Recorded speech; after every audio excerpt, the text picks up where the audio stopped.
Sirens in the distance, front porch, blue sky, mid-July. They say safe here, all good, they won't look you in the eye. Nothing ever happens in Moscow, Idaho, white fence, red truck, watch the cornfields grow. They say super nice place, you should move, you'll be fine. While they draw little circles around your house in your mind. Pretty much unstable, pretty much the same. Smiling at the table while they study your name. Governmental chaos hiding in the wings. Ink on the paper but you don't see the strings. Nothing ever happens in Moscow, Idaho. That's what they chant while they're burying the photos. Heads on a swivel but the stories stay hollow. Nothing ever happens, nothing ever happens till it's you they follow. Taking lives day to day but it's all okay. They just edit out the angles, crop the frame away. Heads on a swivel, see the lie in the laugh, see the blade in the hug, see the red in the grass. Lies being told from the booth, from the pew. Shadows on the wall block the real, hide the proof. Keeping truth undercover in a locked up file. But they wave and they wink, say relax, stay a while.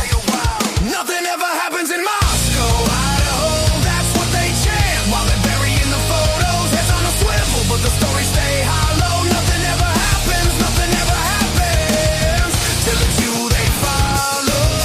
Till it's you they follow. Till it's you they follow. Pretty much unstable, pretty much the same. Same last name, same old game. Same four faces on the late night crawl. Idaho 4 on the cracked brick wall. They say nothing ever happens with a sideways grin. While the siren sings soft and the camera spins. Smile in your face, then they stab you in the back. Write a neat little headline and erase every fact. Nothing ever happens, hear it over the track. While they zip up the bag and they never walk it back. Nothing ever happens in Moscow, Idaho. That's what they chant while they're burying the photos. Heads on a swivel but the stories stay hollow. Nothing ever happens, nothing ever happens till it's you they follow. Till it's you they follow. Till it's you they follow.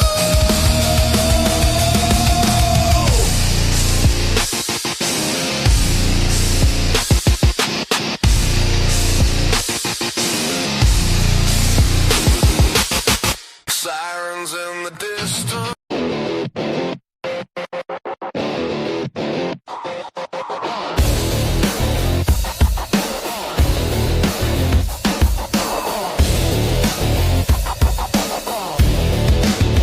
Pretty much at 4 a.m., brains a busted circuit. Bethany said I'm dumb, but I ain't wonder word. Is she the funk? I'm the liar, tangled in her pyre. Super nice people, dust clouds when I fire. Don't know what happened, dream of disguise. Could have been a movie, script in my eyes.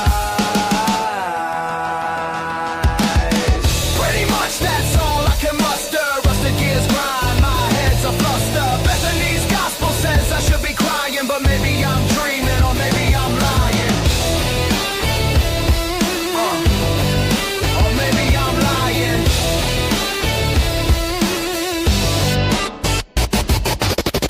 TikToks heavy like my boots on gravel. Thoughts unravel, demons dance and I travel. She a preacher of pain, I'm the choir of blame. Burn bridges like my nights, no two flames the same. 4 a.m., truths a whisper in the haze. Dreamt alive, can't tell in this maze.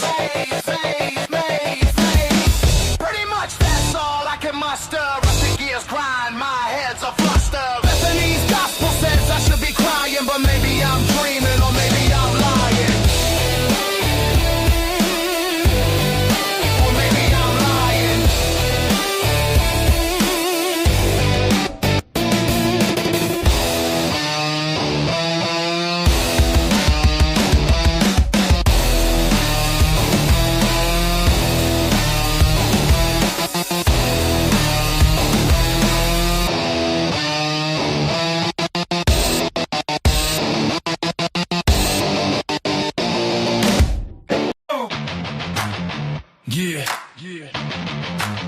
I'm on my money, wrong. I'm on my money, wrong. Last 24, it's a war. Molly Cat keeping score. SRB in the thread. Sassy Cassie at the door. Moonlit visions. Typically unique collisions. Seahawks fans spitting wisdom. Tomboy charm in the system. Moderating the scene. Keep it clean, keep it mean. Kick control last. Eliminating trash. Keeping it real. Pushing the truth fast. Moderating the scene. The digital combat. arcade clicks, bands quick, right on the flick of the wrist. Sail the slaves with the sword, Randy Fur won't miss. Meg P's got the squad, Lucy Morningstar raw, Fizzy popping off, Brandy B breaking law. Christie's chaos in the wind, Alicia J begins again. Messy threads meet the end, when the troop ends they descend. Moderating the scene, keep it clean, keep it mean, kick control ass, eliminating trash, keeping it real, pushing the truth fast, moderating the scene, the digital combat. Sirens wail, chaos trails, but we stand tall, no fail. Every troll's derail, hit delete, send it to jail. Keyboard warriors with the bassline roar, drop the guitar, scream, leave the haters floored.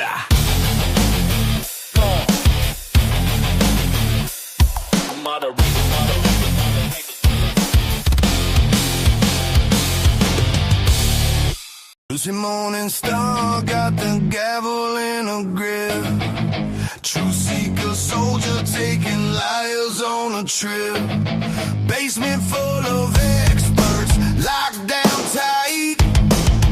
Keeping facts on deck all day, all night. She don't blink, sees through the smoke. Corruption and conspiracy, she ain't no joke. Tired eyes, but the fire still burns. Every crooked corner she's making that turn. Big, big bitch, she comes, rolling like a tank. Not a real name, but she'll break the whole bank. Dropping the hammer, exposing the scene. True crime warrior, keeping it clean. Big, big bitch, she comes, keeping it clean. Morning Star Glen.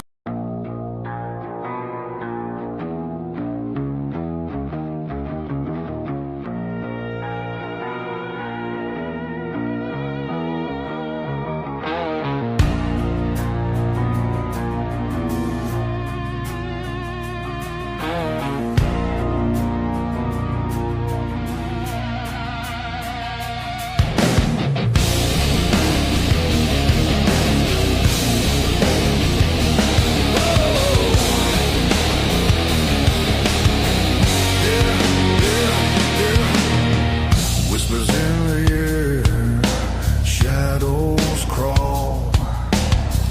Blood on the ground, no justice at all.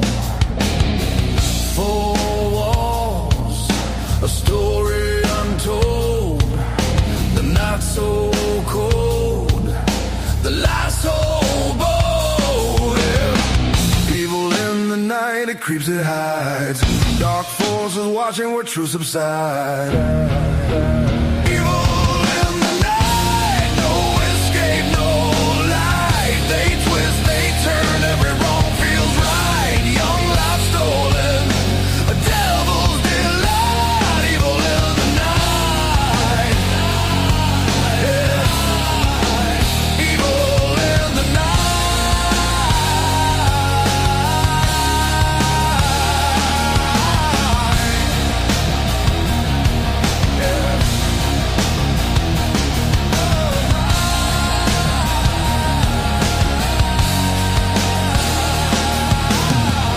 Idaho silence screams on the wind.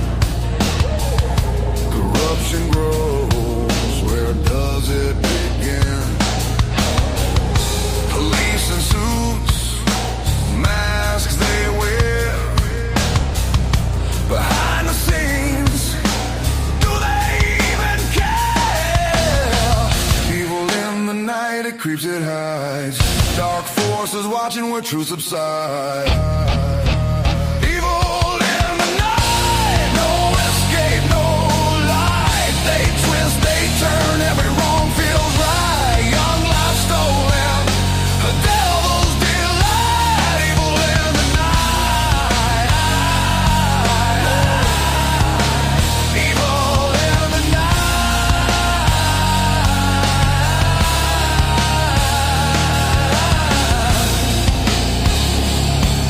Yeah.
All right. Welcome back, guys. The cafe is open for business. Great to see you all so very much. I hope you're all having an amazing day, because I know I am having a great day. Pretty much. I hope you are as well. Happy Merry Christmas Eve. God, I can't believe it's here so fast, and it's so stressful. Anyway, thank you all for being here again. Please share this out. Hit the like button, guys. Let me ask you something. What questions do you have about this case, guys? That we have been. I just came back from a great stream over at Typically Unique with Miss Kim. Great topic. Very exciting conversation piece for me, because I like talking about this stuff. So it brings to mind other things too. So what questions do you all have? I'm going to give you guys that option as well, to voice them, type them, whatever you want to do. Scream them, throw them at me. It is what it is. Amongst other things we're going to discuss with this. There's so many of them. But which are the important, like big reason, like big questions? I mean, because every time we all have questions, you know that. Every time we get what we think are answers, there's more questions. So I'm just saying. So, of course, the link will be pinned to the top of the chat for all of you peeps that feel that you want to jump up here and join me. Again, I showered today. I smell great. Don't have to worry about that. And that being stated, I want to thank all my mods for joining me. And again, anybody that is choosing to, I like to put this out there, donations and tips or whatever are never ever expected, but so very welcome, especially today. Anything we get is going towards Christmas, guys, so thank you so much for that. For all of those of you that are doing that and should choose to do that, God bless. Nothing but love for you guys. So on we go.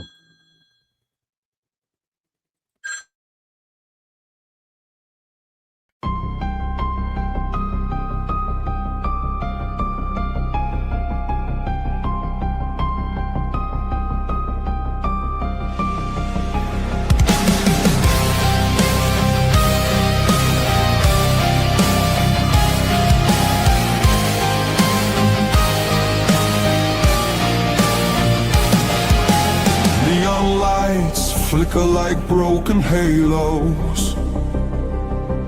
Whispers gather in the smoke-filled air.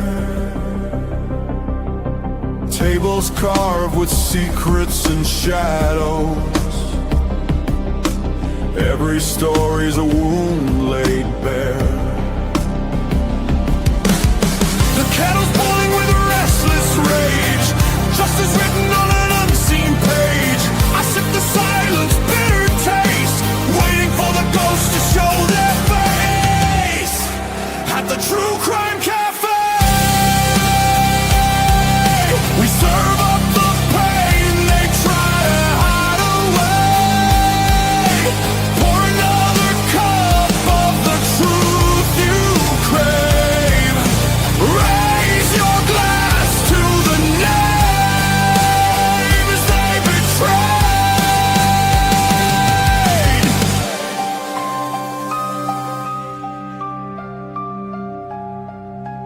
Mirrors cracked, reflections are liars. Ashes fall where the guilty once stood. The jukebox hums like a funeral choir. Echoes pounding through the neighborhood. Every scar is a candlelit vow. We hunt the how, we demand the now. No more silence, no more disguise. We'll paint the night with sharpened cry. At the True Crime Cafe, we serve up the pain they try to hide away. Pour another cup of the truth you crave. Raise your glass to the names they betray. This is not a sermon, it's a battlefield hymn, a requiem dripping from the bottle's rim. The guilty write stories in invisible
welcome back. Welcome back.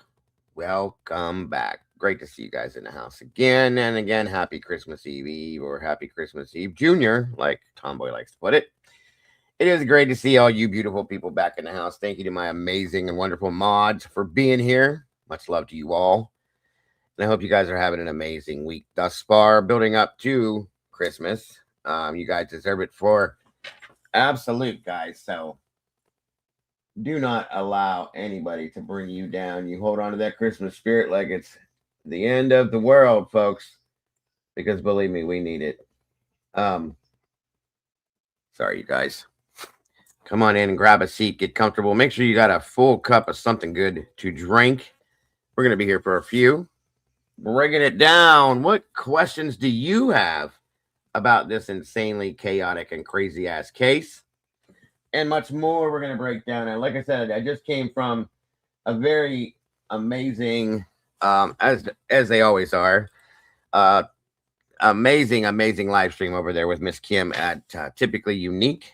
It is great to see you all that were over there as well. Thank you for supporting her. She did a great job, as always. Great topic. I got excited about it, to be honest with you. So, yeah. Holy hell, what's going on over here? There we go. I think it worked that time. So come on in, grab a seat, get yourselves together. I'm going to stay straight up and straight out before we go anywhere, guys. I'm only going to say this one time. I do not, and I'm not being mean. I don't want anybody to take me being, okay? What I'm saying, though, is I don't allow people to disrespect each other in here. And you'll be gone, just like that. Please don't do it, okay? I'm asking you nicely. And definitely, if you see somebody floating around in here with that little blue color attached to them,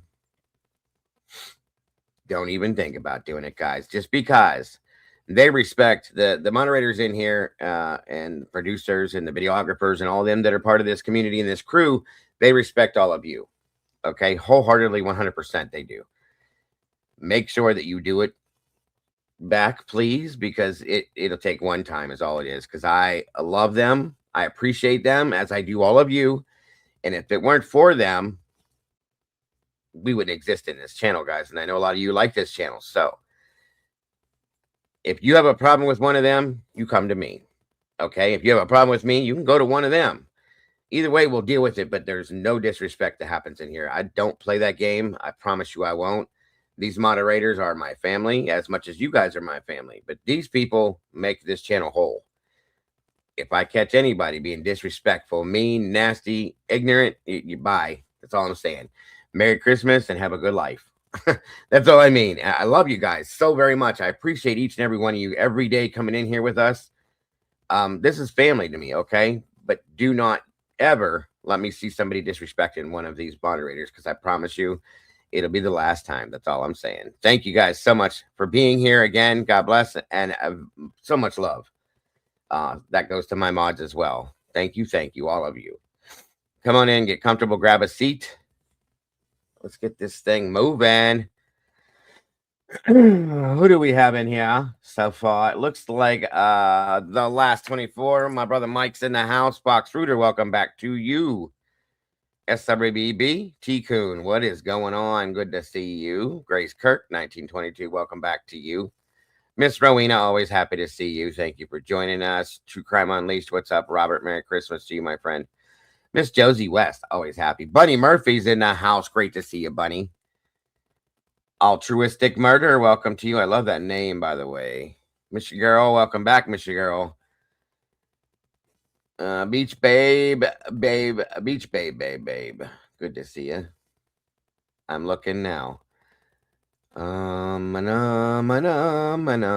Siggy's in the house. Hopefully Mike's around somewhere. Let me see. I see you waving there, Beach Babe. I see you waving. The Canadian Cat Lady, always happy to see you. Thank you for joining us. And Stitches, welcome back. Great to see you today. Miss Mary Holt, welcome again. K-Dips, what is going on? Jen 7, hello, and welcome back to you. Patty Barnett, welcome. Wonderful to see you. Satire, same to you. The positive Miss Paula, welcome back. That's something we're going to actually do today because that's my question, Beach Babe. Everybody has the option for their questions. My question truly is, who are the alternate perpetrators? And I'm going to pull the witness list and we're going to kind of go through it and see what looks to be, maybe do a live dive and see what makes some sense. That's part of what I want to do. The rest of it's on you. Karma police in the house. Don't mess around, guys, because they got the bracelets with them and out the door you go. Just saying. Welcome. Good to see you, Karma. Anna D's in the house. What's going on, Miss Anna D? Right turn, Clyde. Great to see you again. Thank you so much for joining us. Capricorn 12 C3C. Happy holidays and welcome to you, dear. Thank you for joining us. The Tomboy in the house again. The bird has landed. Great to see you. C-Jag, welcome back to you. The lovely and amazing Miss Noni McPoppins. Wonderful to have you here. Great to see you. C-Jag, let's see. I'm making sure I'm not missing nobody.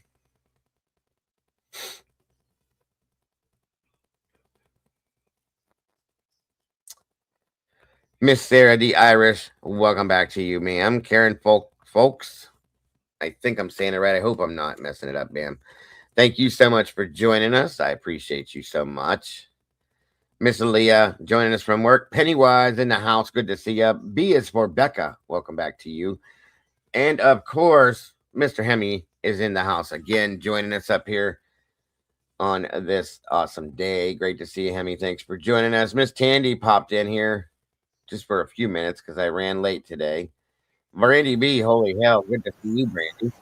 Miss Teresa, great to see you. Lisa Winchester, great to have you in the house as well. Miles Buckman, it's been a minute. How you been doing, my friend? Good to see you. And everybody, please, on your way through that door, make sure to hit that button.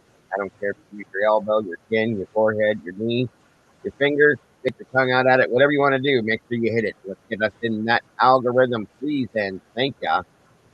And welcome back to all you beautiful people and all you new calls. You guys here again. Super happy. There's him right there. Come on down. Can you hear me, Hemi? Yeah, I can hear you. Welcome back, Bubba. Good to see you today. Well, thank you, Dago. It's good to be back up here with you. Yes, sir. Always happy to have you. Creamy Roe and Rui Manu, welcome to you as well. I think I got everybody. Let me make sure. Beach Babe. That's another good one. Happy Hanukkah. Absolutely. Whatever it is that you celebrate, I hope it's the happiest it can be for you. Every one of you guys, because you absolutely deserve that for sure. Somebody, it should be. This time of year should be happy for everybody, guys. And if it's not, I don't like hearing that. I'm so sorry. Regina Daniel, welcome. Did you know about Steve G's statement to the mainstream media about Kaylee? Which one, boss? It was on one of those morning shows. He was asked, what is it about Kaylee, and tell him something about Kaylee, and he slipped. Well, I don't know if he slipped up or not. I think he just meant to say it. That she was into sex trafficking. What? Something like that.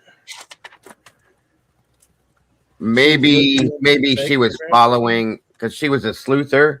Maybe she was looking into the crime status of it. You know what I mean? Yeah. That would make more sense, because he did say she was a sleuther like we are, and was online doing the true crime stuff. Maybe that's what he meant. I can't imagine him ever saying anything like that. What's up, Fizzy? Like directly, that would make more sense. Yeah.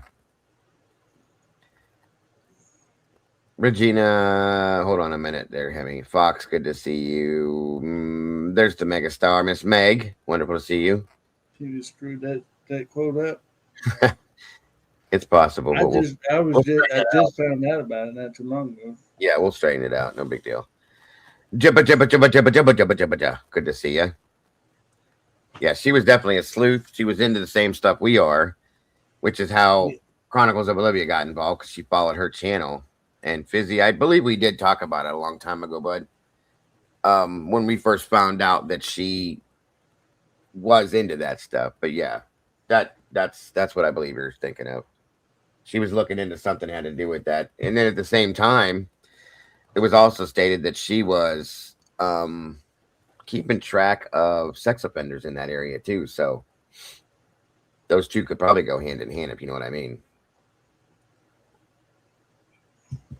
Yeah, Busy's right. That's exactly what was stated way back then, that she was looking into trafficking in that area and saying that it was bigger than they thought it had been. Do you remember being here for that? No, and like I said, when I was seeing that little clip from Birdie and DA, they was talking about it. That was the Yeah. first time hearing about it. Yeah. I'll cover. We can look at that. No big deal. But that's more or less what you're talking about, in my opinion. Goopers. Yeah, she was definitely looking into the sex offenders in the area, and then that led into probably the trafficking, situation, and said it was. It's just, I know how big that has become, considering at that time we had P Diddy getting investigated for it. Right. Everything about this Epstein and all that stuff was going on at the same time as well. So you had a lot going on at that time about sex trafficking. Yeah. Oh yeah. It's actually a bad thing everywhere, but I've had and heard rumors that in that area it's really serious. So welcome, Robert. Good to see you. True Crime Unleashed. Miss, that's exactly what I was gonna do today, Jen. When I get to the thing I want to cover, is we're gonna look at the alternate perps. We're gonna go back to that hearing. We're gonna pull up the witness list, things like that. So yeah, that's 100% what we're gonna be doing. So get out of my head, Miss Jen 7. I'm just kidding. Yes, Chronicles of Gun Calvez, because they're now married. Wild enough. Claire Riley, welcome back, dear. Good to see you. Yeah. Yeah, it's pretty wild. A lot of stuff that's been stated is wild. Yeah, I'll pull that clip up from Birdie and DA and see. Man, it's just something, man. When I think about that, why they didn't hammer that to the prosecution, but there's unknown DNA. Yeah. Regina Daniel. That's the key right there. Could be, yeah. I can't remember where I seen it to save me, but I seen where she cracked the Kylie Rodney case and Bethany Funk was related to her, and that Kylie Rodney's family didn't want it out there. I would really like to. What are you talking about, ma'am? That's news to me. That's something. Did I miss a piece of this or something? Let's see. Let's see here. Interesting. I'm curious to know what you're talking about, Miss Regina. Yes. Welcome, Miss Bonda. I've always questioned what Kaylee might have stumbled on while looking at the traffic situation in Idaho.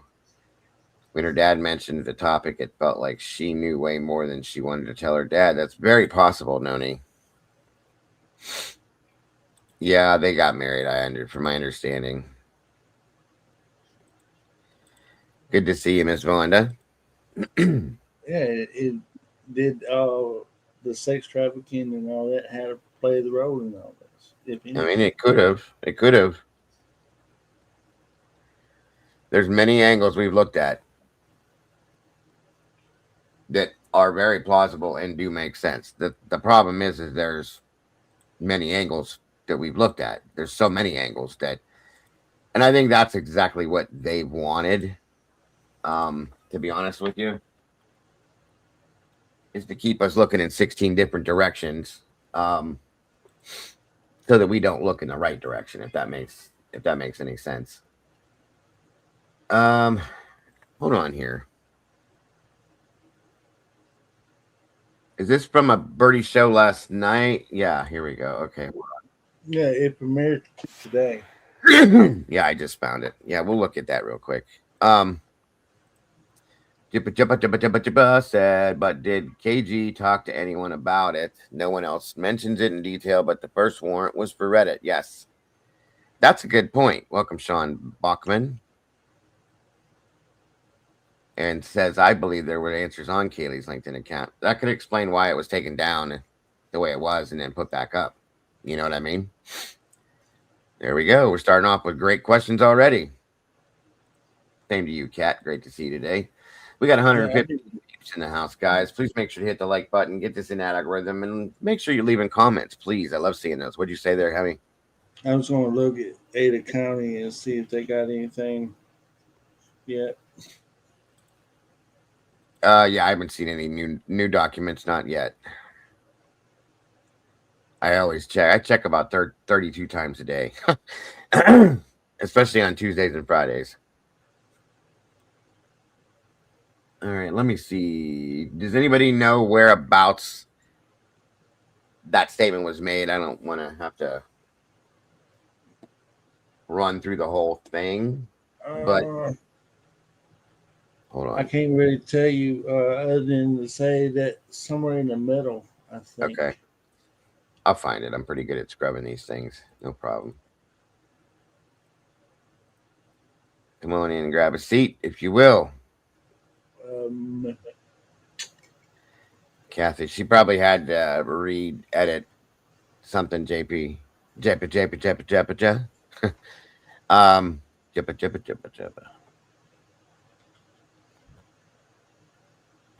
Yeah, SRB's right.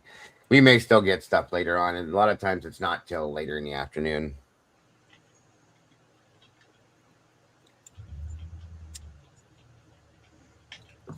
That's a good question, too. Thank you, Jippa.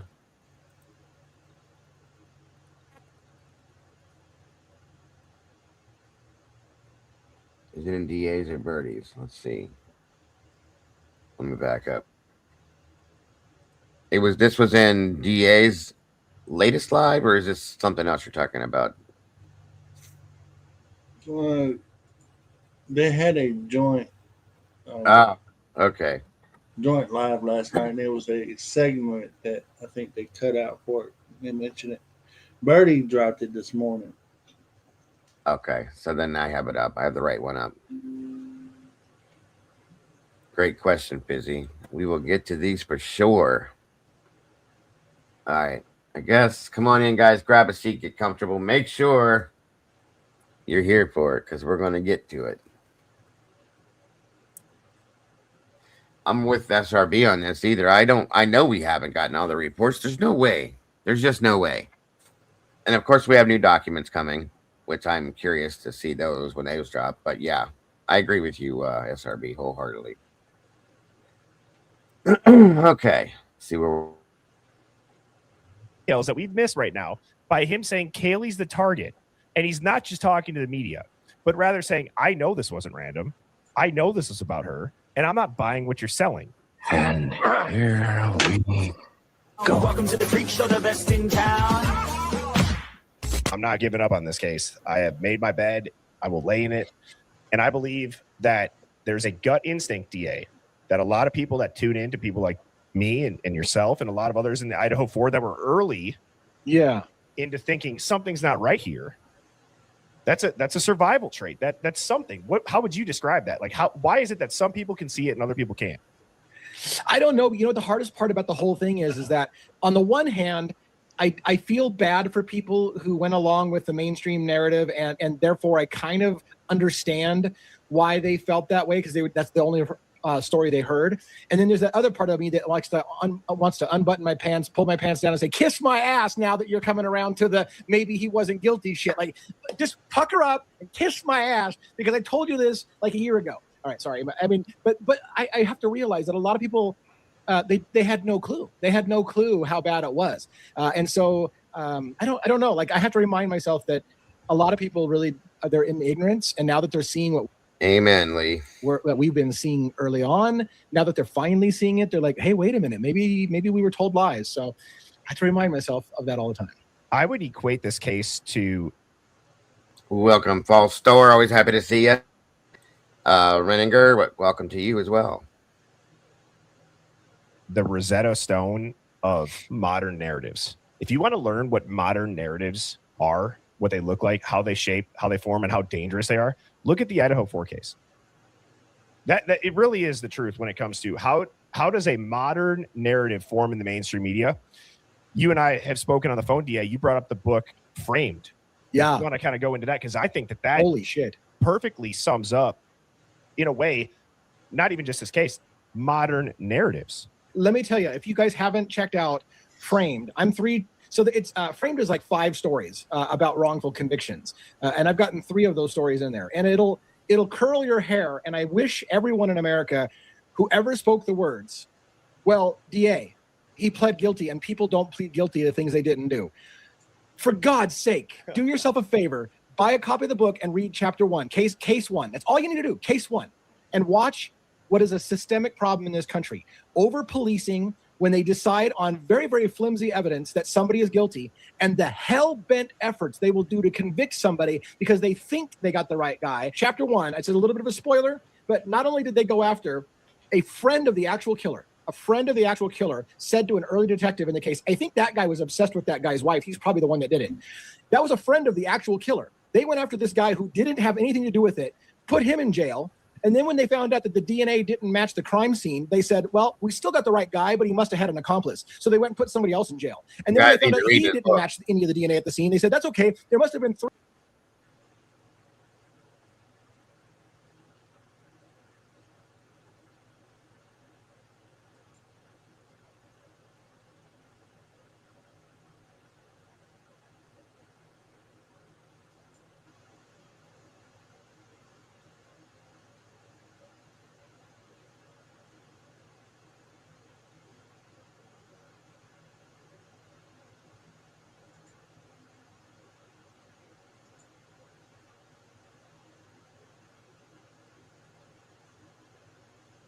Sorry, you guys. Hold on.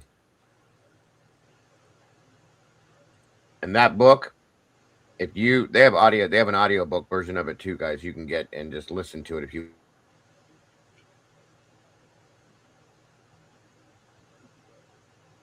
Find out later, every single one of them was exonerated, and the real guy finally went to jail, including, by the way, as a spoiler, the cop who put these people in jail went to jail for that kind of shit as well. But we have really bad problem with over-policing. Plea deals are forced on people. It's horrible. Before we let you go, just share a little bit with our audience about Kaylee. Kaylee was amazing, hard worker. She hung out with 2 boys, her brother and her cousin, and she was right in between them. She wanted to be faster than them. She was that girl that was really she was kind of like a Punky Brewster type girl. And we missed out on a really smart person that was going to be a little conservative. She was conservative too. She was. Listen to this answer and listen to where it goes as it progresses. Okay. Yeah. Before we let you go, just share a little bit with our audience about Kaylee. Kaylee was amazing, hard worker. She hung out with 2 boys, her brother and her cousin, and she was right in between them. She wanted to be faster than them. She was that girl that was really she was kind of like a Punky Brewster type girl. And we missed out on a really smart person that was going to be a little conservative. She was conservative too. She was always looking up stories on child, getting trafficked, and she was telling me that she thinks it's a lot bigger than people understand. So, and we can't replace her, guys. There's no replacing any one of these people. Isn't that a little bit weird? Am I only one that's thinking that? No, you're not the only one that's thinking that, and I can't. Now, we've had this conversation before, maybe not in depth. This is a great question too, Hemi. We know she did what we do. Okay, so she's looking up, like Steve said, always looking into child trafficking and stuff like that. And then something bad happens to her. It's definitely a thought in the back of your mind, at least. It's got to be. You know what I mean? That's all I'm saying. I mean, to throw that in there is kind of, wow, that's a big statement to come from a parent. But okay, I got you. And it definitely took me when I first heard it to, well, I mean, and then And then when we figured out that she was also looking into the RSOs that are in the area there, and then saying that it's worse than we thought.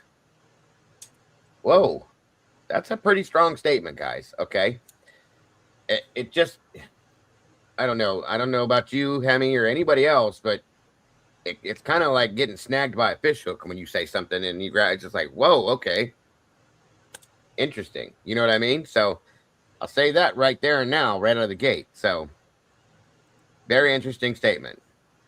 And it does make me, it throws one of them little nodules, I call them, in the back of my mind, brain worms. That's what Annie calls them. It gets one of the brain worms going in my mind again. Get into it. Yeah. I've got some, God, I don't even know if I should say that.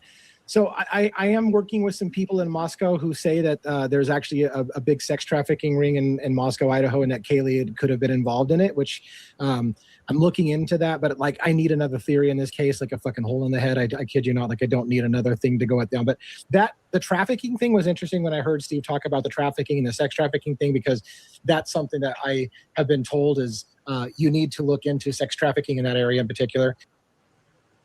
And I'm going to throw something out there, guys. 3 years ago, one of the big issues that came out when Kim showed up was that she brought that up more than once, to me specifically. And, you know, once again, one more thing to think about. And we said this before. If Kaylee fell into something she shouldn't have and brought it up, and maybe there were some people that were local that she had found out that may have been involved in something. Everything that I find out always takes me back to one statement. Every time. Maddie, what did you say to Adam? I told Adam everything. I can't remove that from this situation for anything. Welcome, Julianne. Good to see you. I can't seem to get away with the thought of, okay, you have two roommates that survived it. So if it was something of that nature, I'm just speculating because I don't know if this is true or not. I'm just saying, if you want to go like to know that the two roommates was in sororities, know the three girls that was ultimately killed was not, and it was outside, something was going on outside of the college of that nature to break in the house and kill 4 people like that and leave 2 roommates alone. It's kind of hard for me to buy that unless something about it, you know what I'm saying, that if something like that was to happen, I can only imagine they wouldn't leave no witnesses behind. Everybody's fair game. Hold on. You're making a good point, Hemi. Welcome, Judy. Good to see you. I feel as though Kaylee knew too much, i.e., telling your dad about seed trafficking. I agree, Dago. Kim had said that at the beginning. She did. And no, at this point, who asked me that question? Hold on. Well, welcome, Court RN. Yes, it is a huge, huge problem. We know this. Chillin'. No, at this point, no, chillin'. A lot of people thought she was 3 years ago. I'm going to give you 75 to 80% of what Kim has stated now has come to some fruition. Okay, so we have to look at it as a real thing now, in my opinion, is all I'm saying. She said stuff then that she shouldn't have known, that we're just now finding out over the past 6 months. So there's a lot of things that I have to look at and give validity to. Lucy's in the house. Well, and this again, we have to take it on the word of her parent. Both of her parents did state that she was into like being a sleuth. Chronicles of Bolivia stated she knew she was into being a sleuth because they interacted one time on a channel. A couple other people brought it up somewhere. I can't remember, but that's a good question. We don't know. You're right, Lucy. And I can't remember what report we read it in where it stated that she was looking into local sex offenders. I can't remember where we got that. I remember you guys, we were sitting here talking about it. in which report we got it from, but we did look into that. Yes, she probably did. SRB. She heard me mention Kim, and that's where she just poof appears. I mean, she was into what we're into, discussing criminal behaviors and multiple things. Things. I would love to see just what she was looking into. That It'd be nice to know, yeah. Yes, well, that's true too. One of her friends also spoke about the RSO stuff. That's true. Again, there's no way to prove this stuff. This is all based on hearsay, guys. Obviously, we're supposed to be able to believe when a victim states something, or that a victim's parent or a family member says something, that it's true. This case is different. So remember that, like I said, this does cause brain worms. I'll say it that way, but you got to take it. You got to kind of pour a little salt in your hand and take it with that while you're doing it. That's all I'm saying, just to be safe. It's just an odd statement coming from a parent that you wouldn't never think that he would just drop a nugget out there like that, you know? Well, yeah, but think about something. He said things out of nowhere that don't make sense before. So I'm not telling you to not listen to it. I'm not telling you to not hear it. All I'm saying is take it with ease. That's all I'm saying. Yeah. That's truly all I'm saying. Along just like everything else we do. You know what I mean, Hemi? Yeah.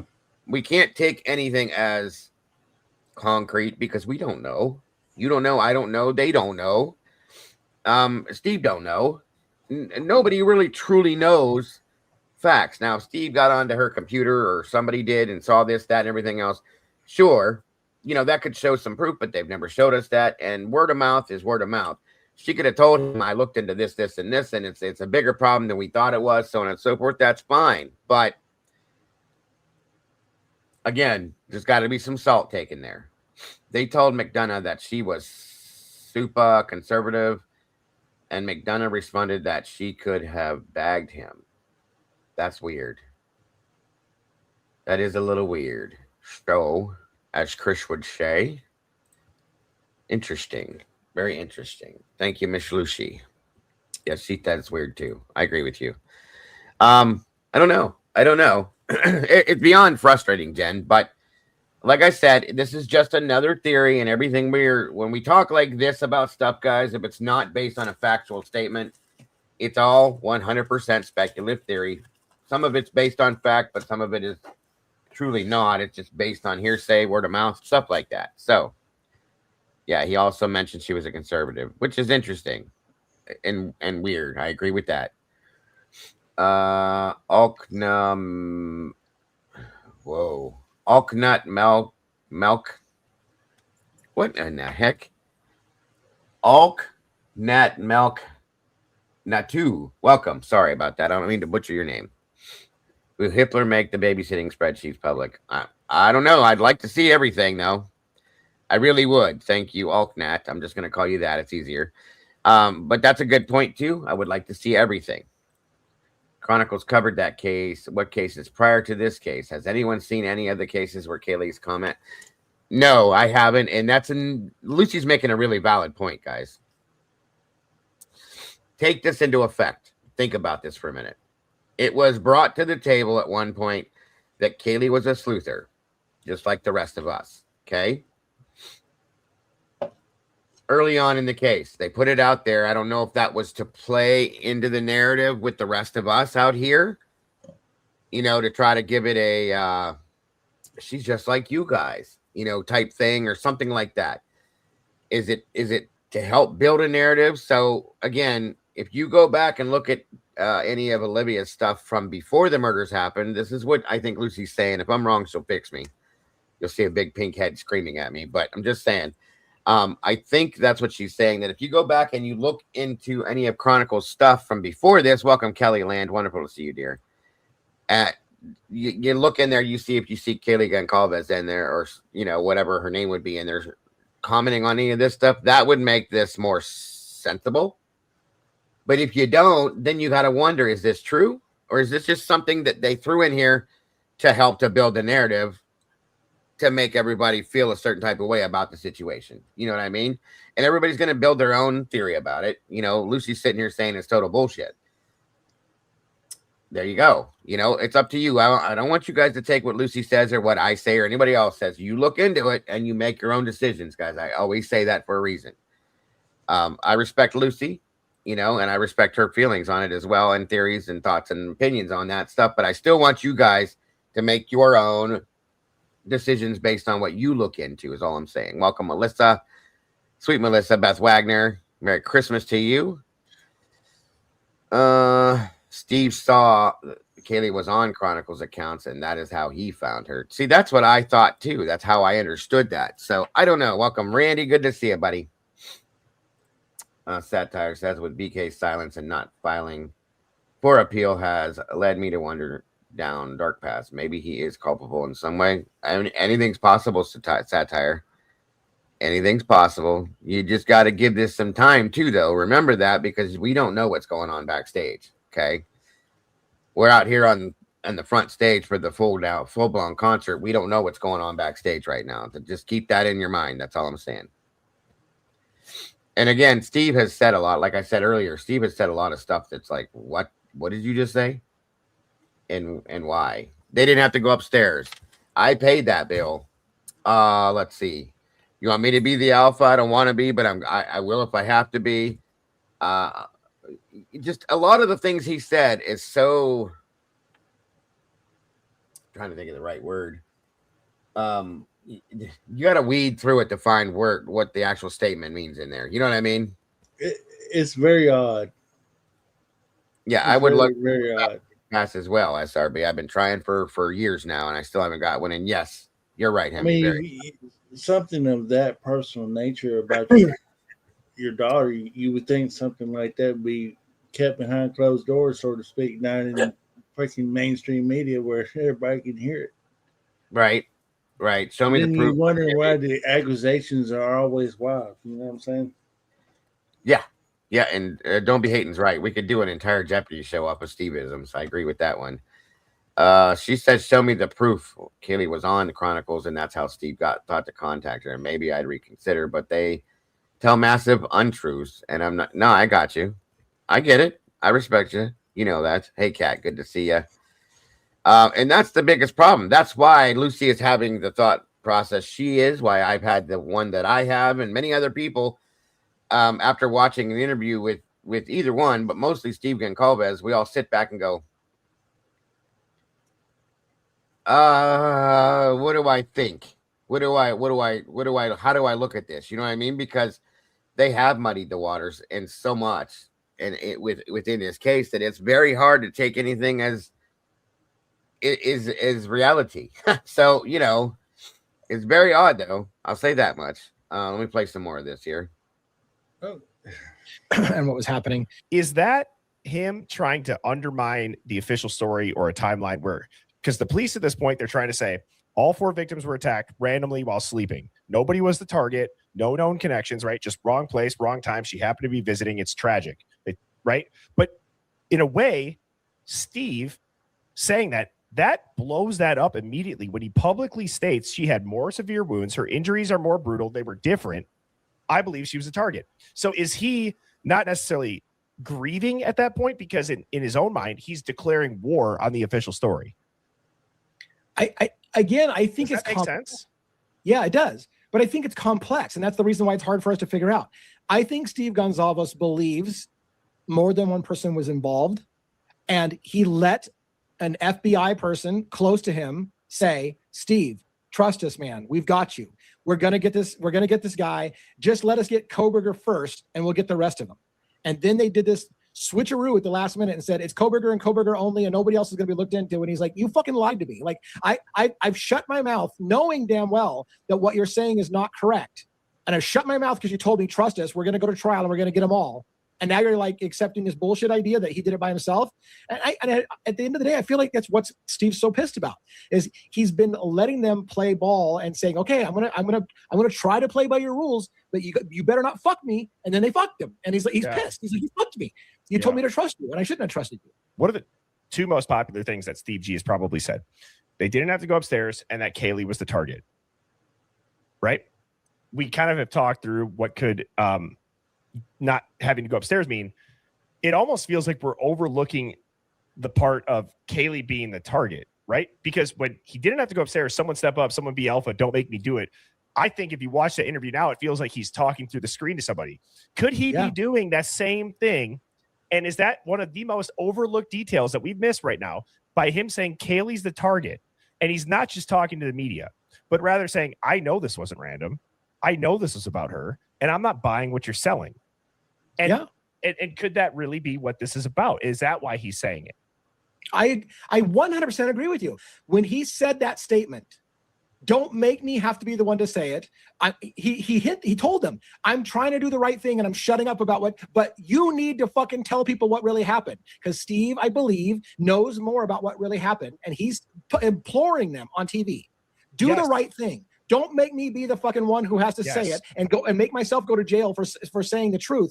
You be the fucking man and you tell people what's happening, right? Somebody step up. We know this wasn't random. We're not afraid to say it, and I'll be damned if you try to bury it. Is really what he could be saying with both of those comments.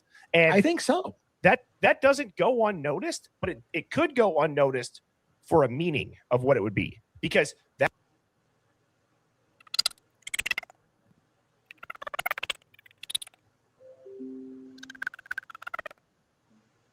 There you go. Don't hear you. Can't hear you. You sound like you're going fast forward.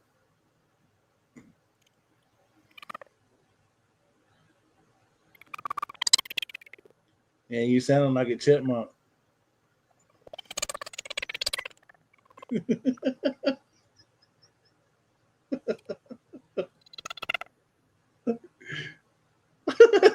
Sorry.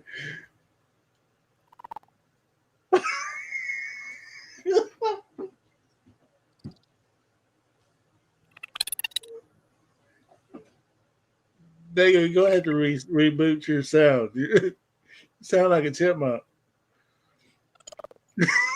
Alvin!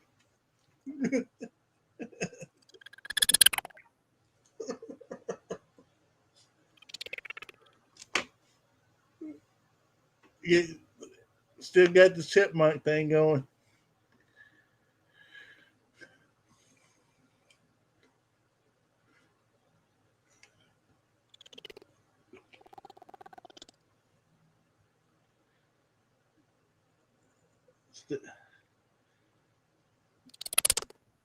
It's still the same thing.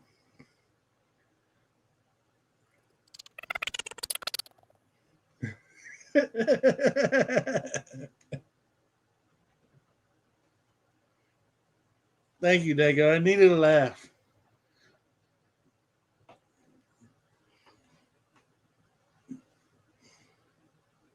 Who are you, Dago or Alvin? I can't hear you at all now.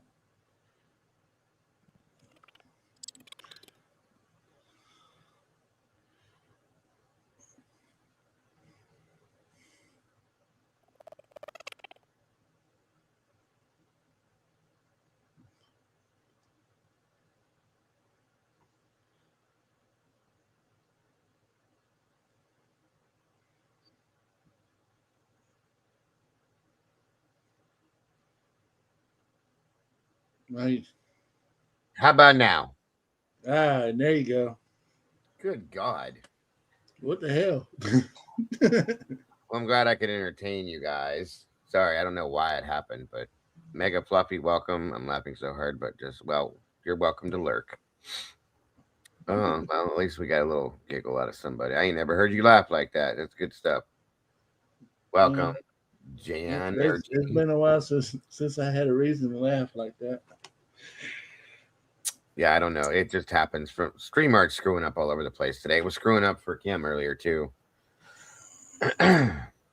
Ladies and gentlemen, please meet Hamster Man. You got a chipmunk in the hamper or something? It happens from time to. I actually have a soundboard that's not hooked up at all, and I can actually purposely do that, but this time it was like no. So we're good. Welcome inside your bones. Good to see you. Let me know if it happens again. And I'll get back to where we were at here. Sorry. Uh-oh.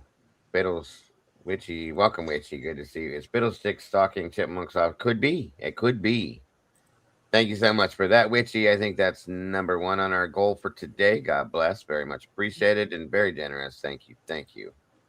Well, you keep playing it. They go. I think Da makes a very, very valid point, and he goes back to what Steve said right in front of the police department when after everything was done. So yeah, I'm going forward with it for sure. Oh, Tomboy's doing it. Hold on. There it is. That was number one on that. So we gotta pull the train whistle. Thank you, Tomboy. On we go.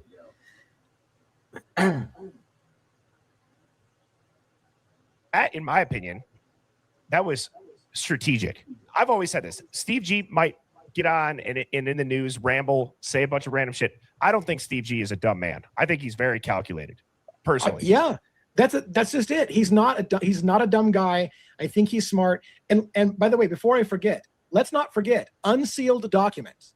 New unsealed documents. Steve Gonzalez in a private closed-door meeting with Hitler and other families in this crime.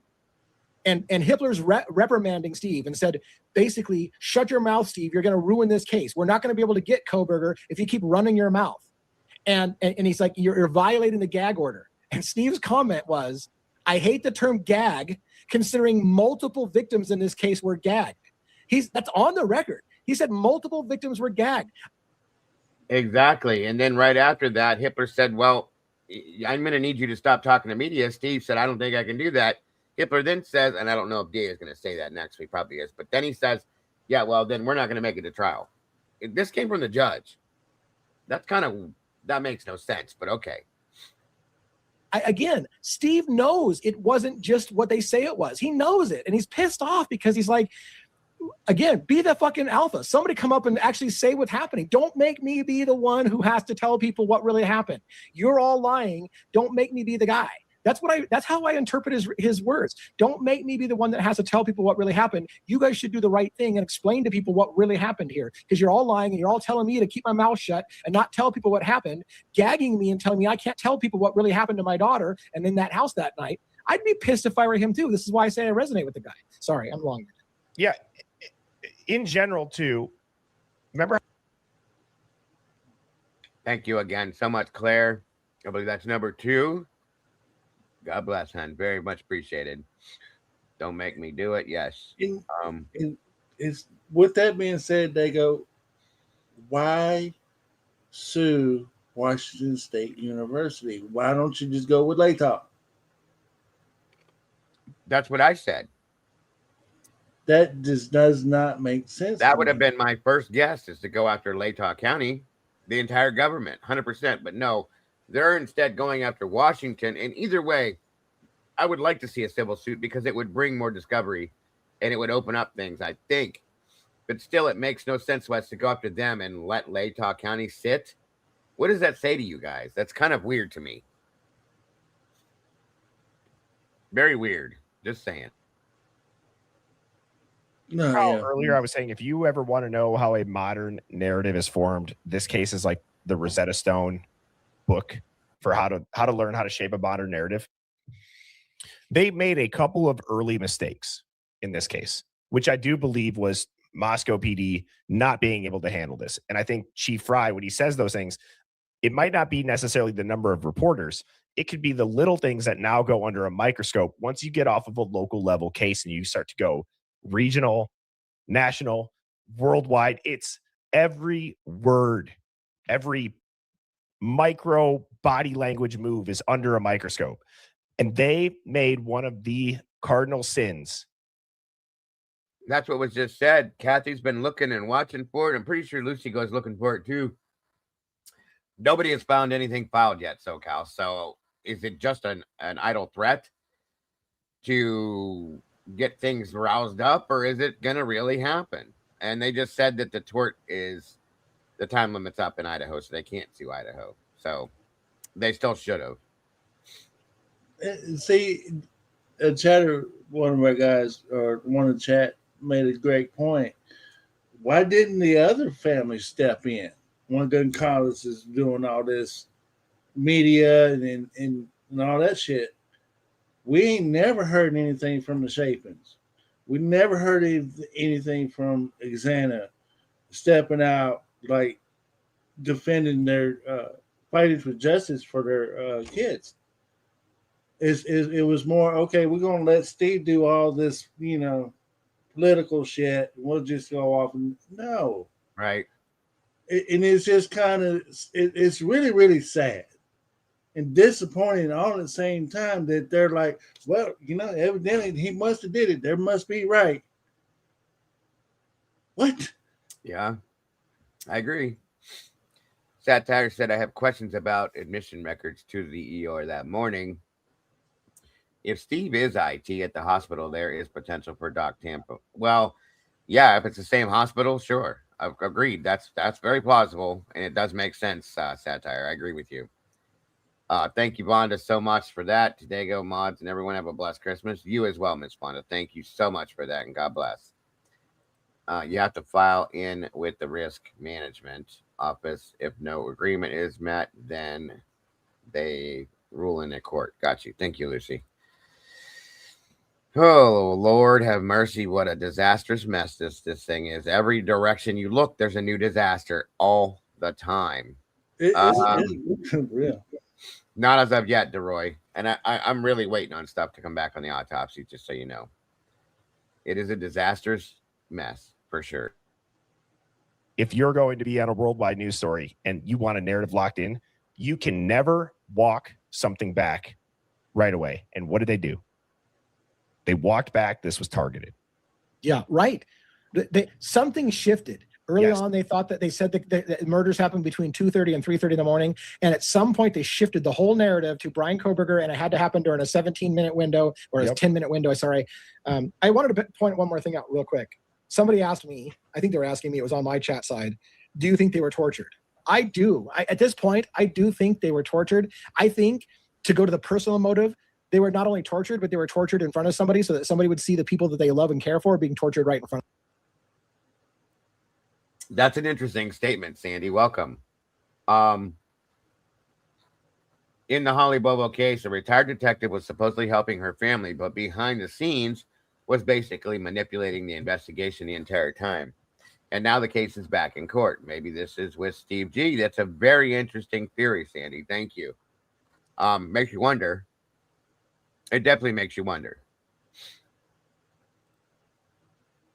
Yeah, I ran that on here, DeRoy. I showed word for word what was stated, and it's the same thing. It's very weird. Great to see you, Sarah. You're talking about the files there, MPD, sequence number 178 and 306. Yes, absolutely. That's my gut instinct that's what happened. Somebody was forced to watch their friends get killed right in front of them, and then they were last. So like a message. Yeah. It was a message being sent. Like, we'll show you. Yep. Do you think that it's, let me have a follow-up question. And in the Hive, and do you still call your chat the Den? I don't want to. Okay. Yeah. All right. So in the Hive, and then if you're over on DA side, sending a message in this brutal of a manner, does it seem odd that if you sent it to just the kid, the families wouldn't know what it would be about? To me, it seems almost more reasonable in that case. There could be an aspect of somebody outside of the situation that is also going to be receiving that message. Yeah, right. And that's where I wonder if you have to look at the survivors. Welcome, Moonflower. Great to see you, dear. Because most times when you say they're tortured and they're going to watch, it's to traumatize the people that you're going to let live, and they got to live with that shit. Yeah, right. I mean, it's unfortunately Hollywood, right? Hollywood will tell you, drug people, I'm going to kill your entire family right in front of you, and then I'll kill you last. It's what it feels like. What happened? Somebody had it out for somebody as the primary target, and they're like, I'm not only going to kill you, but I'm going to make you watch everybody that you love get killed in front of you, and then I'm going to kill you last after you've gone through the psychological. Same to you, Moonflower. Wonderful to see you, dear. Torture of seeing everybody that you love killed in front of you. That's what it felt like to me. I didn't really feel that way entirely until I heard those 911, or not the 911, but the released audio that shows screaming happening over a period of what looks like 30 to 40 minutes. And it looks like it seems it goes in stages. It makes me think that people were killed one at a time. And I don't know. Well, I mean, maybe we're wrong. Maybe we're completely reading it wrong, but I can tell you what, during that kill window, 4:07 in the morning, 4:07 in the morning to 4:17, there's silence. There's not the sound of people getting killed, despite the fact that they tell us now that they were fighting back for their lives. You don't fight back silently.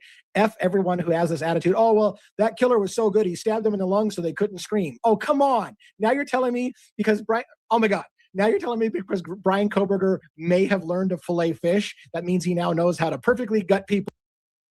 He couldn't fillet a fish. That's the problem. That's why he didn't get to keep the job. Welcome, Mark B. That's a big deal. That's why he couldn't keep the job, because he didn't know how to do it. He sucked at it. So, no. I agree with Lee on that one, too. That's ridiculous. And stab them in the lungs so they can't scream back. He's a master assassin. Kiss my ass. Come on. I've never understood that either. I would even say too, with a hunter, right? Like we're talking about two different things here, right? You're talking about, you shoot an animal and you maybe got to go put it out of its misery versus you're going to go attack a living person who can fight back. I don't know how the skills. I could see having the weapon readily available. That's an argument, but to actually do, I don't know. That's just my opinion. I've hunted. But let me ask you this. I saw an interesting comment. I think it actually came from your side of the chat because I saw the link logo. Yeah. Name. Somebody said, "Do you think that Jack in the Box was a message?" Exactly. That's from the DoorDash. I've heard that before. I've heard that question many times. My gut doesn't tell me no, but I hear it a lot. So I'm entertaining it. Yeah, maybe. When I read that, my first thought was, could the Jack in the Box DoorDash order mean say a word and we're going to put Jack in a box? Yeah, sure. I don't know. That's a crazy one. That is just the symbolism, the pattern. There's a lot of Jacks involved in this case, right? I mean, I don't know. Right. Yeah. I mean, and speaking of that, by the way, I can't tell you the number of the people who tell me, hey, DA, your idea that maybe the murders happened between 2:30 and 3:30 in the morning has been disproven because Xana was on her phone on TikTok at 4 a.m. So therefore she had to be alive. And I can't, I don't know how to tell people you blew up on Gabby Petito. What did Laundry do? He texted her family on behalf of her to make it look like she was still alive when she was already dead. Use your debit card too. Use your debit card. So I don't understand why people think, oh, well, Xana was on her phone, therefore she had to be alive. Do you not understand? That's not proof of life. Any activity on her phone is not proof of life. Anybody could have used her phone. Anybody could. That's an absolute fact too. Welcome, Ariana. Good to see you. Thank you so much for that, Kat. God bless. Very generous, and Merry Christmas to you too, dear. We appreciate you.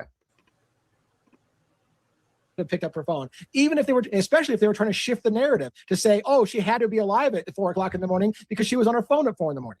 Well, I was just going to say that. You asked, why do people think that? I can tell you why. The internet true crime community has guardrails put in place by the mainstream media, and the first line of defense are the NPCs.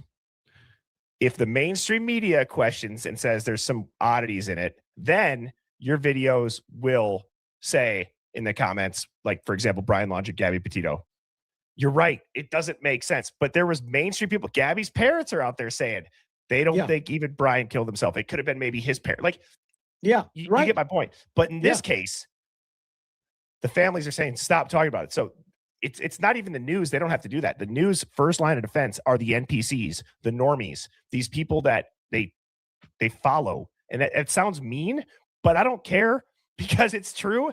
And they're mean to me in my comments. So I'm going to call them out. I'm going to say this. It's like you have to have permission to think critically, unfortunately, in this world. And that's wrong. You should be able to think freely, think for yourself. If something looks wrong, if it doesn't look like a bird, or what does it look like a duck, quack like a duck, whatever it is, it's probably not a duck. And I hesitate saying this because God dang it, man. I don't know why I'm going to say this. Let her rip. people say, well, if you were the families, wouldn't you want to know the truth? Wouldn't you, why would they accept the Brian Koberger did it and did it alone thing if they really didn't think that or they had questions? And all I will say is this, and I'm not saying this is the case. I'm just asking you to put your critical thinking hat on for a minute. Some of the families, for example, have signed deals where they're literally the spokesman now for Othram Labs, for example, and going on tour. And I'll guarantee you they're being paid for that face of Othram Labs saying, you guys caught my son's killer, kind of thing like that. Those kind of things can be incentive for people to say, hey, look, if you go along with the story that this is what happened, we're going to pay you as our spokesman. We'll travel the country. You make time. I'm not saying that happened. But what I'm saying is there are many reasons why people are willing to accept the easy answer, especially if they're getting paid money and they're getting huge financial benefit to go along with the official narrative. I'm not saying that happened in this case, but you'd be a moron to not consider it. Have you ever wondered what did you call it? A critical thinking hat? I call it a tinfoil hat in my head. Yeah. Not in my head, but in this chat, right? So same thing. But have you ever wondered, right? Would you agree that Steve G at first was more outspoken against the official story? We could both agree on that. I think most people in here would. We just watched that interview. He said it. It's going cold. I don't trust it. I do have concerns, right? We just heard that. Does the pressure ever get so insurmountable that similar to what we said with why do innocent people take a plea deal, does that end up happening to family members in the news? And in a way, you're almost begging for people to see through it and do it for you, because you end up getting so handcuffed and so threatened legally that you can no longer do it yourself. So are we to think they're not like a prisoner to their own case?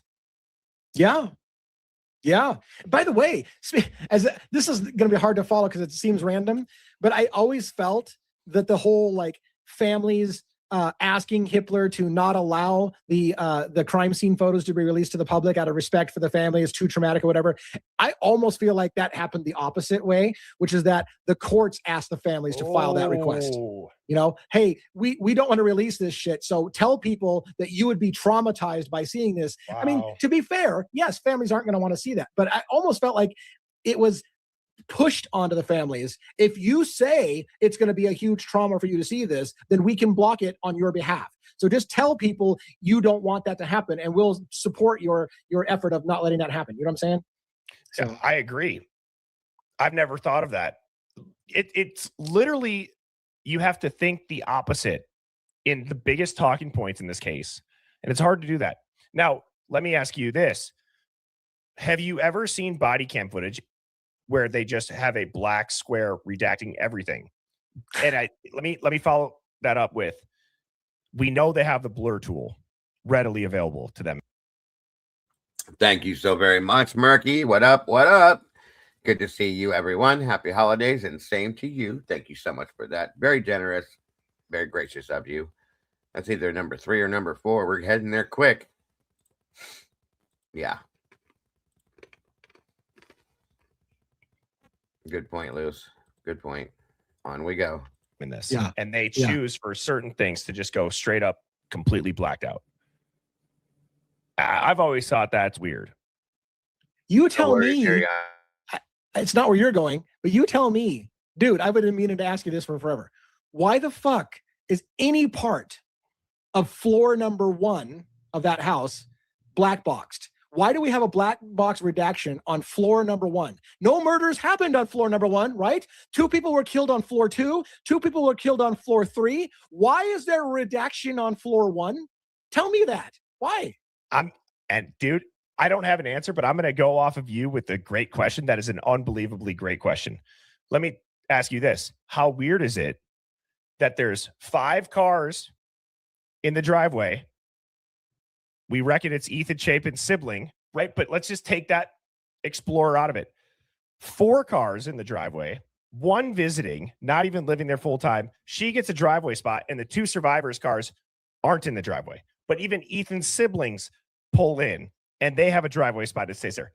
I've always thought that's weird, that the 4 people who died, their 4 cars are parked right in the front. And I will then take it further, as I saw somebody in Discord send a clip of Pob's video today talking about the ECUs in the car, which is like the black box of the car that like an airplane has. Yeah. Why look at it for those 3? And I'm like, damn, Maddie drives a Chevy Cruze. That ECU will tell you everything about that car. Were they looking to see when was the last time this car was started and drove away? We're thinking that they're trying to maybe say they're trying to cover up for suspect vehicle 1, right? It could be. But I'm thinking, what if somebody took Maddie Mogan's car and drove it around and it's a white Chevy Cruze? Does that have fog lights? Is that a similar body type? But why look at the ECU for only those two? It's a great question. All of these questions need to be answered. In addition, I've stated a million times, is it not perhaps a tip in itself that the PCA repeatedly refers to suspect vehicle 1? Why number them if there's not more than one suspect vehicle? Why number them in the first place? Why not just say the suspect's vehicle was seen here? The suspect, but they keep calling it suspect vehicle 1, which almost begs the question. I've always asked that question from day one. Then how many suspect vehicles are there that you have to number them? Because otherwise you just say the suspect's vehicle. Yeah, it's a great question. And I don't understand how, like, that black Explorer. Thank you, Moto Man. Appreciate that. Yeah, it was a good question. Like I said, I've asked that question from day one. It's the verbiage is strange. Never made any sense. Just say it's the car. We don't have to have number 1, number 2, number 3. Just say it's the car because it makes everybody start looking then. Thank you, Moto Man. Appreciate that, brother. Was towed and impounded. Didn't the dude just pull up the next morning as they tried to tell us? Yeah. There's so much that I've always believed this, more so than ever. I've actually had a newfound motivation to really go back and look at things that even in my own head, I've said, that's probably straight up, and look at it still straight up, but through a completely different lens. Have we been told something so much about a specific detail that it's hard for even our own biases, for people that do think outside the box, that can think critically, to even go there and have like that flow state of, okay, well, why are they taking the ECU from just one of their cars? Right? Or two people of their cars. That's weird. Dude, oh my God, you're making my you have no idea how I made this logic jump, and I'm just gonna go with it because I won't even explain how I got there. Why is it I'm hearing Kathy Mabbitt, the coroner, didn't come into the house until 8 or so at night, the night of the murders, right? 19 hours after the killings, she comes in. Nobody decided that it was worth finding out cause of death. Oh, well, and you might argue, well, a cause of death was obvious, a stab wound. Really? Because many people will find out when you do the autopsies or with the coroner's report that maybe they were drowned first. But they allowed the prosecutor to come in around 5 p.m. that afternoon. Meanwhile, she's staged over on King Road for the whole damn day. When she gets there at 12:30, I think it was that 12:30. All they had to do was let her come in, do her job, and step out of the situation. Then they could have done their job. But no, they had to be there all day and all night. And you allow the prosecutor to come in first. I'm sorry, you guys. I know I bring that up a lot. That's a big problem for me after reading through Idaho law. And Lana said yesterday we were talking about her day before. She knows that they do it strangely. It's a little weird, but still, it's still a problem, folks. I don't trust Moscow police, period. That's my biggest problem. I do not trust Moscow PD, and there's good reasons for that. Welcome, Jesse. Great to see you. Crime and Chaos as well. Thank you for joining us. I'm sorry, and I want to be able to trust them because it's a law enforcement agency. I come from law enforcement. I love law enforcement. I don't trust them. I don't trust them even a little bit, okay? In turn, therefore, that's why I question things like that, and that's a great point that he's bringing up again because there's no reason that Mabbitt had to sit there all damn day. They could have let her to come in when she got there at 12:15 or 12:20, whatever it was, do what she had to do. It wouldn't have taken that long either, guys. That's the other thing. And step back out, and then you can have everybody come in there. But no, they had to wait till every officer in Moscow goes in, and then the prosecutor and Brett Payne and everybody else goes through it with Ashley Jennings and everybody, and then she gets to come in later that night. I'm sorry, but that's bullshit. That is absolute bullshit. and stabbed afterward. Nobody looked into that. For 19 hours, the bodies are going to sit undetected. No EMTs are going to check it out. The coroner doesn't want to get time of death. That's the other thing. Even if the first responders, the EMS workers, medics, whatever they were that showed up would have been able to go into that house, I'd have probably felt a little bit better, but they didn't.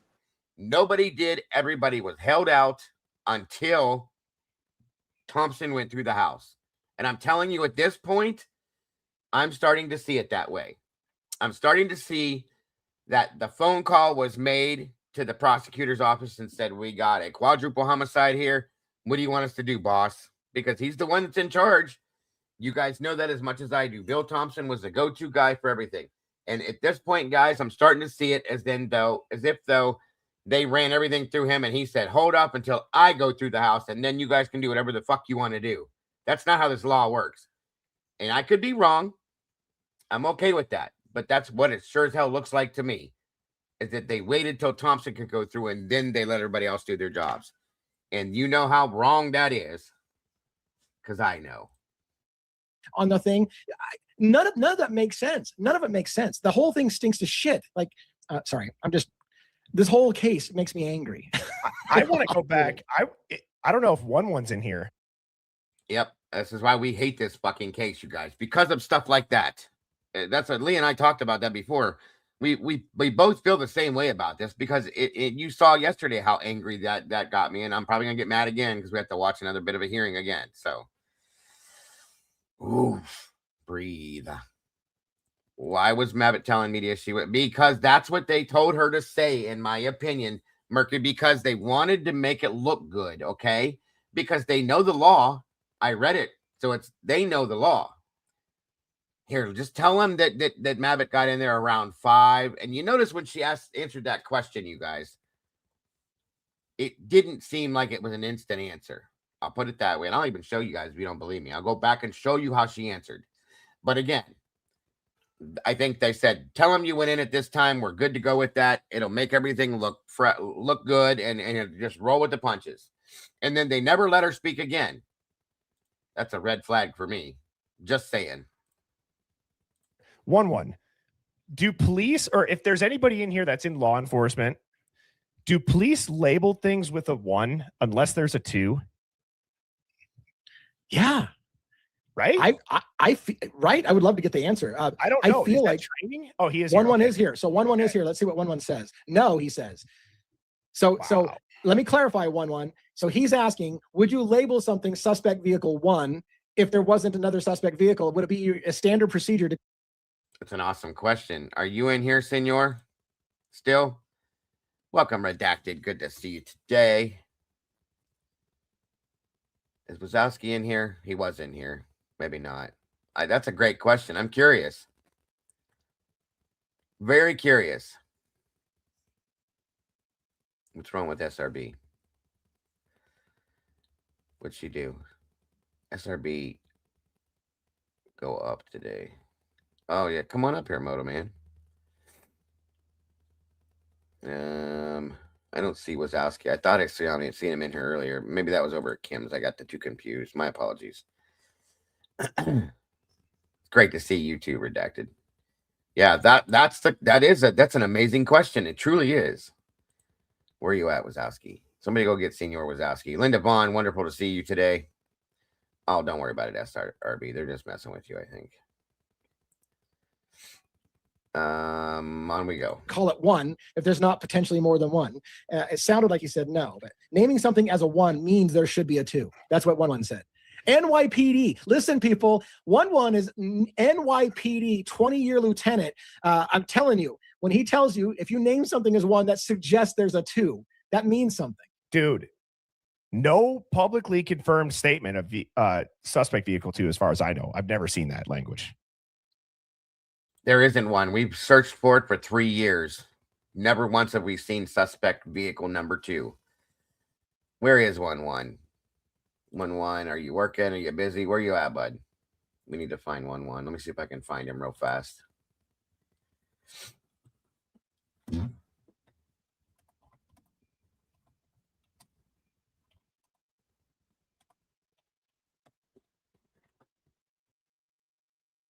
Let me see, guys. Let me see.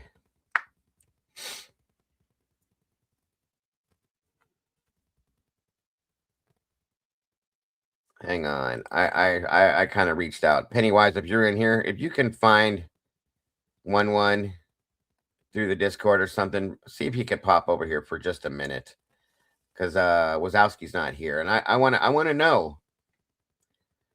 Police burst to clear the house, then corner, then crime. That's not even how that happened. Yeah, you're right, Ziggy. The police need to go and clear the house. They did that, even though it was delayed. They did do that, okay?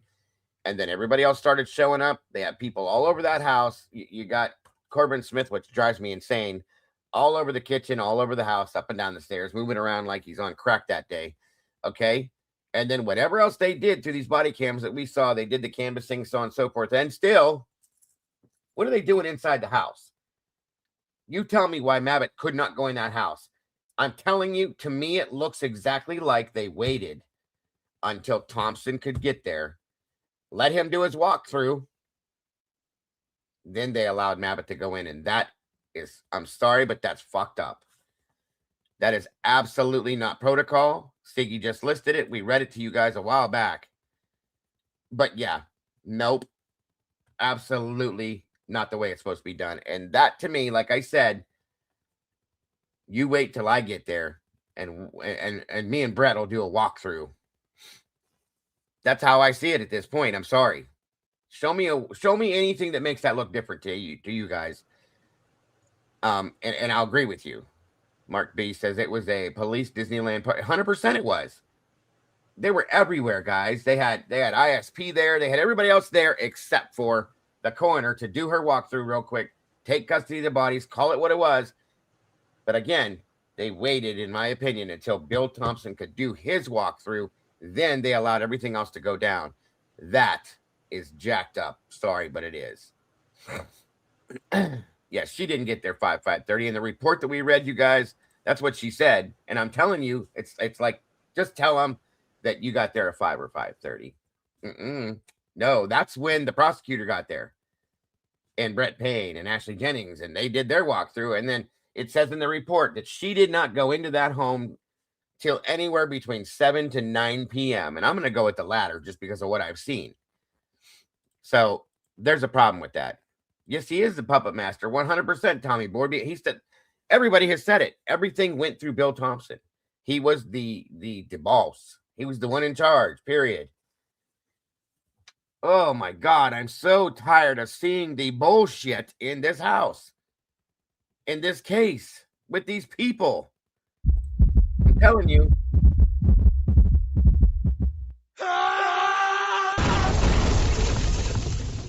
I'm over it all. It's all bullshit. Mabbitt was there at like SRB. We talked about this when we were watching the body cam. You could hear the radio traffic. Coroner's here. Great. I think Gunderson's the one that left the order and said, have her stage on King. We'll let her know when she can come in. Y'all. Okay? Think about it. Think about it.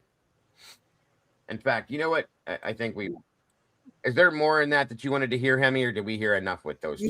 No, you that was perfect. Okay. I don't mind watching them, but I don't want to make the entire show about that. If you guys could go watch them, and that way he could get the views for it. But speaking, I wanted to show something else anyway. Now that we hit that topic again, look at this real quick. God, this makes me so mad.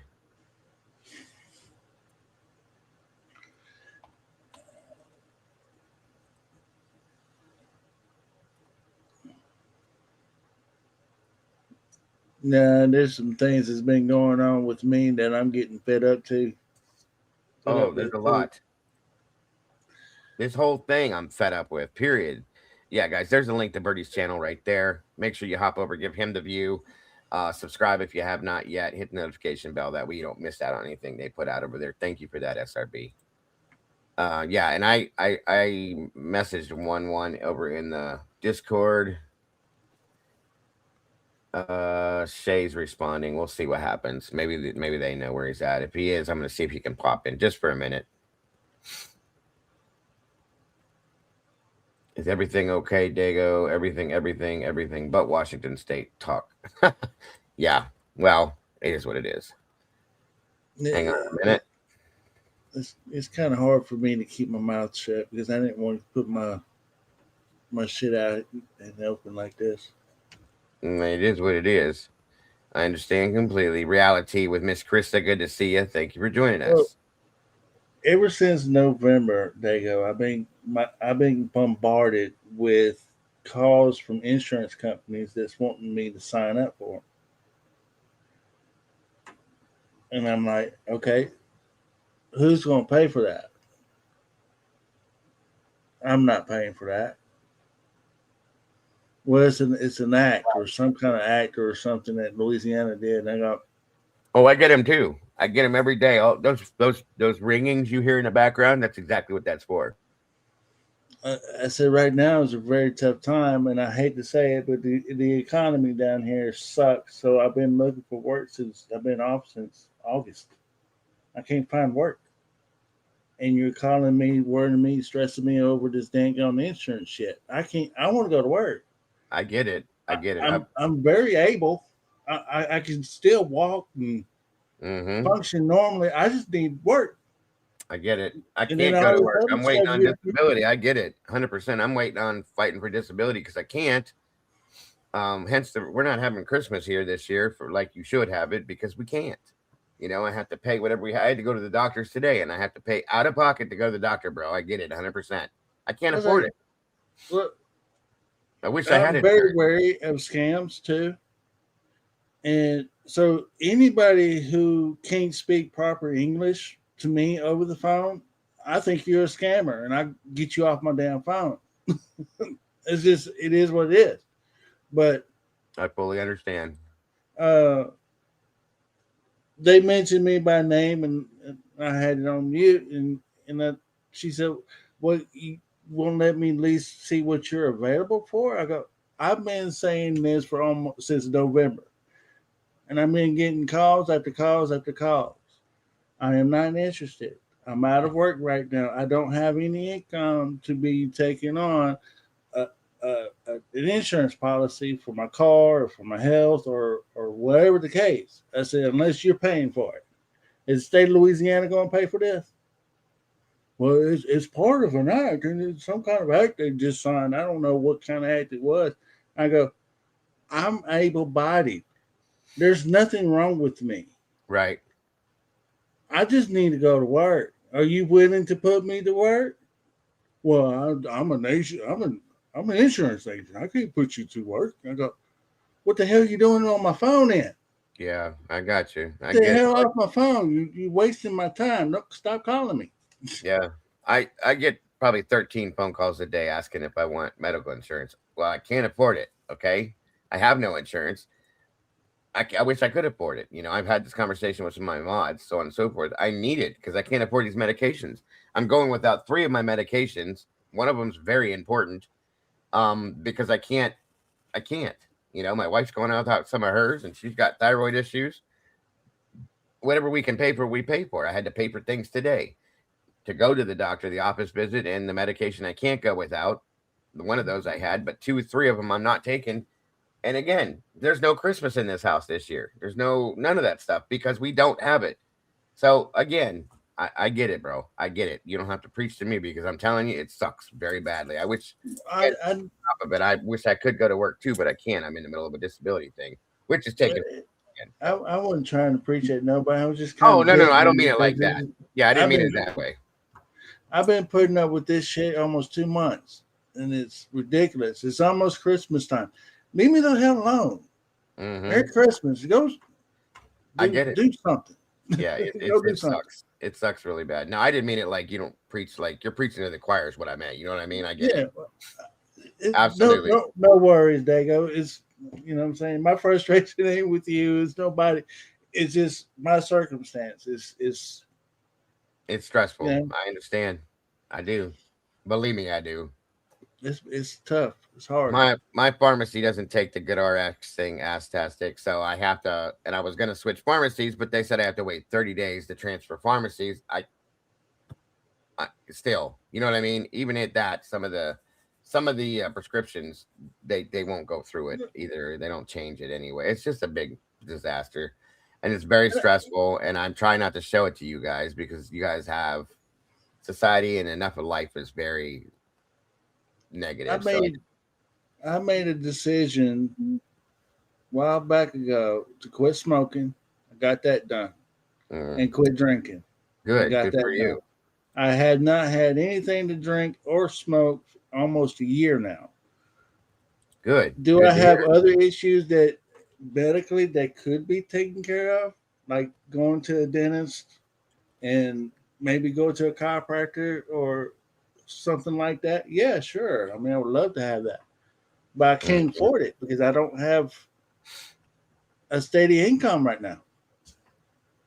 And I'm not about to sit on my goddamn hands knowing full and well that I can walk out that door and go to work tomorrow and be able to function like a normal human damn being. I'm not sitting up here and have a government take care of me. I can't do that. I know. I mean, I get it. I fought the disability thing for probably 5-6 years, and my doctor said that's enough. You're hurting yourself. You're making it worse. You can't do this anymore. So I applied, and then I had a whole go around out here, and it screwed it up, and we're still fighting. So I get all that. There's one. Good to see it, buddy.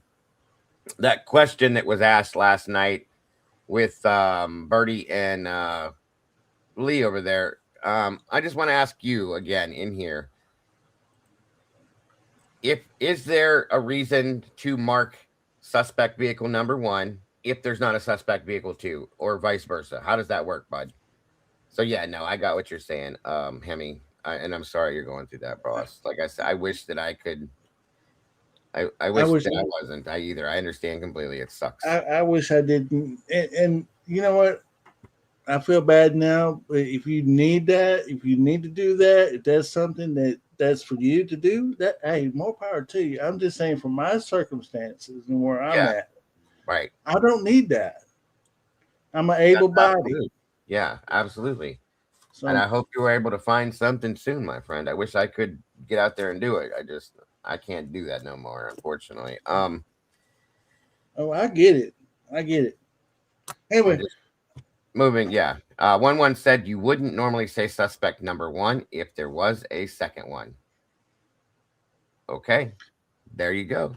Thank you. See, that was my thought is if you're going for a single perk deal, why are you calling suspect vehicle 1 and 2 without a multiple perk theory behind it?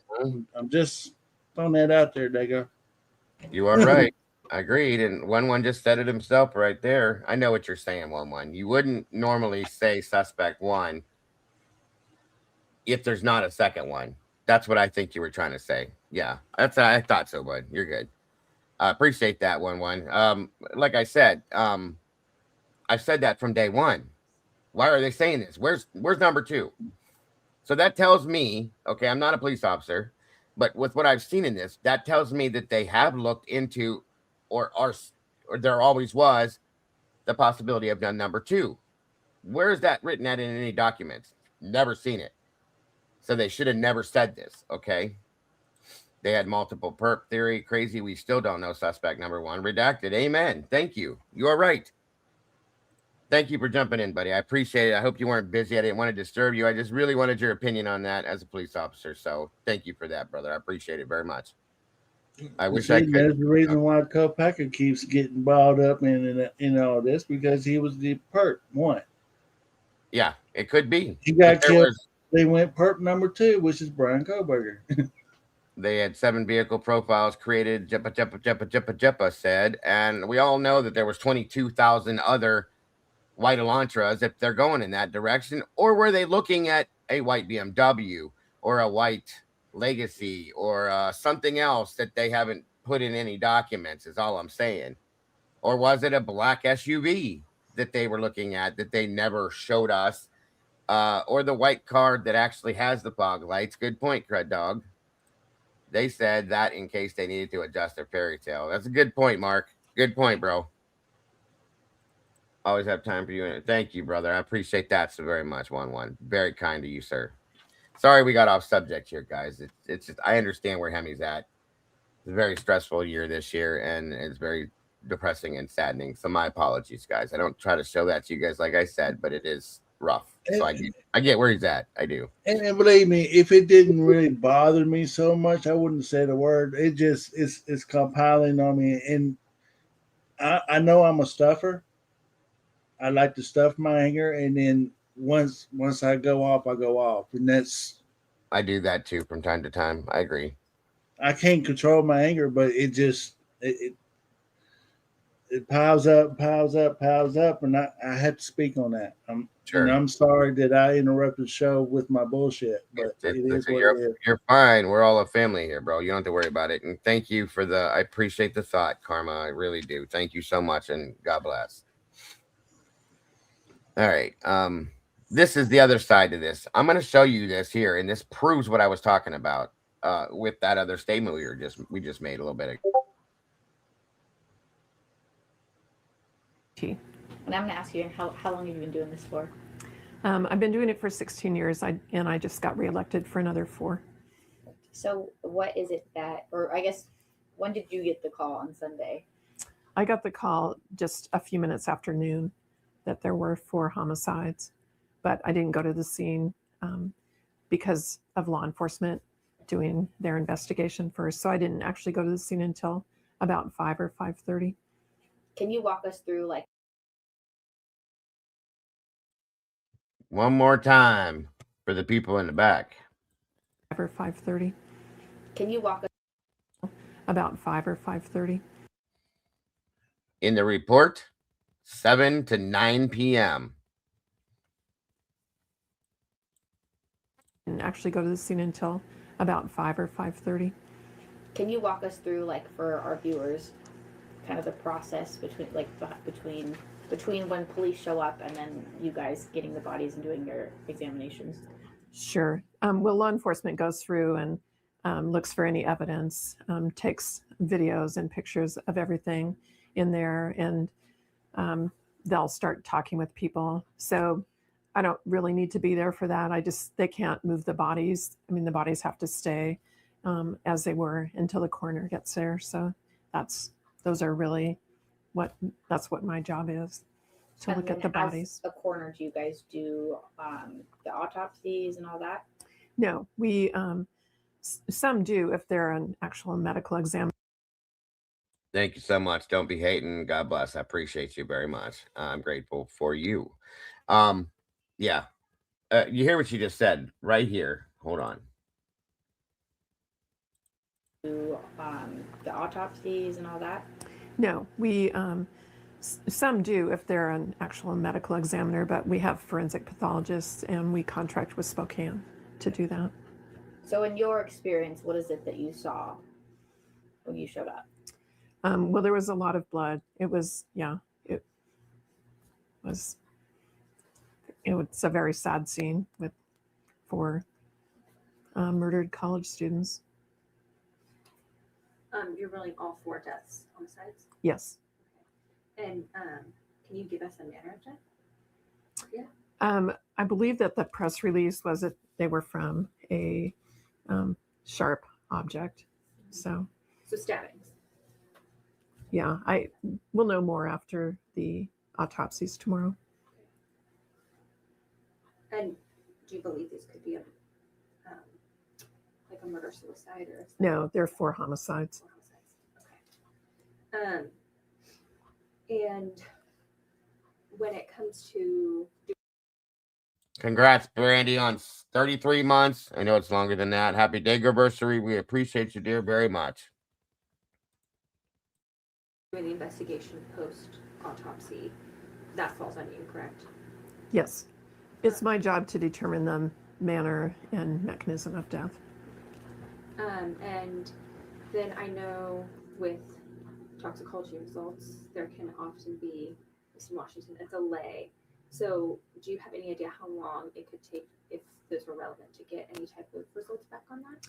Well, the toxicology reports, right, they usually take 4 to 6 weeks, sometimes longer.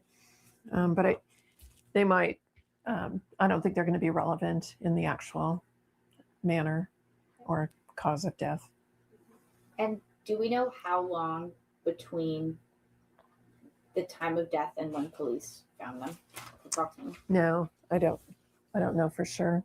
Do we have like any, like, could it have been hours? Could it have been a day? Was it maybe close? Like, is there any sort of like time frame there? Not that I'm aware of.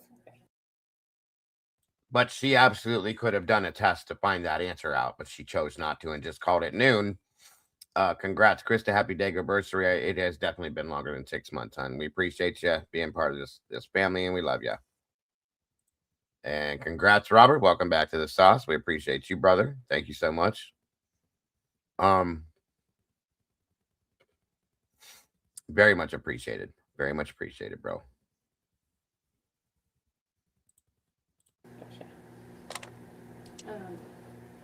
And you said the scene was really difficult. I mean, is this something you've had to deal with before in Moscow? Since I've been coroner, there have been at least 2 other multiple homicide scenes that I've been involved in. So. Would you say this is probably the most gruesome? Oh, it's hard to just single it out. It's the only one I've been to where there have been 4 people at one scene. There have been the other ones have had multiple scenes. And was anybody else injured, like any non-deceased people? Not that I'm aware of, but I wouldn't necessarily be notified either. Okay. I didn't know if that was like because the injuries could be similar to matter to you. Oh, right. Okay. Were the deceased all in close proximity to each other, or were they in different rooms? I don't know that I can discuss that. That was my next question too. So I think, yeah. Will we be able to get a copy of your report once it's concluded? I'm sure it'll be. Oh, sure. Yeah. Yes. Okay. Just call. Yes. Yep. Thank you. Do you know what the time frame for that will be?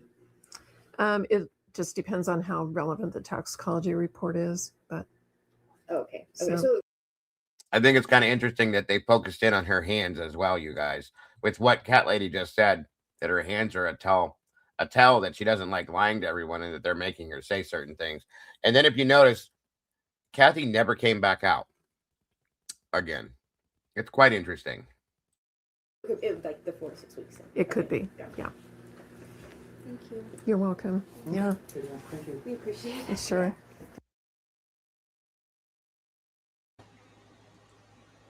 Yeah, she's an attorney, and she does a couple other things too. She does a little bit of everything out there. It's kind of crazy. Yeah, she's a coroner on top of everything else she's doing over there. Right. So you heard her say it, Hemi, right then and there. She said 5:30, but the report says 7 and 9 p.m. 5:30 is the exact same time that Thompson goes in the house. Convenient, isn't it? Yeah, another thing that stuck out to me, and I've always known this, was she made a statement that she can't go in there until law enforcement have their walkthrough. Yep. Well, they did. So that was all they got to do is clear it. walkthrough. Yeah. Once they clear the house, that's typically when the coroner goes in. She goes in, she calls the death what it is. You know, she calls it what it is. Does a little investigation into this, and that, everything else, takes custody of the bodies, and then everybody else is allowed to go in and do their thing. That's protocol, folks. That is chain of custody, all of it. And guess what? Not one bit of it went that way. None of it. It was what seems to be a big deal for me. I don't know. It just might be me and my ignorance, but if you're going to a scene for an unconscious person, okay, and then you kind of turn around, there's 4 dead. It's a homicide with 4 dead people in the house. Mm-hmm. Does that go under reporting under false pretense? and that whoever called 911 is responsible for that. In other words, you can get in trouble for that. Yeah, you should. You should. Excuse me, if you knew. See, 100%. that's two different things. So unconscious person is okay. That's one thing. Now we got a quadruple homicide on our hands, Mm-hmm. and it's all sus to me because after Nunez found out that there was a quadruple homicide, it seemed like there was no sense of urgency. It wasn't no. It was all out of whack. It just fell apart from there. And I made a comment when we was watching that all that body cams. And I was like, wow, Uh-huh. wow. So they wasn't even prepared for nothing like that. They wasn't trained for nothing like that. It just went to shit after that. So, Right. but It goes back to training, like I said. yeah, so you got I forgot who it was, but he's on body cam talking about we're going up with a theory of one perpetrator theory or some shit like that. And I go, really? Oh yeah, Lanier and Corbin Smith. Hey, Gilly, good to see you. Gilly So and Roxy. it's just ass backwards, man. It's Every bit of it. maddening. Every Ass bit of it. backwards. I'm trying to pull up. I I know. would call as senior. If you can be able to answer that for me, if somebody was to call 911 under a false pretense, okay, so they called for unconscious person, but when the officer got there, it was four dead people there. It's a homicide. Right. Should Absolutely. they be held, whoever dialed 911? Should they be held accountable for that? I believe they should be. For I believe that's a felony. Um, One said that's nothing new. it does No. happen. I'm trying to find the link that Lucy sent me that has. It's all. Bear with me, guys. Um. Oh, here it is. Wow. Awesome. Oh, good lord, guys. Okay. Yep. Go ahead, sir. Go ahead, please. I'm still looking for this video. I was so going to go. talk to one. I kind of wish he'd come up on panel and talk to him. The But link, see, and yeah, one. Everybody's welcome to join us up here. So you're welcome to join us up here. 211 if you're comfortable with it. I see Este's in here as well. because it's just up to me. If I was to get dispatched to that, I don't know what's going on until I get on the scene. That's what I'm saying. So if I'm going into the house and I'm expecting one thing, and then I come to find out it's a bigger, huge issue like a quadruple homicide now, and I got a guy that's walking around with a daggone knife in his hand. Mm-hmm. Yeah. You know.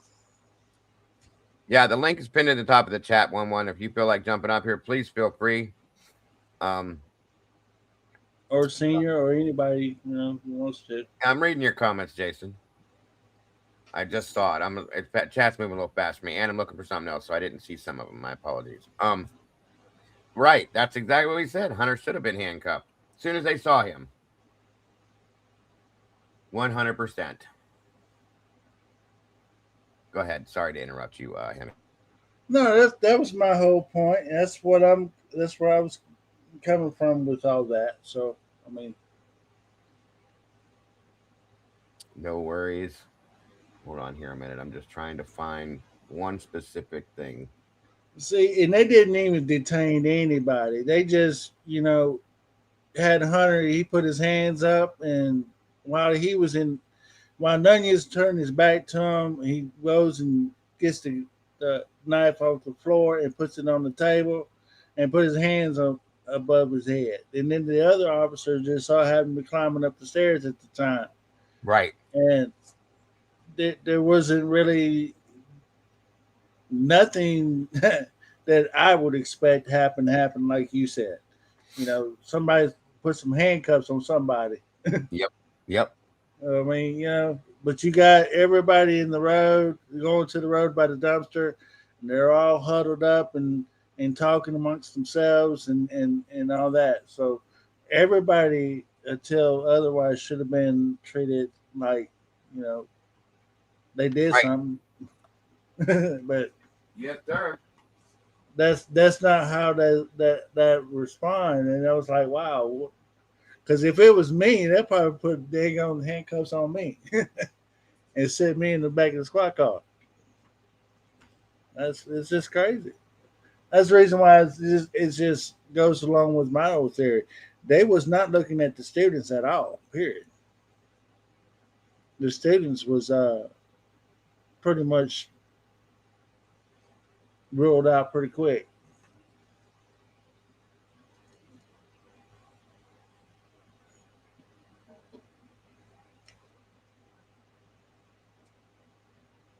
Absolutely. So, Still looking. Well- Still looking. Give me 1 minute. Right. I'm gonna make a statement about psychopath and somebody that's has some form of trait of narcissistic value in them. No, yeah, go ahead. There is you can go and you'll see this in Ted Bundy. You go and watch his last interview right before he got executed with that doctor. There was a part in that conversation where we don't know where Ted Bundy went, but he went to that place, that dark side place, of replaying an event in his mind. And you could tell he was fixated on that and was getting great satisfaction in that. There was a part in the interview on Dateline with Hunter. I saw that same damn stare out of Hunter Mm-hmm. that I saw Ted Bundy. You're not And the that's only one that because has brought that statement up before. I've heard that before. that he was replaying an event in his mind. Don't know what it is. Of course, you're not. You can't mind read it, but you will know it when you see that stare because it's a narcissistic trait stare that only a psychopath will have, and he fantasizes it in a way that a normal person might be fantasizing something they really and truly like, and it's not nothing like that at all. But it's a desire. It's like a fetish. Wazowski said the 1,000-yard stare. Yep. Yeah, that's that same stare that I saw whenever he was replaying whatever event happened that day in his mind, and he's like, "Damn." Right. If you don't walk into a crime scene and try to come up with a theory, the theory is based off evidence. I hate this case. I agree with you. That's what all those other links are in there for, Mittens. Thank you, hon. Lucy, go look in Discord. Hi, Kim. Welcome, hon. And who's that? Can you show your face just for a quick second there, Emma? Whoever's backstage, just for a quick second. And then you're good. You can turn it off, dear. Thank you. Welcome. Thank you for joining us. Hey, Dago. How are you? Good. How are you? I'm good. Happy I love Merry Christmas. Merry Christmas to you. I love your dog. Thank you. So real quick, one of the things that really sticks out. No, go ahead. I just wanted to ask Lucy to go check Discord real quick, Lucy. And go ahead, Emma. I'm sorry, hon. No, you're fine. Don't apologize. One of the things that really sticks out to me, well, there's many, but why did the 911 dispatcher not direct Hunter Johnson to do CPR? Thank you. I mean, I'm in the medical field. That's very standard. That is, I mean. Yes, it is absolutely very standard. Instead of going directly to a defibrillator, you don't do that, right? Everything about that 911 call. The cops are not allowed. I mean, I don't know. I'm in Florida, so maybe it's different, but I'm pretty sure it's a federal thing. Nobody can call a time of death unless you are the ME. So the fact that the cops walked up to the EMS and said, no, they're dead, like, just go get us some blankets, and EMS did not follow through on that is wild. I will say here, there are police officers that are cross-trained in EMS as well as medicine, stuff like that I have worked with, that they can go in and look at a scene and circumcise. Oh my God. Look at the circumstance. Wow, that's another one to clip, you guys. Look at the circumstance and say, okay, this is beyond treatment. And they can shut down EMS. Typically, though, we still went in as first responders and said, yeah, they're gone.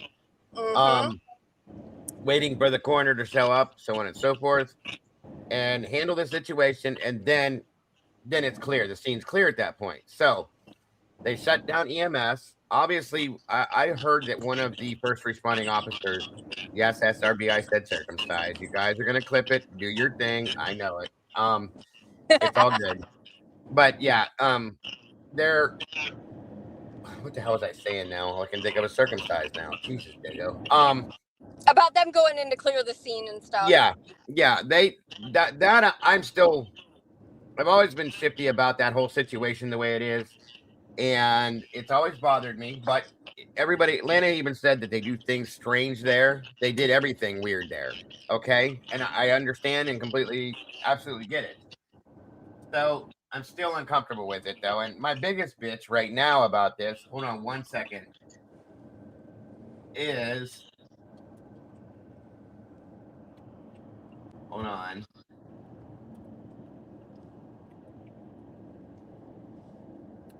Okay. My biggest complaint is that they did not allow the coroner to come in when she was supposed to, and they brought the prosecutor in first. That's a big bother to me. A lot of people don't seem to think that's a big deal. I do. Well, there's a chain of custody for a reason. And there's protocol for a reason, and there's a standard operating procedure, a book that's about the size. A standardized SOP books are like this big, okay? And there's books like that for a reason, that they put all these laws and rules and regulations and everything into, and they don't follow it. At least not in Idaho, okay? And it pisses me off. There's a reason why they put that in place and protocol like that, because you don't want to cause problems to a crime scene that don't need to exist. So you have the medical examiner there at the coroner there at 12:15. You allow all, like Mark Feed called it, you allowed all these officers to go in and play Disneyland all over the house, just so that Bill Thompson, this is how I see it now, so that Bill Thompson could get there and do his walkthrough. And then, and only then, did you allow the coroner to come in. That, I'm sorry, excuse my language, but that is absolute fucking bullshit. And there's nothing Ann Taylor could have done to fight that? Is it because Hitler wasn't going to hear it anyway? Probably not, and it may have been something that came out during trial, but guess what? There's no trial. So I don't know. You know what I mean? Any coroner would have told them cops to kick rocks. Coroner's absolute authority after C. Agreed. Thank you. And Senor Wazowski, once again, is a retired police officer and knows what protocol is. Sorry, guys. Go ahead. I'm just saying, why didn't the parents come out and say some and put them on blast for that shit? You mean to tell me that my daughter was sitting there that long? Are you fucking kidding me? Yes. Agreed. Thank you. There's an echo going on. Somebody, if you have a YouTube on in the background, turn it down, please. Yeah, there was no integrity for crime scene 1-1. None. And I mean zero, zilch, nothing. And it's so aggravatingly irritating that nobody is calling it out.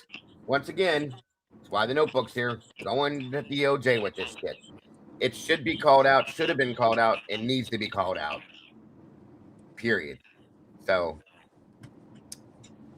Living Dead Girl says all the parents are acting strange to me, and I agree that if I was one of the parents, I'd have been screaming from the top of the hills, what the hell is going on here? Why did this, and this happen? Truly. Thank you, SRB. Well, not Very only much just the appreciated. parents, I just think everybody's lack of emotion in this whole situation is really concerning. I mean, the way that they could be like calm, cool, collected, even to the point where they're laughing and joking around, but yet, these officers said it was the most gruesome scene that they would have ever seen, which is accurate. That's according to what they're reporting, the cause of deaths were. Yeah, it should have been the most gruesome scene they'd ever seen, but they're sitting there laughing and joking around. Especially like Hunter Johnson walking in and seeing that, he would be like absolutely traumatized. I don't know if anybody caught Yeah. this, but on one of those body cams, right, an He should officer have was been. taking a picture of those hands on the window. Right. You had another officer on his cam come up there and say, dude, guess what she said, man? There was a burglary here last night. Really? Yeah. You just walking around just acting like this is drama? Yeah, kind of gossiping about it, Yeah. What kind in of in in, in some weird ass sense. I agree. The I'm lack of looking. tears, the lack of fear. Uh-huh. Like, I don't know. It just doesn't make sense to me. I mean, There's a lack of a lot. why do you think that they released that last camera footage with no sound? Well, if you want to go down the rabbit hole, I could tell you they did it on purpose because they're trying to withhold information, truly. Mm-hmm. Or I could be, I can try and say, oh, they made a mistake, guys. But you know what? How many mistakes do they get credit for here? Right. And it just That's so my happens to be, in my opinion, probably the most important time frame of footage, or one of sure, them. sure. Yeah, there's I don't give the room for mistakes anymore in this case. None. None at all. It just doesn't happen for me anymore because they've made too many. There's no coincidences. I'm done with that. I don't give them room for mistakes. They did too much of that. And at that point, I'm over it. I would love it's to know what's been released in FOIA. What do we have access to versus what did Anne have access to beforehand? Because, she filed so many motions. Mm-hmm. I would be very curious to see what she had versus what we have now. Yeah, that's a good point. That's a really good point, actually. Mm. I don't know if there's any way to get that information, like to see, can we FOIA the records and see, what discovery was handed over to her? Yeah, that would be nice to know. Mm-hmm. I can agree with you on that. And also, like we were talking about over at Kim's this morning at Typically Unique, they have the ability to they handed the discovery over very disorganized and very nonchalantly, basically throwing pieces of him left and right at him. Like, here you go, you can have this now, here's that, here's this, and made 25 requests for discovery. 25. That's a lot. Okay. Do you have something turned on in the background, Emma? I don't know. It's echoing really bad for some reason. Let me check something here. Hold on.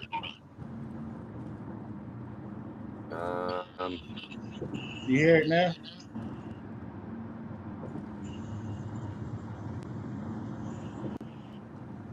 Let me mute myself and see if it's coming from me. Hold on. Is that any better, guys? Yeah, it's gone. It's gone. Okay. It's probably because it sounds like she's driving. I turned my window unit on, so I got my headphones on. So no, I think it's because she's driving. She might have her phone on speaker, so in turn, it can cause that background noise. Yeah. I'll be home in about 5 minutes, and then I can. No problem. No problem, dear. Myself. You're fine. You're fine. What was I saying? What the hell was I saying? I completely lost my train of thought there. I'm sorry. Oh, yeah, they completely and purposely, in my opinion, they delayed discovery. They delayed it, like Kim was bringing forth. Like, they should have this system that we were looking at, okay? It should be part of their software that they use to do what they do in the prosecutor's office. And all they have to do is set it up, hit a button, send it over. That didn't happen that way, guys. We saw so much disorganization. And I truly, honest to God, honestly feel like it was all done on purpose to delay the defense's ability to do what they had to do, knowing that at some point they're going to have to ask for a continuance. And I think that the prosecution knew that he was going to say, no, this case has been delayed enough. Let's go, period. And that's why the prosecution played the game they did. This is absolutely just my opinion, but I feel very strongly with that. I'll just say that much. I'm gonna play one of those. If I was an attorney, I would freaking hang them by the nail with that body cam footage on how they treated that scene too. Oh yeah, every contaminated the whole goddamn scene. You know, I will torture her ass. Every bit of this needs to be brought to the attention of the Department of Justice. As I'm taking these notes down to be able to put this together, I pray to God I will one of these days soon. It's every bit of it is absolute misconduct in my opinion. 100%. Hold on a minute here. I'm looking for where's it at? There was a reason why I was hoping and praying they was going to get that judge that did the Daybell trial. I know I mentioned this a few times, but it's valid. That judge that went over that Daybell trial was he was a mean ass. He didn't pull no punches. Right. So those of you guys I saw referring to this, with what Jules got, okay. Let me read this to you guys real fast here. This is her post. And again, if you guys haven't subscribed to Jules' True Crime Reactions, please do. If it weren't for her, we wouldn't know a lot of the stuff we've known. She's done an amazing job with this. So it says, this is the email that I just sent to MPD. This is from 5 hours ago. It says, I'll be on the road for the next few hours and I'll see you guys tonight. It says, Amber, in going through the reports that were released by Moscow police, I have found the following information. This is important considering that the 12:55 a.m. to 12:25 a.m. was not found with the original folder. Do you understand what that means? The 12:55 a.m. to 2:25 a.m. footage was not found with the original folder, but in a subfolder by Tim Smallridge on November 4th of 25. And according to one of our 3 phone calls that day, an SD card was retrieved by Gunderson, but Mowry couldn't access the contents. So the card was given back to the owner who lived at 1112 King. What? I'm not done yet. Hold on. This was all done on November 13th of 2022, the day of, okay? As far as I can tell, there is no time or date for when it was given back. On November 17th of 22, Mowry had Officer Morris retrieve the camera again after having Rosinski contact the original person with the SD card. The SD card is copy number 1, while the cloud storage associated with Home iPro would be number 2. Mowry then had an image made of the SD card's contents on November 18th. And then used another program to convert the data to a format that could be read. This would be copies 3 and 4. Mowry then downloaded the app for the camera to his work phone on 11/19 and downloaded all the clips with audio, then placed them on a DVD that was placed in evidence. We read that in the reports. They do that a lot. It was put on a DVD, placed in an envelope, and placed into evidence. There's that, okay? This would be copies 5 and 6. There should be a middle in there for how the clips got from his work phone to the DVD. Another device would have needed to have been used to make that work, which would be copy number 7. But since it isn't mentioned, I can't count it. In June of 2023, Detective Fox then took these clips and stitched them together using Axion, which is the body cam, the service that that presents the body cams. I'm not using the right terms, but you guys know what I mean, okay? That's the service that the body cam they use for the body cam. Sorry. And then place the 17 frames on a portable hard drive. I think this part that you were aware of, since you mentioned not knowing why the forensic guy placed them together the way that he did. This would be at the least with what is actually being stated in these Moscow police reports, 8 or so different copies, downloads, files, versions of this footage. That's 8 now, folks.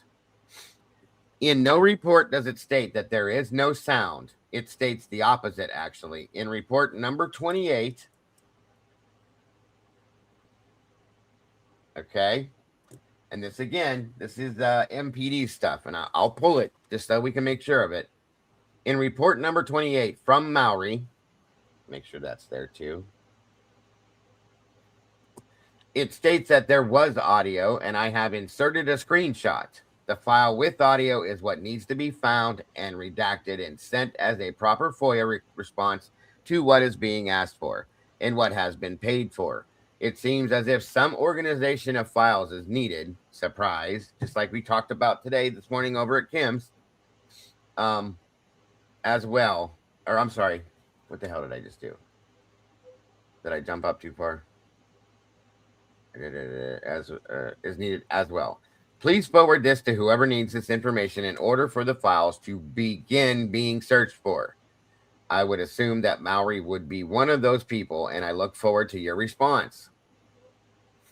So, here again, if you guys remember when Jules got the first set of information she got, it came in 5-minute increments that she had to put together, right? Right. This file came all in one, which is, I think, odd right out of the gate. But again, what's up with this? Like, that was absolute bullshit right there. I'm sorry. There's no reason that she should have to send this letter. She paid $167 on top of what the $935 she already paid. That was supposed to be wrapped up in that, but she paid an extra $167 for it. Again, I don't know about go-karts in India, Moto. Sorry, bud. But again, there's your problem. So what they're claiming to her is that I believe that I remember hearing that they tried to claim that there was audio in that footage, which we know there's not. Okay. So again, there's some answers, Emma, to that part of it. Is she still in here? Maybe not. Yes, she's there. Okay. But there's another problem, guy. Another lie. Another, how can I put this? Controversy that they're creating. There was audio, but they redacted it because of a FOIA for this request. I'm telling you, they fully redacted it. I told you guys when I first saw what she was doing with that video, that they did it on purpose. I truly believe they did it on purpose because it's just one more thing they don't want us to see or hear. Because if that 235 footage wasn't alarming enough with all those screams that we heard, something that happened with that right there, they don't want you to know about. Yep. Panda Hug, welcome. Good to see you. Of course they will, Panda. 100% they will. I absolutely and totally and fully agree with that. Without a doubt. So, there's that. Just wanted to show you guys that too. Somebody need to get Koberger on that speed dial and get him to file that file his appeal. Mm-hmm. Yes, I can agree on that too. Now I'm trying to find Lucy. Lucy's still even in here? She might not be in here. I'm trying to get the right hearing here. So bear with me, you guys. Bear with me. That's a good question, though, Emma. That's a very good question. If you can still hear me. I can hear you. I just got home. Is that better or is it still echoing? It sounds good now. Sounds really good. Okay, I apologize about that. Oh, no. Don't apologize. It happens. I do it all the time myself, so don't worry about that. Yeah. All right, give me a minute here. I'm trying to pull this other thing. Is that typical that there would be that many copies made? I'm unfamiliar with that part of a case. I don't. Why? I don't see why you need 8 copies, 8+ copies made of something, unless you're making copies every time you send it to somebody, which again is dumb.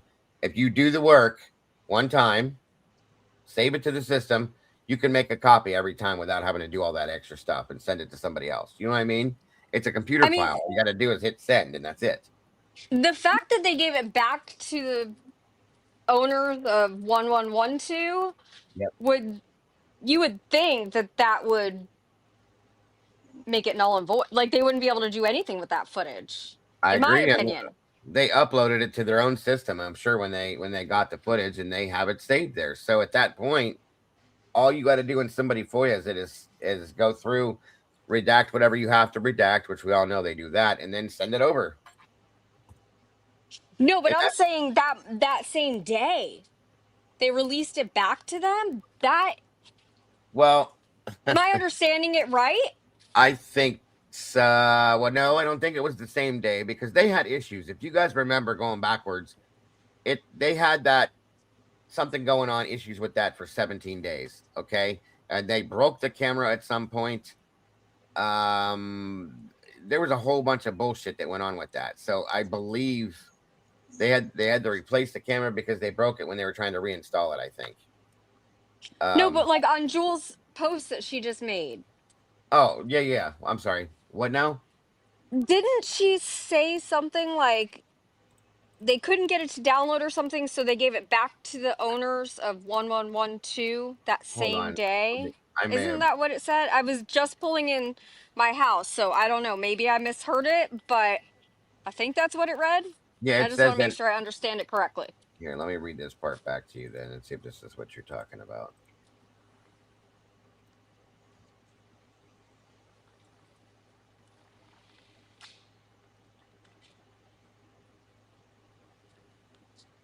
Oh, where'd it go? Hold on. Oh, wait a minute. That needs moved too. What the hell is going on here? There. An SD card retrieved by Gunderson, but Mowry couldn't access the contents, so the card was given back to the owner. Yeah, there you go. Sorry. I So misunderstood what you were wouldn't reading at first. wouldn't that make it? What's the word I'm looking for? Sorry, it has been a long, long couple days. I've been slammed at work. Wouldn't that make it like they wouldn't be able to utilize that anymore? I mean, how do you know that they didn't tamper with that? That's evidence at that point. Agreed. And it says this was all done on the 13th. As far as I can tell, there is no time date for when it was given back. Okay, it doesn't say when it was given back, but then it says on 11/17, Mowry had Officer Morris retrieve the camera again. So it was given back sometime And then they between had it the for like 4 days. What the yeah, heck? and they still had they were still having issues with this before. After having Rosinski contact the original person with the card is copy 1, while the cloud storage associated with Home Pro could be 2. And if you guys remember right, we read in one of the documents where they stated that the owner of the camera actually had to send it to them via their phone.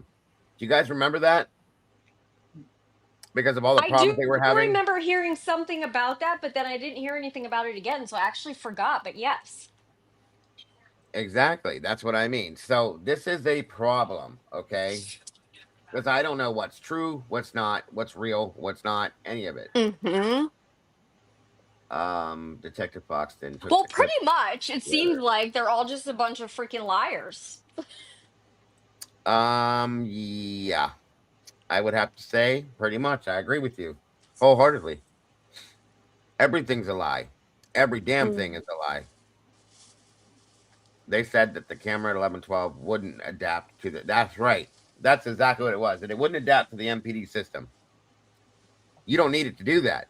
All you got to do is go to the website that the camera, the app is on, that the or the person that owns it lives at, or I'm sorry, that they use. Get the password and upload the footage from it. That's it.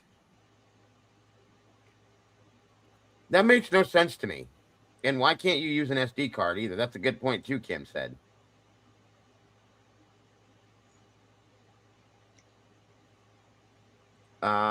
Cocaine, welcome to you. Good to have you here. Or Kale Kane, I'm sorry. Oh, yeah, YouTube's being weird today. Yeah, there's nothing but games, Lucy. And they think we're stupid. God, it's so irritating. Hold on a minute. I'm going to read something real quick.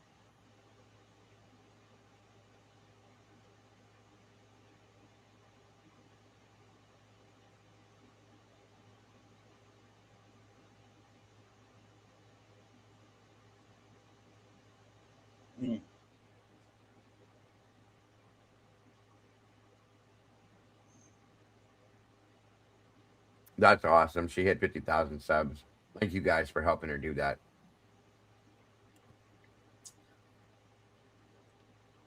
So this is the other letter she got. Hey, Julia, this is meant to be transparent, not hostile. I didn't mind in the past when you used material from my Molly finds. More recently, you received the 11-12 footage, which is fine, and I understand Mia Bautista is providing it to you. That is the person that works for the city, the attorney.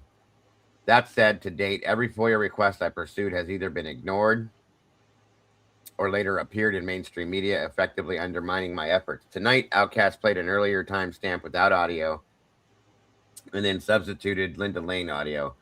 From my perspective, Outcast hasn't done original work here. He is benefiting from the time, effort, and expense. What the hell is this? Oh, I know what this is. Hold on. She went on a rant the other day because some numbnut got on her comments, was talking about the footage she was getting, and that something. And, Yep. Hang on. I mean, I can't word it verbatim, but it wasn't in a good way, and she made a video about it and did a big old rant about it.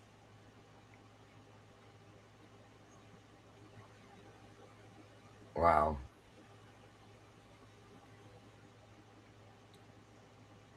Good God. Leave her alone, for Christ's sake. She's done great stuff. Anyway. Well, that's when you know you're making a difference, is when you get shit like that. You're turning heads. That's unbelievable. Get over it. Do that. Get over it. Jesus Christ. Okay. Anyway, I'm still trying to find this other. Nobody never responds to anything that don't matter to them. Yeah.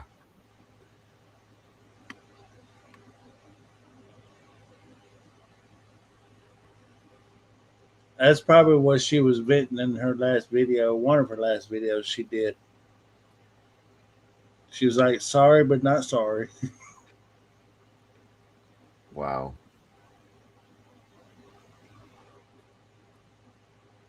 Oh, now I see who it is. Hold on. Let me go back to it, Lucy. Are you kidding me? 1 minute. Did you see that, Dago? See what? I'm talking about that video she put out about that comment somebody left her. It wasn't a good comment either. No, I didn't see it yet. Hold on. I'm trying to catch up. It pissed her off. I bet it did. I bet it did. It should have.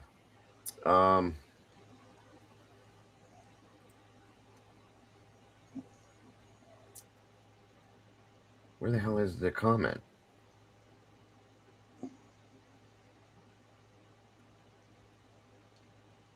Sometimes things just get old, Lucy. Okay.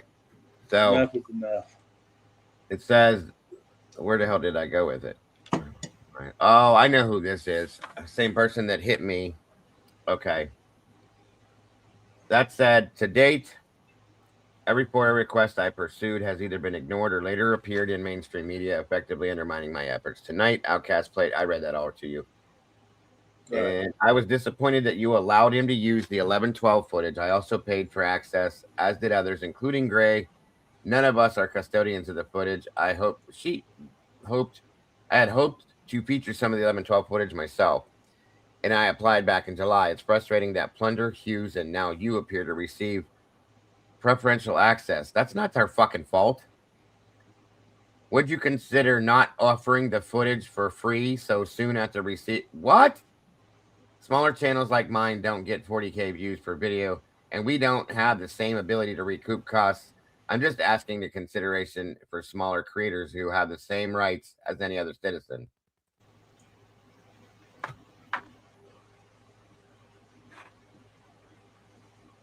Okay, so the deal is Jules did everything that she did because her audience paid for it. Okay, Yeah, she they did. uploaded it for everybody to use in the community. So that's what ticked her off, and I get it. I don't blame her. But she put her ass on blast for that shit.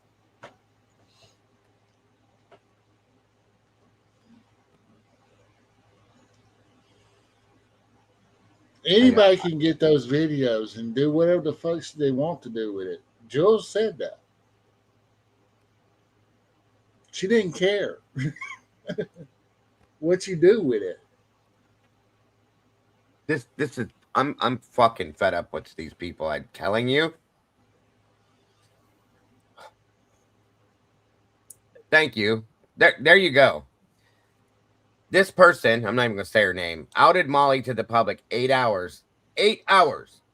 Not even a full day after Hitler ordered that preservation order related to that discovery leak. Then she lied about how she knows Molly's name. And I said something about that when that all went down, and then I got struck. Okay. Because my understanding was that everybody was allowed to show that footage. So I went back over to Axon and showed that, and then I got struck immediately. Okay. Because I didn't, and I had a message sent to me. Why didn't you stick up for me over in Truth and Transparency? Why would I? Why would I? I didn't do this. God damn. These people need to grow up. I'm sorry, you guys. I'm so stressed. Jules has put in so much hard work on this, and you're going to have the gall to turn around and no. Nope. So she responds by saying, she reported this for privacy, so I'm reposting it minus the email address, of course. Is Audacity on sale for Christmas? I love Jules. There's a reason this psychopath has been blocked for several years now. This one person has not only harassed me, but also harsh, and that's true. Created a channel to mock us and left it up, attempting to dox my information. She has talked shit about Ariel's. Yeah, I'm not going to get into that's her personal business, but yes, she did. Yeah, she did all of that stuff, and she's done it to more than one person. Okay, way more than one person. So it's just enough. Get over yourself. I'm just saying it. Get over yourself. Everybody does the same type of thing out here. If you don't like it, then do what you have to do your own thing. Or go, goddamn, stop. We all want this. We're all supposed to want the same answers out here, okay? But it doesn't seem that you do. You're more worried about yourself. That's sickening. I feel so bad. Poor Jules. God. Anyway, sorry guys. This has turned out to be a shitty ass day all the way around. No, Yeah, they're the same person, Gilly. Same person. I think she came out with that video maybe about a couple days ago. And she responded to that. She put an actual video out? I thought it was just a statement. I've watched it. Let me look. I'm sorry. I'm getting like my head spun over here. My apologies. And I'm still trying to find this damn hearing that I can't find. Which is probably my fault because I'm stressed out about just this and this and this. So 1 second. Is it probably, where's it at? Is it alive? No, I think she did a video on it. Okay. She does her rants. Yeah. Did she do it on this channel or the other channel? Her channel. Well, there's just two. That's why I didn't know. Yeah, I think it's her main channel, I believe.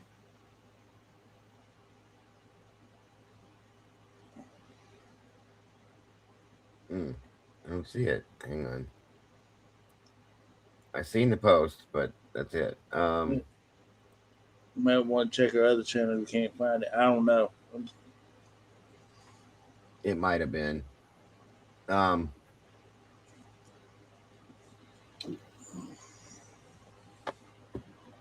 sorry. Yeah, it's. Don't worry about it. It's all good. Thank you though. I appreciate it. Thrive off grid. Good to see you.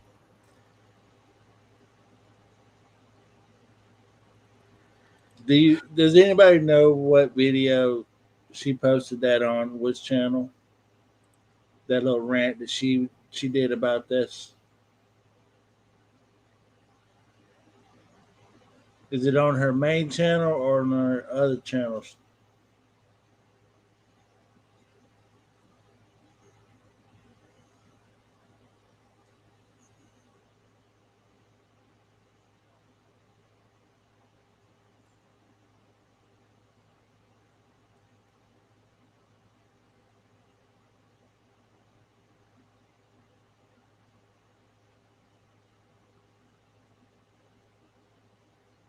It was yesterday's live. JP said it was on yesterday's live. I'm sorry, Yvette. I'm having a. I got a lot on my They- mind. My apologies, Yvette. Please don't pay any attention, and I hope it doesn't affect your perception of myself or my channel. I'm so sorry. JP said it was in her yesterday's live. All right, hold on. Let me go back to that again. See if I. It's probably in the middle of it. It's just now I was looking for the title, so that's probably why. Thought she might have just did a video about it.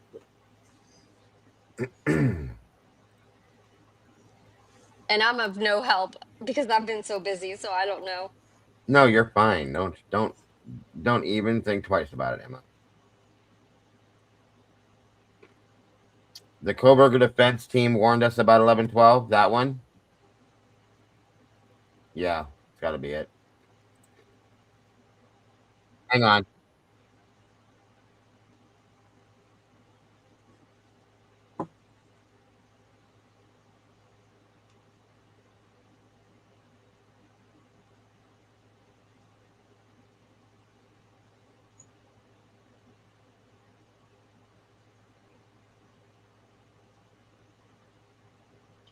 He said it was early in the video, in that live video.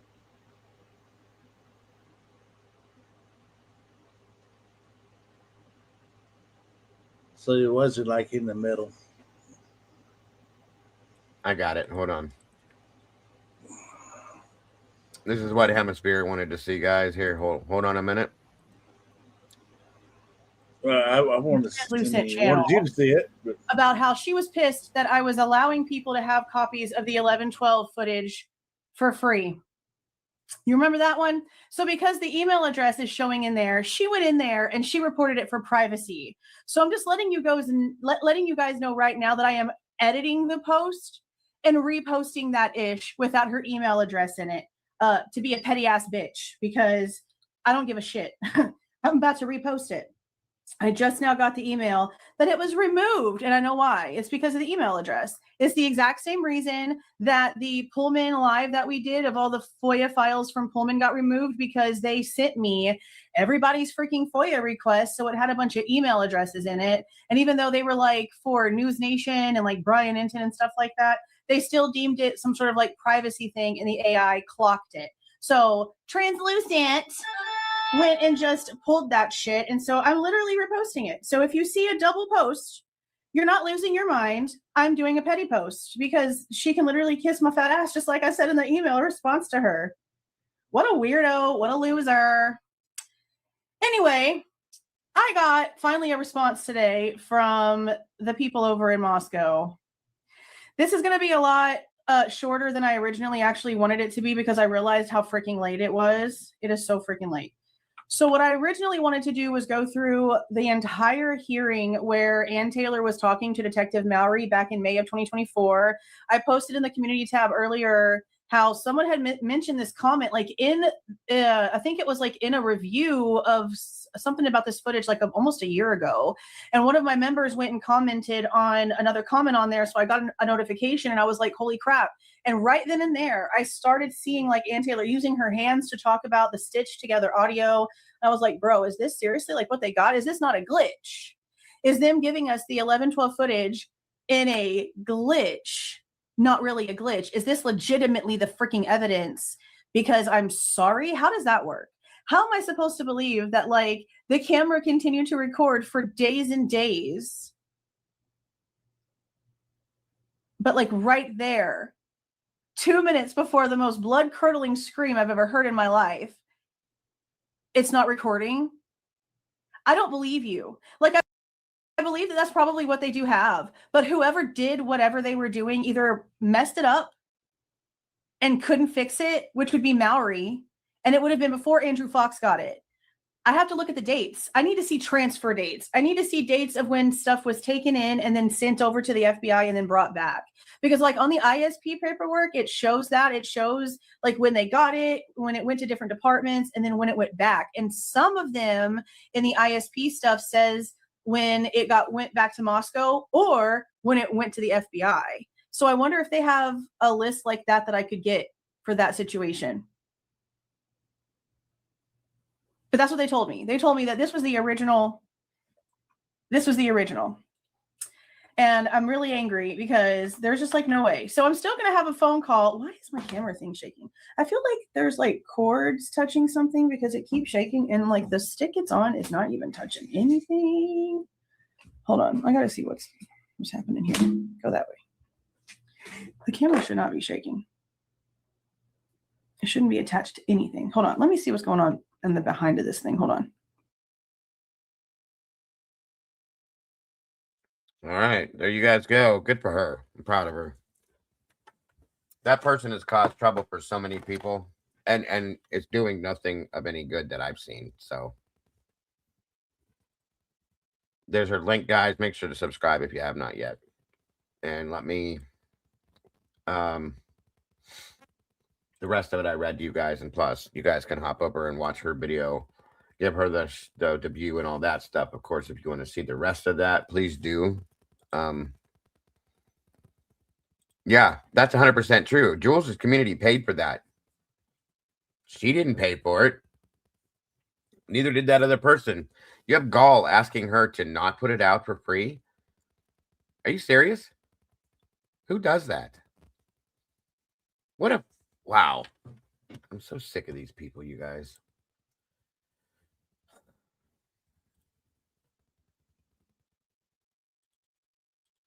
One minute. I'm still trying to find this hearing. Give me 1 minute.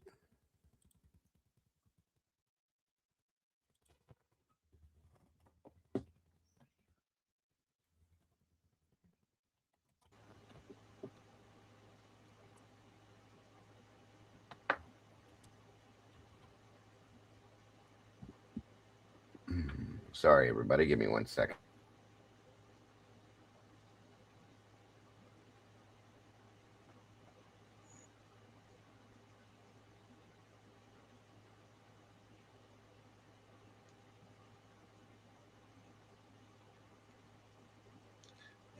No.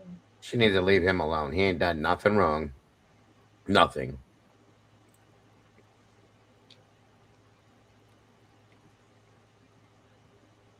I agree.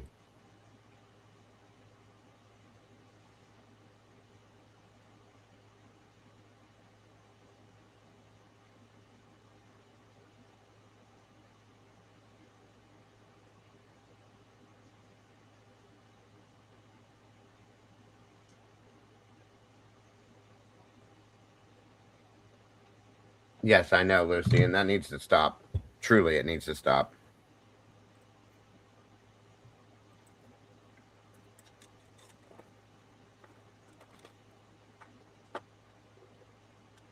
That's true, too. Nobody but her. All right, hold on. Get up here.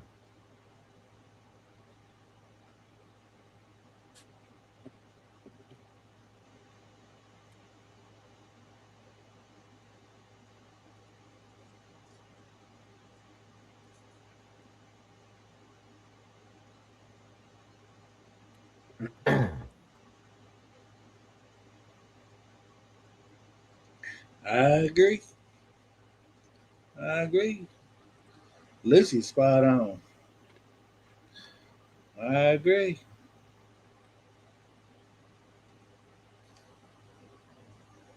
There's so much deception in this case, man. It's just unreal. So much deception. There's no truth in it.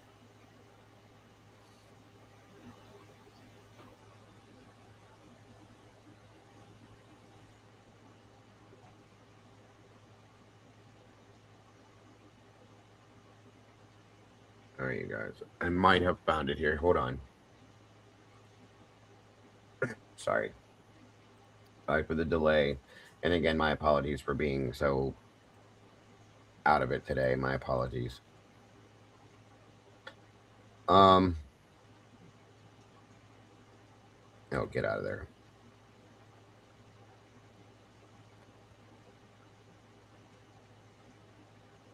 Where the hell's May at?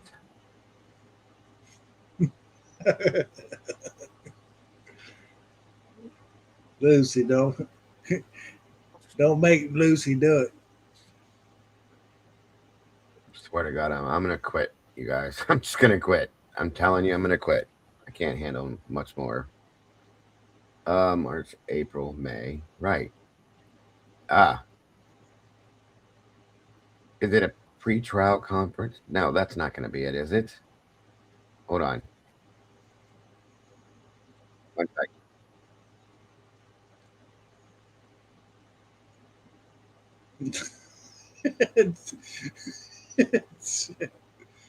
Oh man. Chat doing their impression of Steve G in there.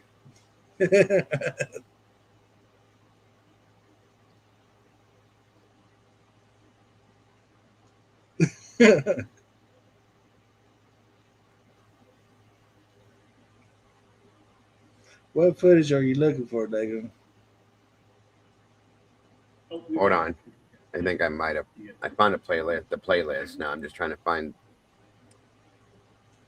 I don't know that one's actually in the playlist. Hold on. Up. Motion to compel. No, that's 2024. I need the one from May 30th of this year. I think.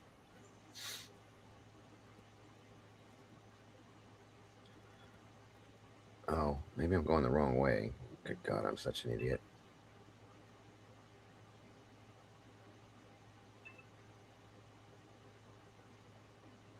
Or does that one not exist in here? Have we ever covered the Pullman public Koberger talks from Pullman? Have we what? Have we ever covered the docs from Pullman about the Brown Koberger? Yeah, long time ago. Oh, okay. May 15th of 20. That was from 2025, you guys, right? SRB.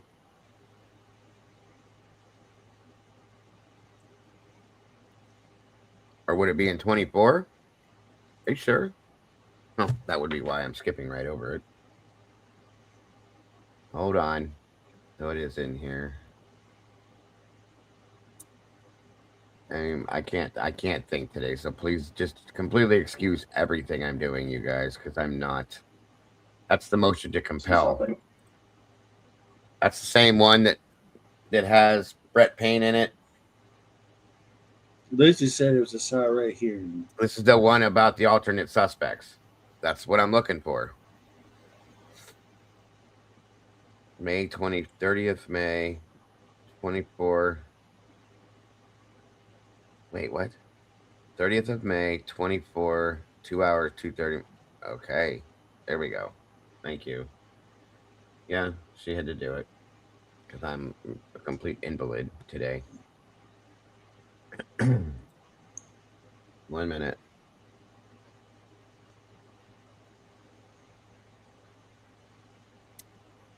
May of 24.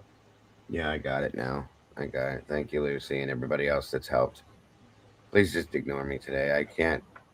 My mind is completely somewhere else, and I'm so very sorry. No, it's okay. I'm looking for the alternate suspects hearing. See, I thought that one came this year. I didn't think it was last year, but I guess I was wrong. 1 minute. That was in front of Judge, right? Yeah. You're fine, SRB. No shit. I'm gonna lose my damn top over this bullshit too. Hippler, you dumbass.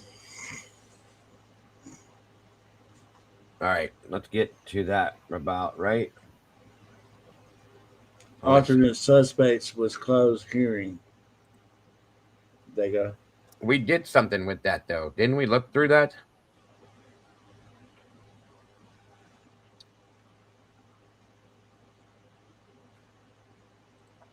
Was that hearing ever released?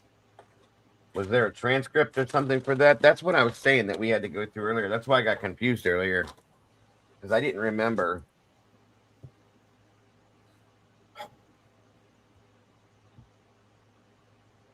There was a short hearing after. Yeah, Lucy, the alternate suspects hearing is the one I was looking for. I thought that was. They never released that? The full hearing? I don't remember. May 15th. That's what I thought. Okay, I know I wasn't completely crazy. Hold on. The alternate suspects was in June. June 18th of 25.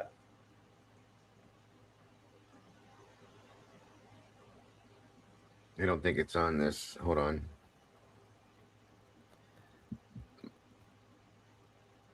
Motion to continue.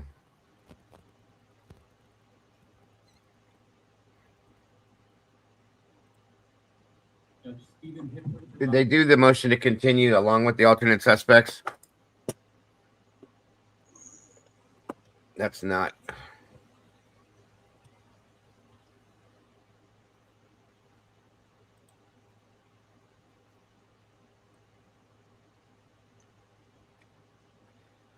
Hi, Joey.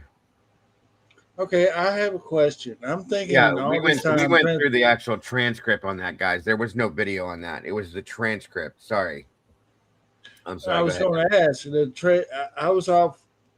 Am I off base here about translucent? Isn't that a creator, or is that somebody totally different than we're talking about? Who? Translucent Who is another creator, yeah.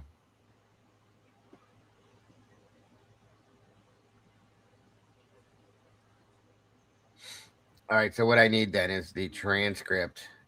Well, no.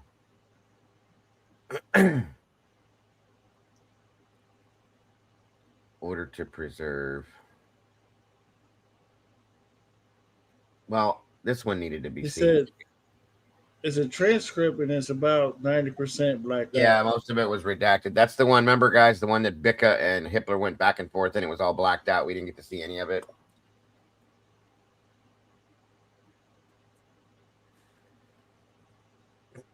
Yeah, court docs. I'm over myself today. Hold on.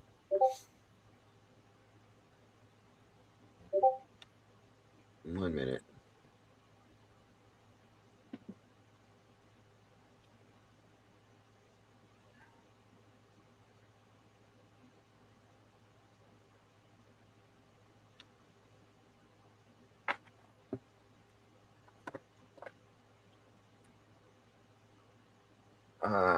Trying to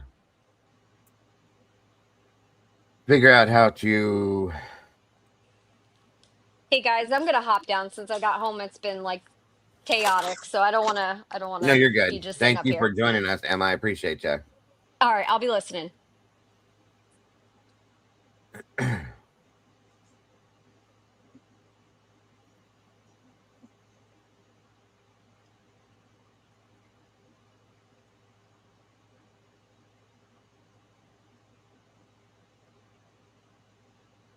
Meg, you don't need to apologize to anybody for anything, here or there.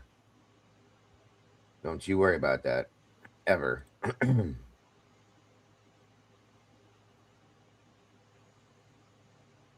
No, guys, just ignore me. I'm like I said, my mind is somewhere else.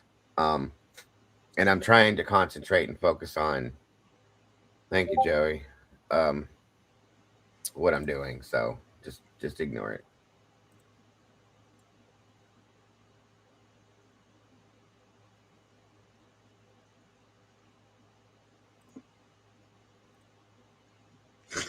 it. Lucy.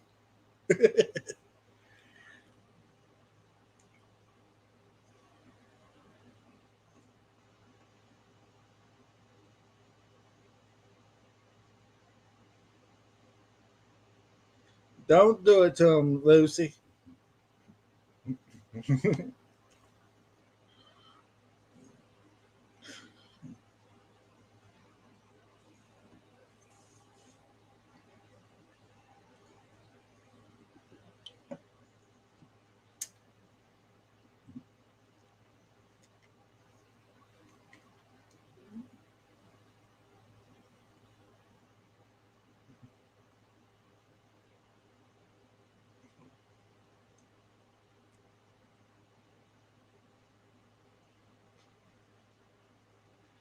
Man, I've been on the stress wagon for so damn long now. I need to laugh more. Shit.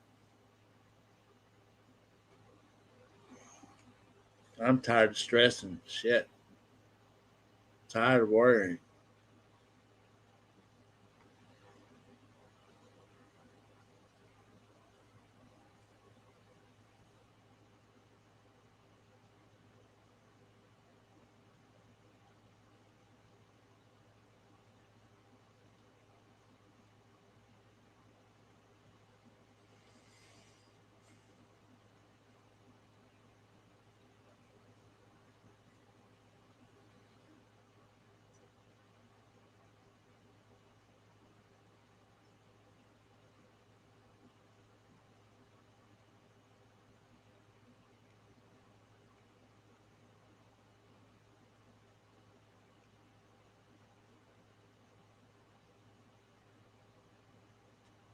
That's crazy, ain't it? Almost 3 years in jail for something he didn't even do.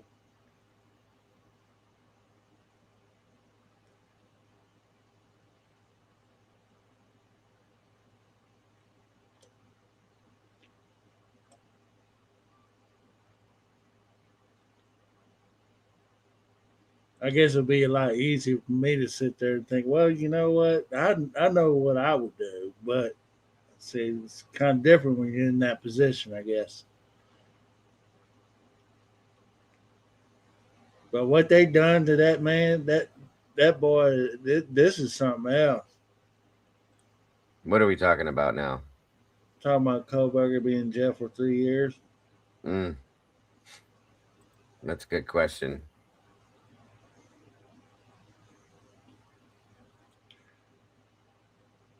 Yeah, I know AR said that too, but you know, what can we do? That's all on Koberger to do what he got to do, but he's his own man. He got to do what he got to do. We all see it. We all see it. But at the end of the day, that's on Koberger to do what he got to do. And if he'd rather sit in jail and rot for the rest of his life for something that he didn't do, I mean, it's his life. What the hell? Ain't got to make sense to me. I'm just here to call bullshit with y'all.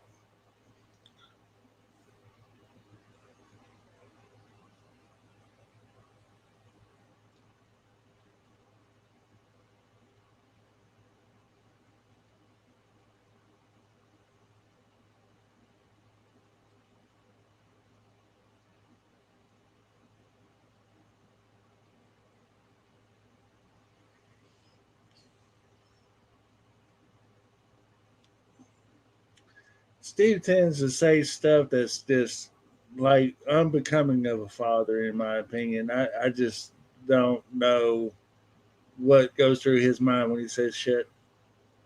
I don't get it.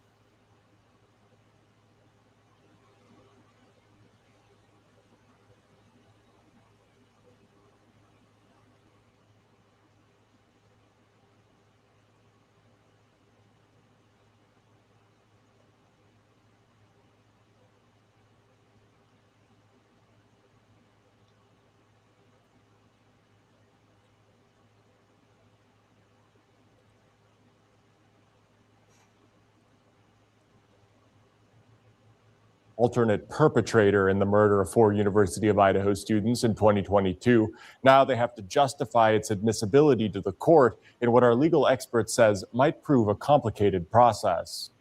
Alternate perpetrator is kind of the idea that somebody else did it, right? When you're looking at a case as a defense attorney, you can go through reasonable doubt as your defense, kind of 2 separate ways when you're saying somebody else did it.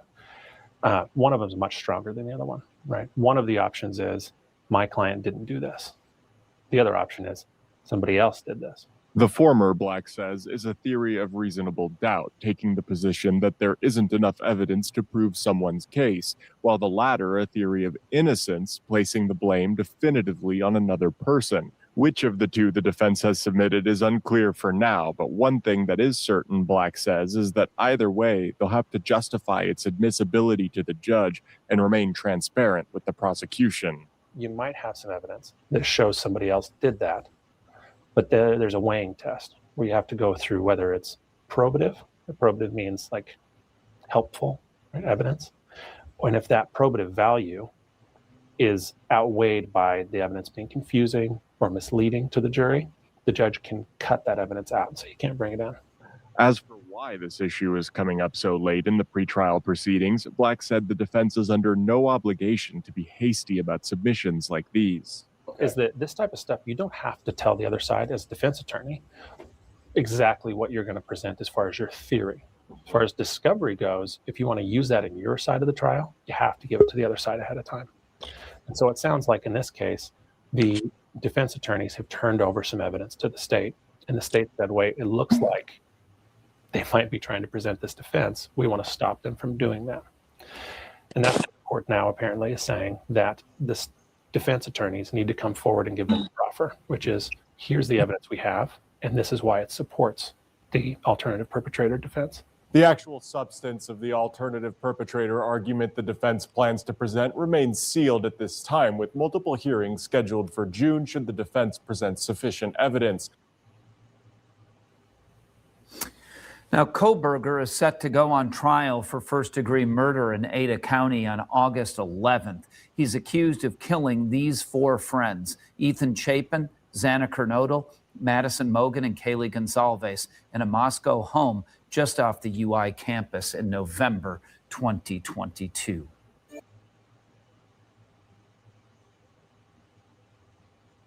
Okay, so there's an explanation that I thought was interesting from that attorney to that. Thank you. Welcome, Crime and Chaos. Thank you for joining us today. Hey, yeah, thanks for letting me come up. Absolutely. Welcome, Kat Ferda. Good to see you. I can't click on that, Kim. It won't allow me to click on links in the thing. I don't know what that was, but thank you, though. What can I do for you, Miss Lori? Yeah, I was last night after you went off line, and I watched some of Andrea Burkhart, and she was going over the appellate briefing, or whatever, the appellate lawyers, their paperwork they turned in, and I was like thinking about that incredible presentation that Lucy did and that you showed last night on your stream. And so kind of in my mind, I was looking at Richard Allen's appeal, with that paperwork, and then kind of picturing Koberger's, what we know so far, and then with Lucy's talent, not to volunteer Lucy for anything, so I'm sure she's busy modding and stuff, but with her talent, I was thinking, what if she did, or anyone, but I mean, she's incredibly talented, obviously, with all that. Like, there's so much that it was fitting in with Koberger, that I was like in my mind looking at with him, and I mean, just everything. I finally fell asleep to it, so I'm looking forward to, not out of boredom. It wasn't out of boredom. It was just, it was late, but there's so much that is just overwhelming. Even more so than Richard Allen's trial, because I mean that was just such a mess for that poor guy. But Yeah, it goes even above and beyond. I agree with you. yeah, even with Koberger though, it frustrating and can make you so angry um that it, I would love to be able to write it down like a comparison, that would be a lot though. I think it's 100 and some pages. It's crazy. But oh my gosh, my little gremlin cat's trying to get into her churros. That's what I want to mention though. I'm sorry. Hang on. I'd like to go back to Andrew Barkhart's reaction to Hitler as he was going through that what we covered and tried to see. I forgot how she reacted to it. Yeah, I'd like to see that again. Her reaction to Hitler Yeah, with all that. I hope she can jump back on the Koberger bandwagon. I know that at one point she was really interested in the case and she was more pro defense. I don't know. She kind of then She was until he took the plea deal, and then I was just about to say that. Dago. it sunk yeah, her. I think. I guess it's just more with the lawyers, a reputation thing, I would imagine, which is understandable. Andrew Meyer, he's great with, you know, um, they've Yeah, had him yeah. just do their own opinion, which is great. But she is so brilliant, and not that he's not. Of course, I You're like right watching with you guys. him Keep too. going, Lori. No problem. He's really smart. Obviously, they all are. I'm not. I like watching all of them, but I really, really like Andrea, and I wish that she would get back on the. I feel like her voice would just spread far and wide. So, Yeah, it, she's more mainstream a little bit, but I think the only thing about Brian Koberger we do have access to is his paperwork, and from his papers of his study was very fascinating because he spoke about exactly what happened to him in his papers.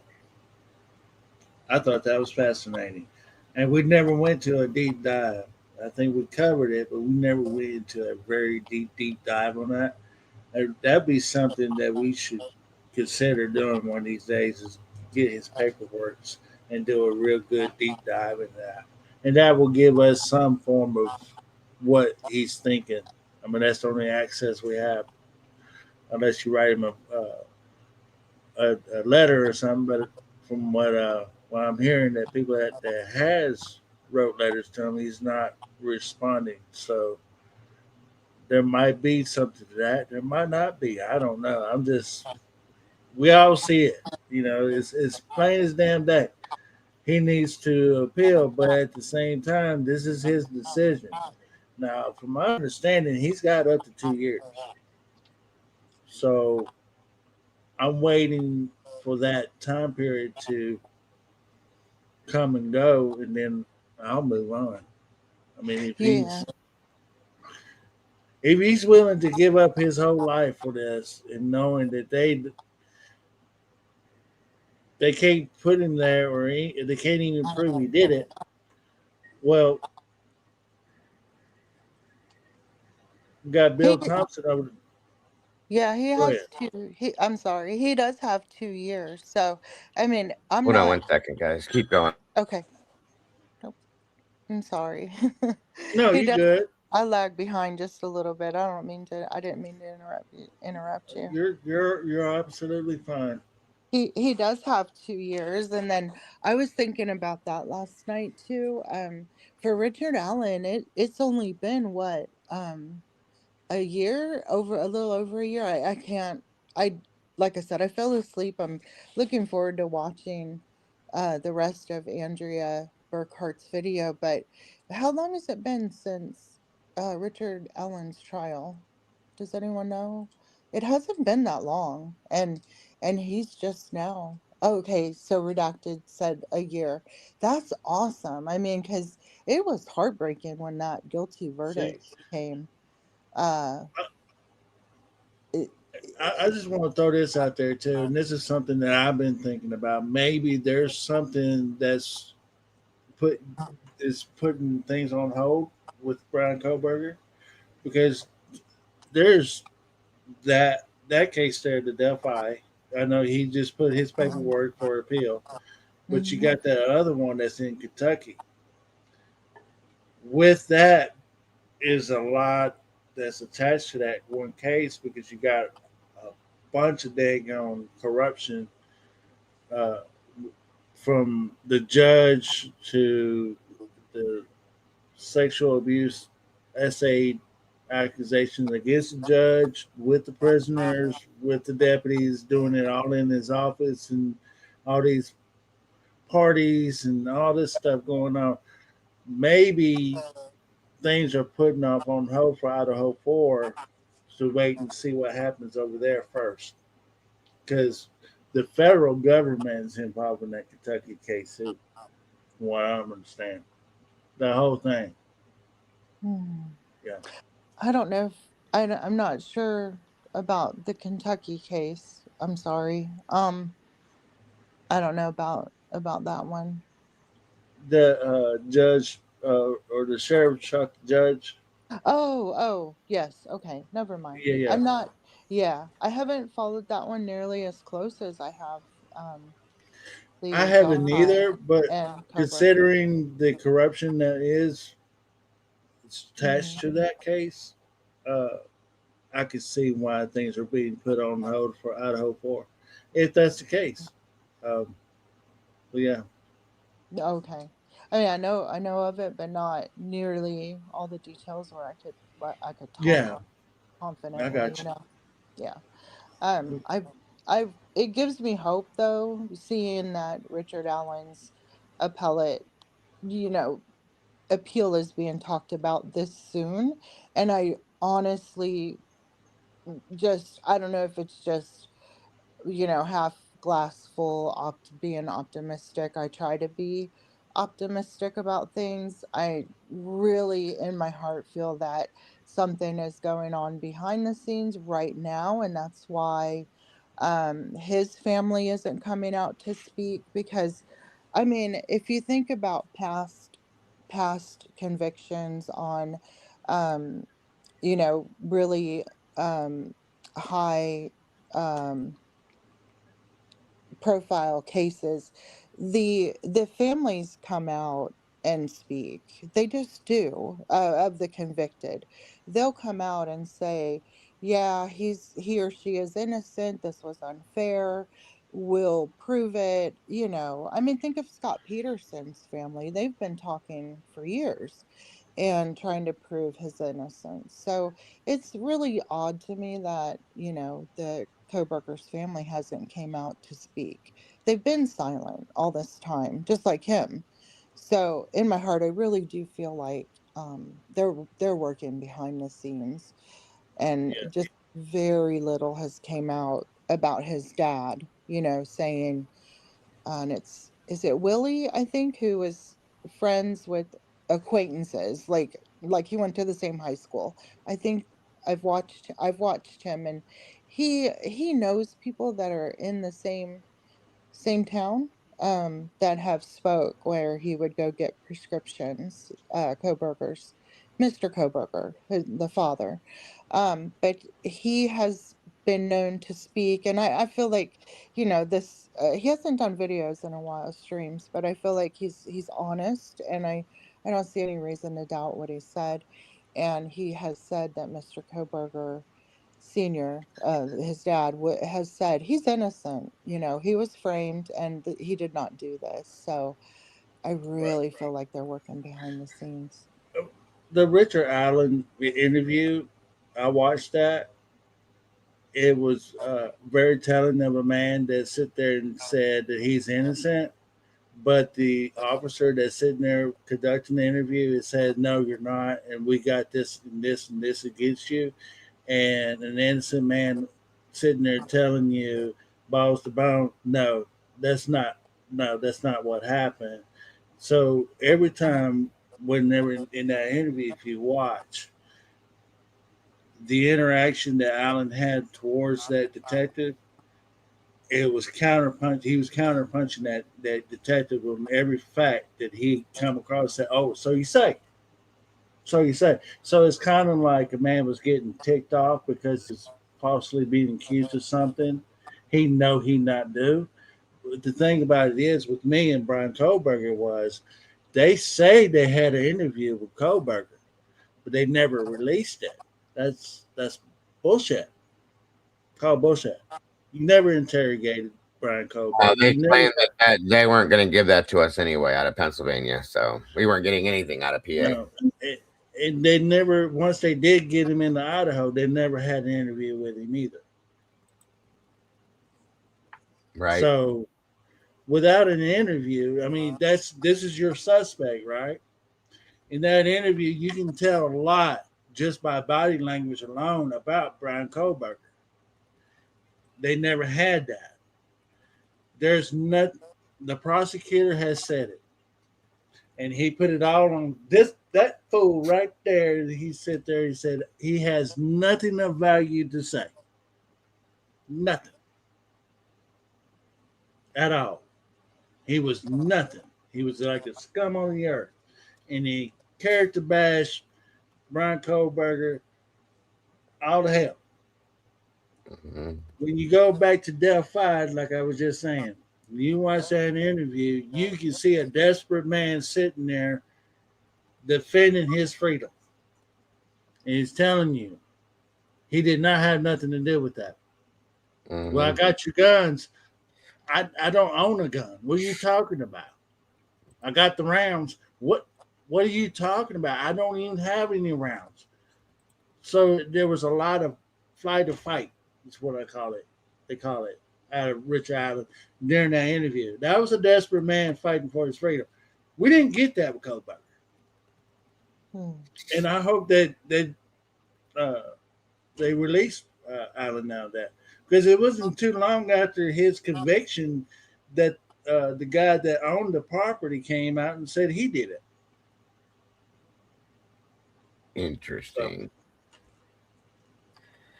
You can tell a lot about those interviews. I'm just saying, you just have to watch those interviews.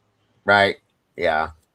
Well, this is Andrea's take on the Hitler situation you asked for, which is quite interesting how she did react to this. I will tell you that much. I always thought it was. So.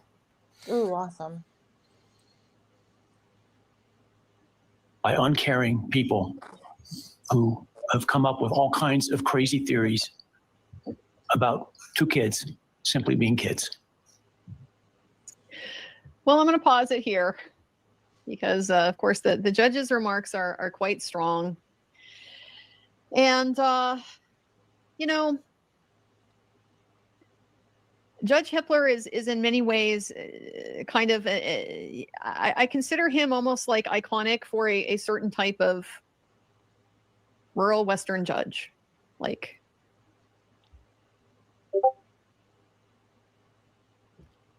not uncommon at all in his attitudes. Probably a little smarter than most. Very, very smart, very intelligent judge. Writes excellent rulings. But you know, quite no nonsense and quite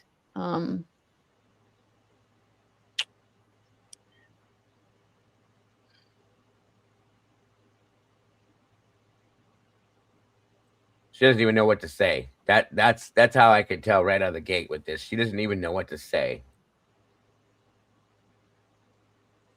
well, he's good at judging, isn't he? He's good at judging. Nice. I didn't appreciate the inference that if you have theories in the case, it's because you are uncaring.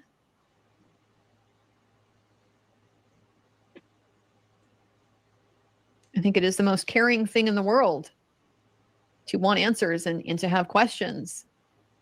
And if there are narratives that don't seem to be maybe supported by the evidence, that you would question those, even if they're coming from law enforcement, from police.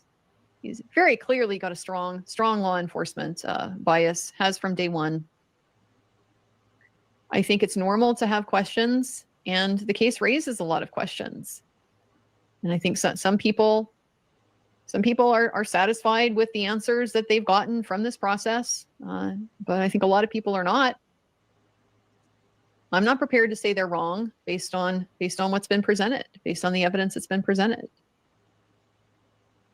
But I just don't like the broad brush that he's used here, because it has an aura of how dare you question the official narrative.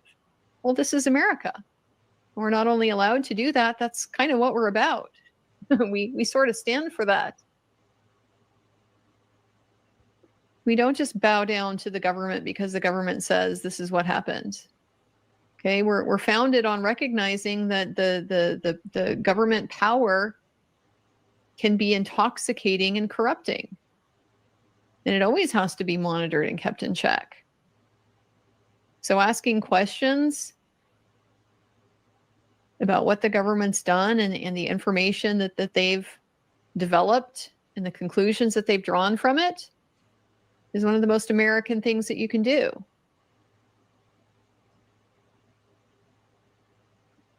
And if you care about justice and getting it right, I will say it again, say this many, many times. Skepticism is scientific. If you are not asking questions, you're not engaging in a truth-finding process. As we sit here today, this case is ending, and we are now certain who committed these unspeakable acts of evil, but we don't know, and what we may never know is why. I share the desire expressed by others to understand the why, but upon reflection, it seems to me, and this is just my own opinion, that by continuing to focus on why, we continue to give Mr. Kohberger relevance. We give him agency and we give him power. The need to know what is inherently not understandable makes us dependent upon the defendant to provide us with a reason, and that gives him the spotlight, the attention, and the power he appears to crave.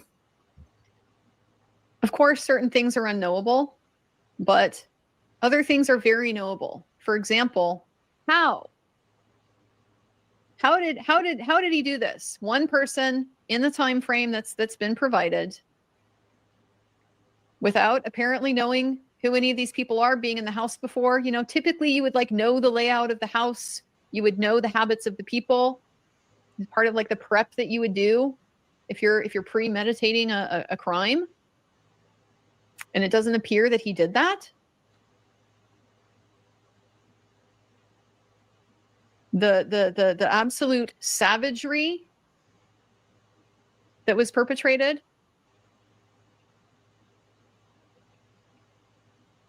but not a scream, a few muffled thumps, some descriptions from Dylan, noise, but nothing raising the alarm. He's not injured in the course of any of this. And again, the lack of any kind of transfer DNA, there's no footprint, there's no trail, nothing. How? That's knowable. Okay, that's very knowable. Thank you, Kim. I appreciate that very much. And so are you, dear. So are you.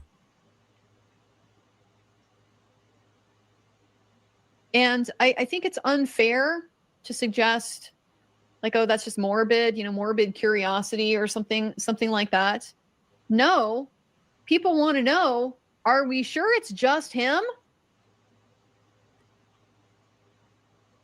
The attention and notoriety that he appears to want. I got to tell you, I don't know where he's getting that at all. He hasn't said a word. He's said barely 5 words in court. The minimum responses to the questions that he gets. He hasn't been, a behavioral problem in any way. You want to see somebody who wants attention? Go watch Daryl Brooks. Go watch that trial again. That's what that looks like. You see that a lot. That's not what we have here. But the whole notion of the scapegoat, is this idea that you have this guilt as a community that you need to project onto a victim, and so you do that. You go and you just expiate all of this anger and denial and rage and so forth on this person that deserves it, and now you don't have to feel it anymore. And so if you don't care about the answers to those questions, I mean, that's fine. You don't have to, but it's just very inconsistent to me to not care about the questions, but also have like real strong opinions about the answers to those questions. I would be shocked, for example, if Brian Koberger tried to like write a book or do an interview or anything like that. Oh yes, I know there's issues with like Idaho has a Slayer statute, basically a special statute that says if you try to make money off of your crime, you're not allowed to. It has to be paid to the AG. It goes to the victims, things like that. Now I have a million questions about how that gets enforced, but nevertheless, let's just say yes, I recognize that that's friction. But even absent any kind of benefit to him like that. I'd be shocked if that happened. And I mean, I'll tell you why. Like, if the whole theory here, the whole theory of motive, which we don't know, and apparently we'll never know because nobody's going to ask, is he wanted to like commit the perfect crime or something like that. He just wanted to murder. He's a monster. He wanted to murder. He wanted to get away with it. He thinks he's better than everybody else. I mean, I don't think I'm too far off base, like characterizing a very common type of theory that I've seen out there. I wouldn't think he'd want attention given how badly he failed, right? Like, if your goal was to commit the perfect crime, you did not commit the perfect crime because you're here admitting you did it. No, you wouldn't give interviews and write books and something like that. You would fade away into obscurity. You would like try to be forgotten, wouldn't you? I don't know. So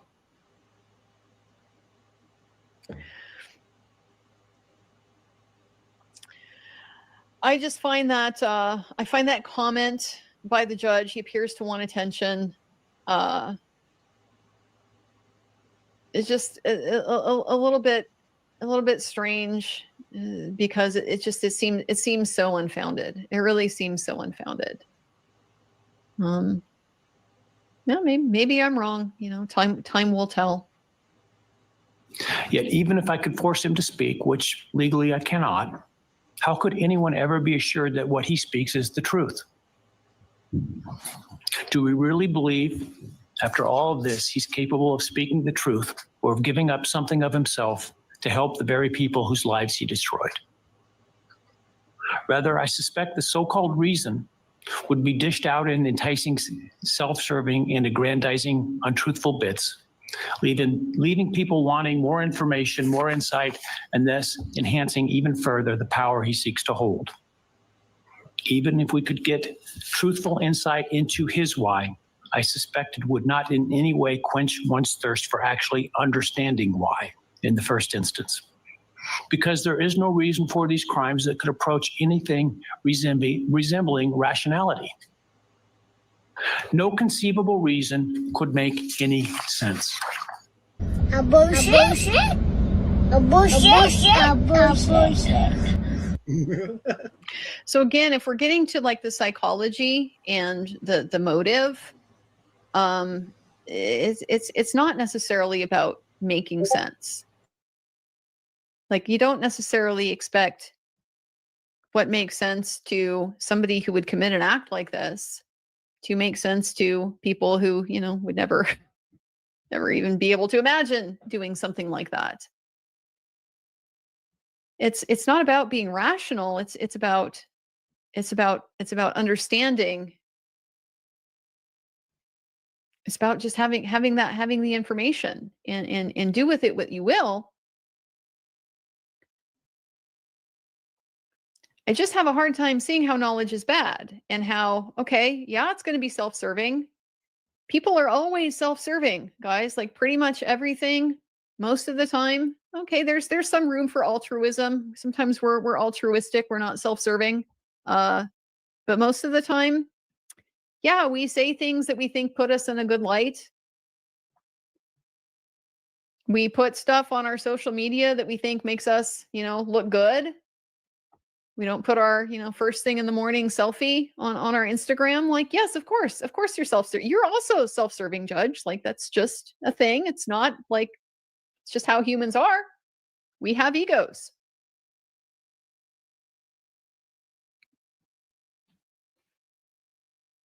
And in the end, the more we struggle to seek explanation for the unexplainable, the more we try to extract a reason, the more power and control we give to him.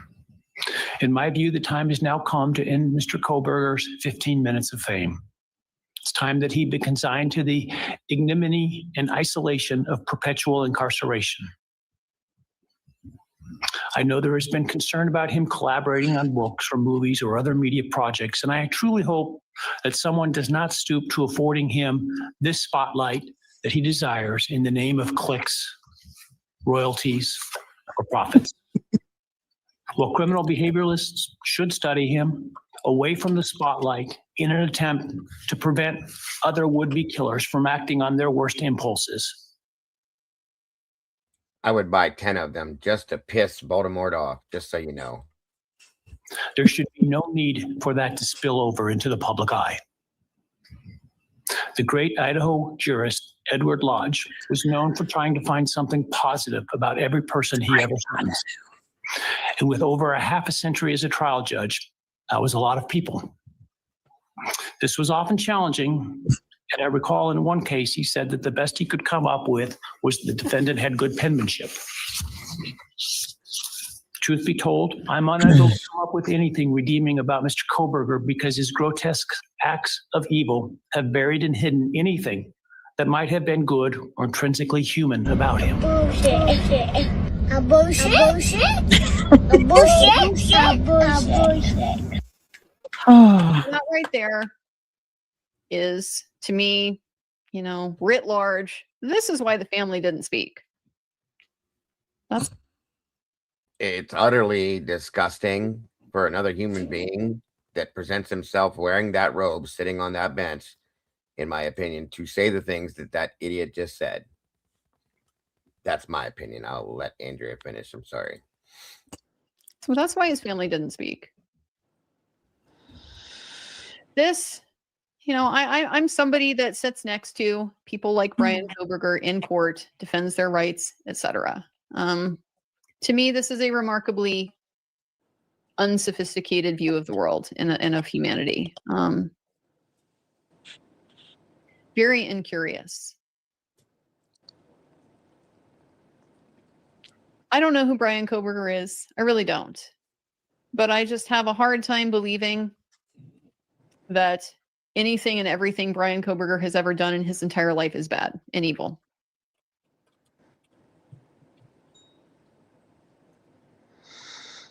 So I think it's very unfortunate. It's very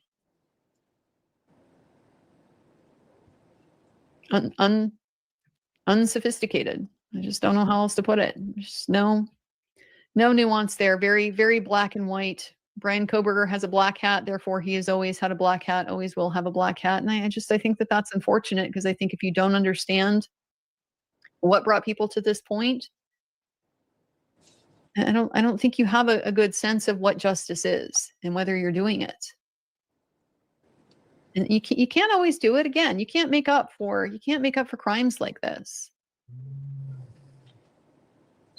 You can't atone for them. But sometimes crimes like this are a much, much bigger tragedy than they appear on the surface because of what led up to them being perpetrated in the first place. And it's just a shame. Ashamed to overlook that. I remand the defendant to the custody of the Idaho State Board of Corrections for to be imprisoned in an appropriate facility and execution of the sentence where he will remain until he dies.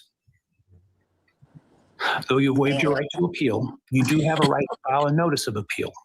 And any such appeal must be filed within 42 days the date of the written judgment, which will be entered shortly hereafter.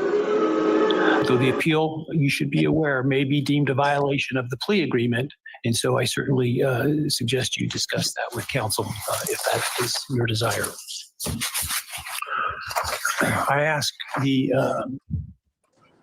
media and public present to allow the families to be escorted out first before they leave. Again, thank you to everyone for your stories today. I am strengthened by them, and I am encouraged by your humanity and strength. And God bless you. We're adjourned. You are pathetic, is what you are. So that was that. Again, conclusion kind of foregone from a legal standpoint. Not particularly interesting.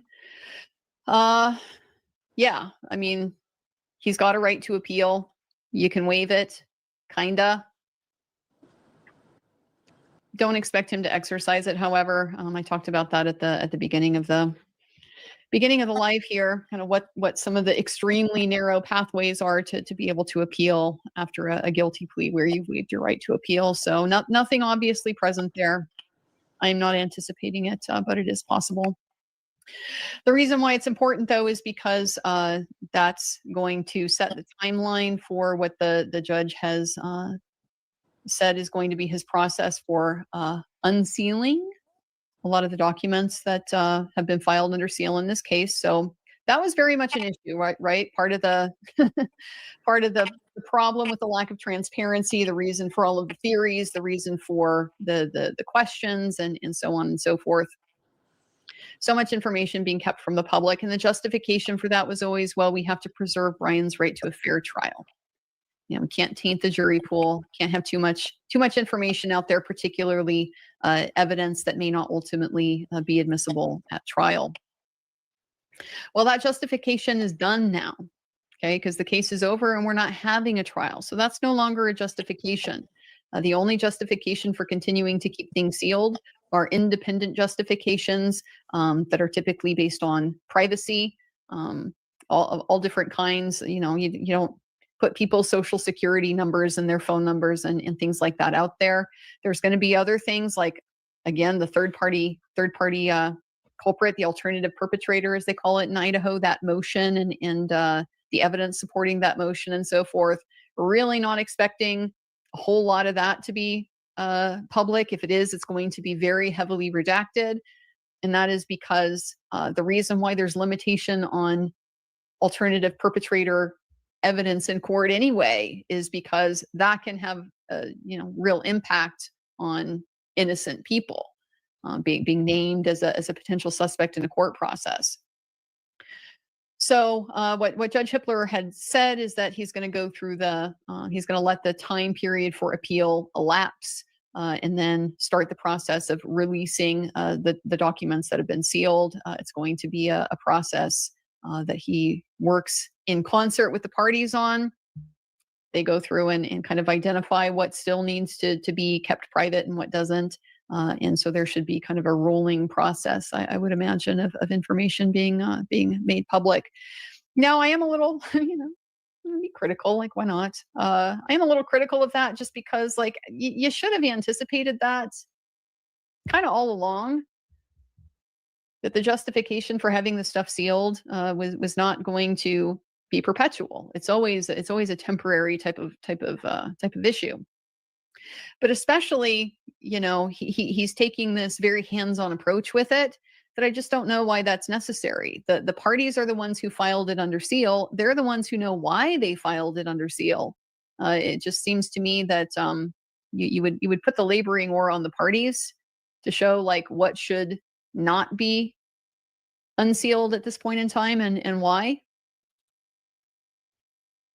I don't know. I don't know why the judge would need to go through and kind of like take the lead on making those types of determinations. But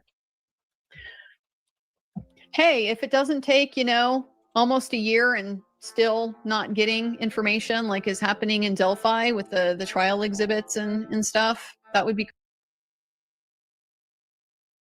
That's the end of that. Hello, Fancy. Welcome. Good to see you. Sorry I didn't say hi to you sooner. That's fine. I can cheer this up. Good God, you guys are trying to make the saddest episode of the year here. Yeah. Oh my gosh. You cannot. You can blame that one on Hemi. He wanted to rewatch that one, but that's a good point. How much of a joke that was. And Andrea Burkhart even said at some point when Brian took the plea, she was kind of backed off and was like, okay, he did this. He's saying he did it. It is what it is at this point. Then came back right afterwards and said, this is bullshit. Basically, her own words, without saying that Hitler's a joke. And what he just said was not, it's just unrealistic. And I truly agree with her. And hasn't really said much about anything about this case since then. So, well, we don't need her. Yeah. I mean, quite frankly.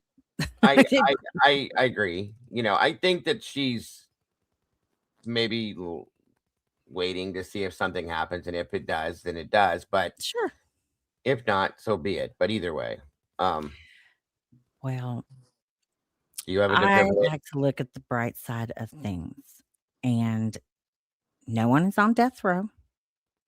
Of course, right? He's getting settled in. Hopefully, his parents are getting a little used to this new norm for them right now. Mm-hmm. And as we get more and more of this stuff, we're not getting weaker. We're still going to run our mouths. We're still going to say something about this because Idaho, we know what's going on. Mm-hmm. We see this. So well, we know I am proud of this community. I think we should quit bickering with each other and doing stupid little crap like whatever. Yeah. But I agree with you. I mean, this is, you guys, this is, you don't even know. I get hate mail like in my inbox and comments, and I just don't even care anymore. I don't care. I'm going to say what I think is right. And they did not prove crap that I've seen. I mean, a flake. Just think about how much hair women that we lose every day. My hair is across this country, probably in birds' nests in Hawaii. I don't even know. And one little tiny little speck, smaller than what your eye can see, is what we've let all these morons run around and say, DNA, we got the DNA. No, we don't. And I'm telling you, I see it, but we're not going to be quiet. We're not going to go quiet. We're not going to stop. So we're only going to build stronger. Our voices are going to get louder. And then hopefully somebody is going to get through. Like, I'm waiting to see what they say about the Devil's Advocate's letter. And, I mean, if we got to start, okay, look, in history, annoying housewife women would write letter campaigns and they would get entire companies boycotted and they would change things because they just kept doing it. So if that's what we have to start doing, and if that's what we have to do is email or write letters, 1,000 letters every week, we can just Xerox the damn things. Who cares? We can make them start to be like, okay, these people are not going to stop. That being right there, what you just said. That's it right there. That's why Lee is doing what he's doing. I believe that's why Lana's filing her lawsuit. That's why I'm writing this horrendous letter to the Department of Justice and sending that over there.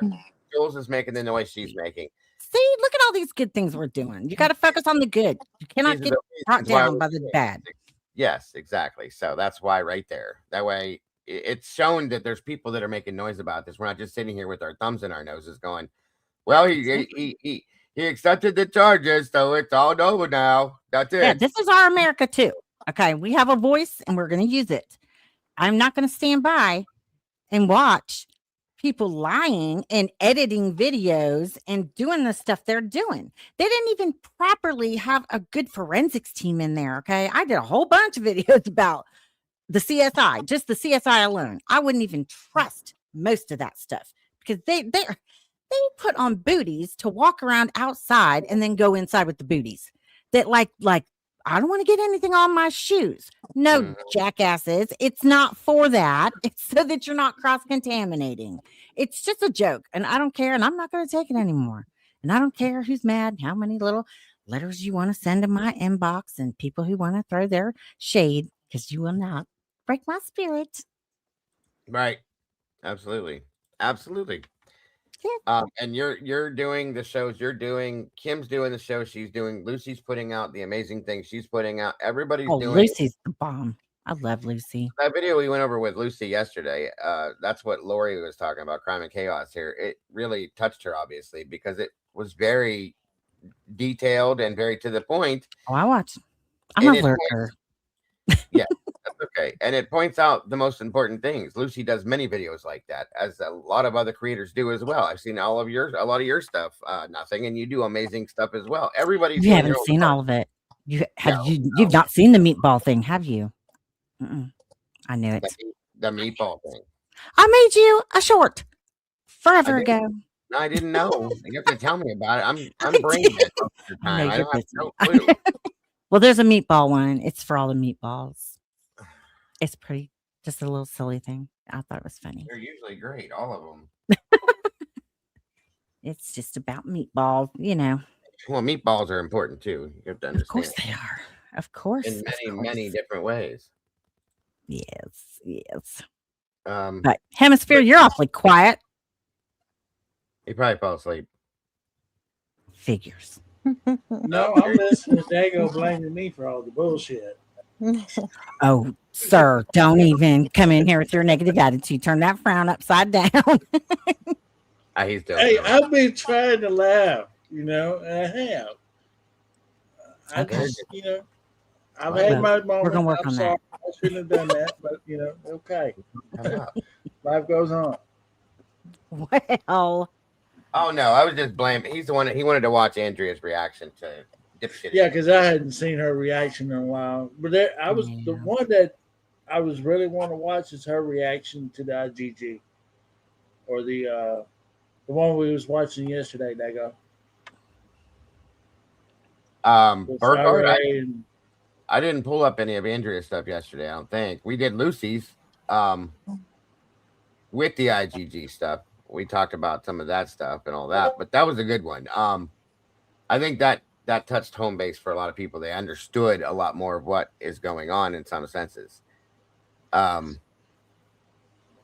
there's a lot more stuff in it. We're about out of time today, but I'm going to come back because I want to start going backwards a little bit and re-looking at certain things and bring it to right now, like right here and now with what we're looking at, and representing those things. Let me try that again.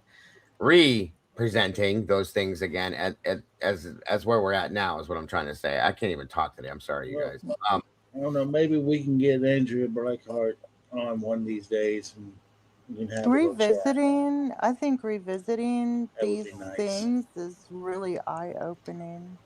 It That's really good. You see things that we missed, like you see it in a different perspective the second time around, don't you?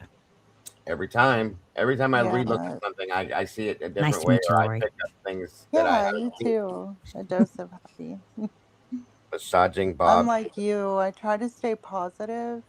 Seeing that, revisiting that day with Hitler, I literally just teared up watching that sentencing. I was so angry that day. Oh, I was that too. I know I watched it, and I'm fairly certain I watched Andrea Burkhart's analysis because I always do. I'm a huge. I've probably watched some of her stuff twice throughout this case, and I like her too. I She's just I don't remember like watching it now, so I was pretty glued to it, like listening, and And then Hitler's I definitely saw that, and I just was seeing so much red. I don't listening to it again was just stunning, and I had tears. Yeah. I'm like so mad. Not tears of those were tears of anger, Yeah. especially knowing what we know now, and to think he knew that and was saying those words. Oh, he's a How? royal piece of crap. I'm Oh sorry. Yeah, my you know god. exactly what he was doing. I have no love for Mr. Hitler. He No. makes me so irritated all the Yeah, time. Oh, where's the being meatballs? oh, it's We just was so roasting his ass frustrating. yesterday.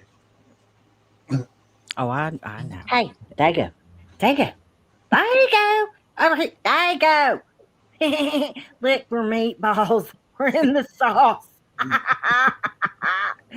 Do you watch the True Crime Cafe with Dago? If you don't, you're not a meatball in the sauce. Come on, join us. It's fun over here. We talk about all kinds of things. Yes, it's a good time. You can be a meatball too in the sauce. So like, subscribe, join. Yay! Meatballs! Woo woo! True crime! Woo woo! That was awesome. That's adorable. Just a I little love it. thing for you. I saw those meatballs and I was like, oh hell. I have to make one. That was great. And I will have some other shorts coming out. I've got a whole bunch of potato stuff coming out. I'm going to try to finish it up tonight and Yeah. tomorrow get it out. I think we need to hear from the potato and redacted Hitler. You think? Yes. Blank, blank, blank. What I want, what I'm going to push for in this letter is for him, one, to be investigated, and for the prosecution to be investigated. And if they ignore me, they ignore me. At this point, I've made my point. But I don't see how you can ignore the things that are being pointed out, Yes. not being looked into. We At least, get it, at least on record, Yeah. by complaining. there's yes, exactly. And then you took, as the judge presiding over the case, that you're complaining he was pissed off about the leak, or pretended to be, and then Oh, that, look yeah. at, yeah, There you needs look to at be a the result in that. prosecutor and tell him, Mr. Thompson, I'm tasking you with the job of finding the special prosecutor to lead this investigation. And and like I said, it's basically like saying, hey, I know you just robbed that house, but I want you to go investigate and see who did that for me. The fuck? How does that make any Right? sense? That's what he just did with that whole thing. That's why I don't believe that there's an investigation going on at all. And I'm just highly irritated with this entire situation. Well, if they can't do it, huh? Typically unique. Hi. Hi, Kim. If they can't give us some kind of answer on that, then they should turn it over to private investigators because somebody's going to squeal about who turned over the damn footage. I mean, Well, and with Hitler, who had access? With Hitler actually already knowing that the prosecution, it came from the prosecution side. Yeah. Why would Oh, yeah. he have the Yeah. prosecution How's that so be the difficult? one investigating it? Yeah, he knew in the letters that he handed out to the prosecution and defense, the prosecution's letter basically said, you need to get your shit together. You screwed up here. Fix this. The defense's letter said, be careful here. This is Right. what's going on. You need to, And dot yeah, your I's and cross your T's and make sure you're square. it That's was all. like a warning, right? So Yes. why wouldn't he And bring in an outside thank you. He should have chosen. you He know, should have chosen the special to prosecutor. investigate? Yes. It's just like him holding their hands the whole way through. He literally, I mean, there was clear police misconduct, there was clear prosecutorial misconduct, and judicial misconduct on the judge's part. I mean, And that should have been an outside. Oh, I his don't know who it comments would have been. alone. I'm not that's something else knowledgeable I'm adding to enough. that letter too. Yeah. Is why is the judge presiding over a case that has a clear prosecution leak allowed to pick the investigator? Well, I guess it flows back into the same pot of bullshit. Yeah. Where you're allowed to be the judge that picks yourself to preside over the case too, because that's exactly what he did. So Well, what kind of logic is the stupid? If you're not driving an Elantra, you couldn't have done this crime I mean, Oh my that makes absolutely no sense.